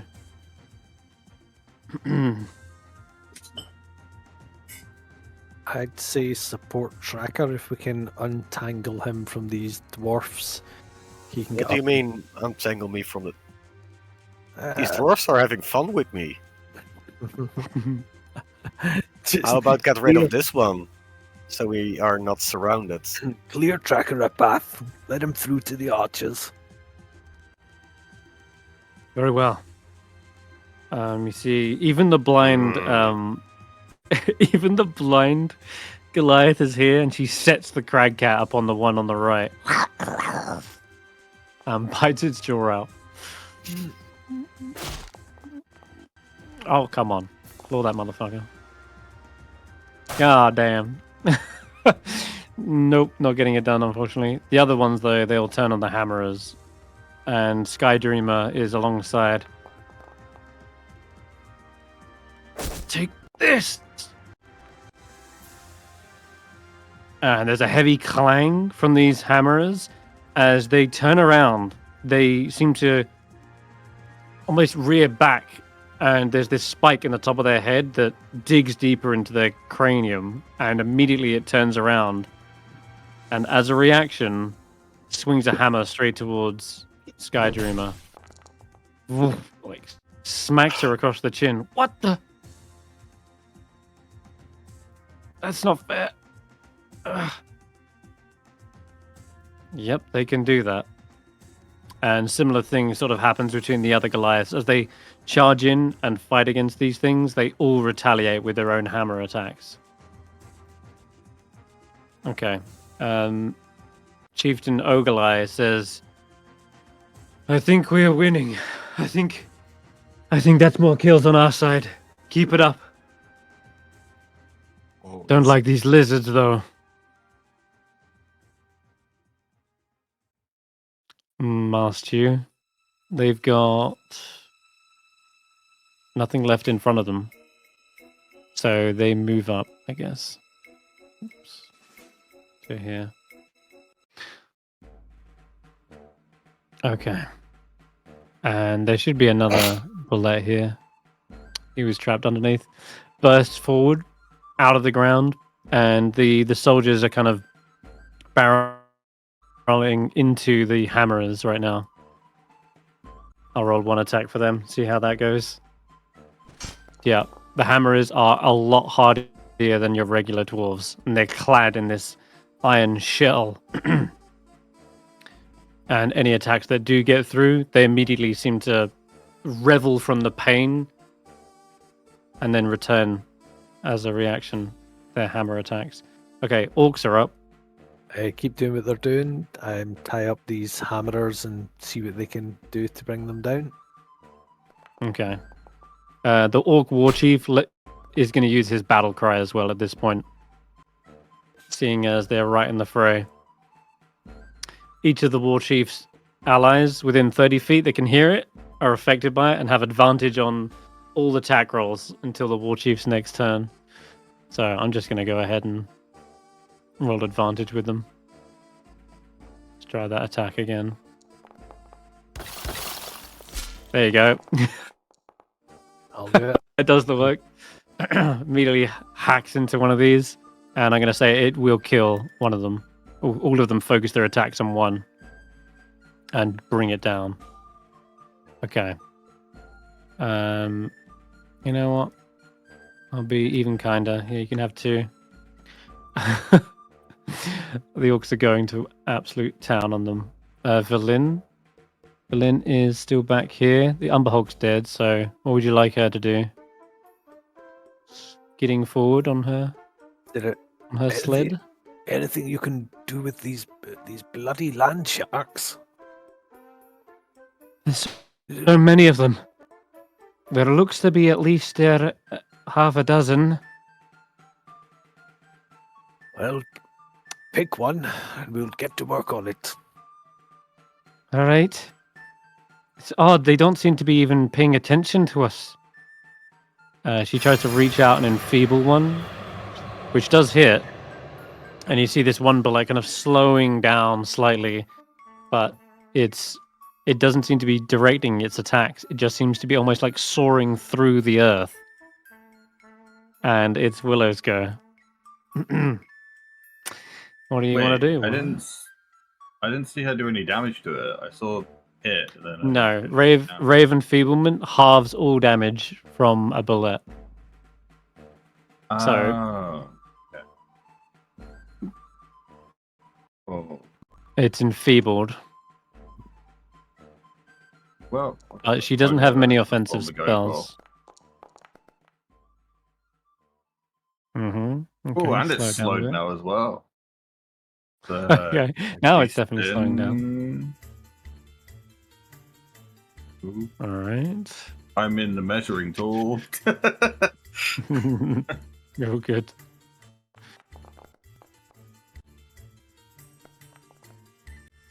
By the way, I will ask one question. Does Okay. anybody have opposition to end the game for tonight after this Not.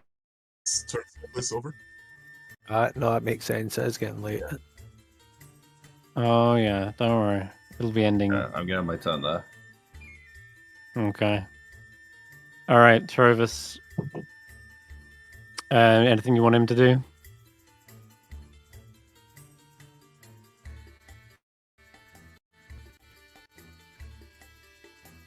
of us. Uh, Get him to straight the same guy I just did, if he can. Okay. What we're going Most for. of his men are down, actually. I just realized it's just Trovus. what a mad lad. He gets right in there. Ah, fine. He will just bring out his short sword, long sword combo. And does a multi-attack against one of these. Oops. That's a Goliath. He's snowblind. What's he doing? He doesn't actually hit the hammer, though.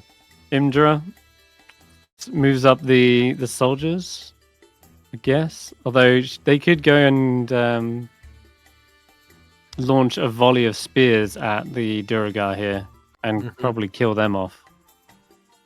Great. Just to clear a path for Tracker. So, fuck. If they hit, shouldn't be disadvantaged though. Is that a 9 to hit? Not good. These Duragar do bring up their shields.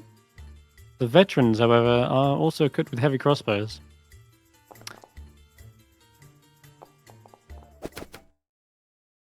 I thought you said they were good They're with not very, heavy not very good. crossbows.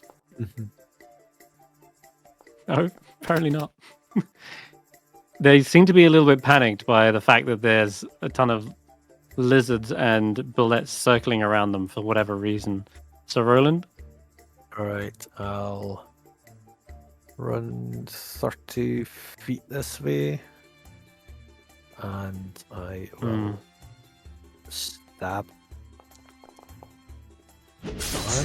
And that gets, we won't Divine Smite, but it does get the cavalry charge bonus because you don't need to be mounted for that. Oh, a whole one.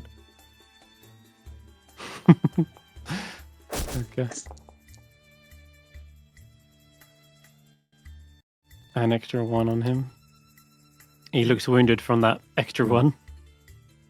And that's my turn. They've mostly all used their reactions already on the dwarves, so I'm not going to hit you back. Sir Loin. See here. Where the fuck am I in the middle there? This guy's dead. Yeah, I guess I'm crashing into the front line here. Can I, like, move past him if I want? I'm hitting this guy here. The hammer. Oh, okay. Sure.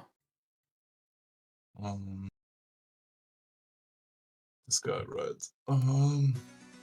Let's go with the greatsword.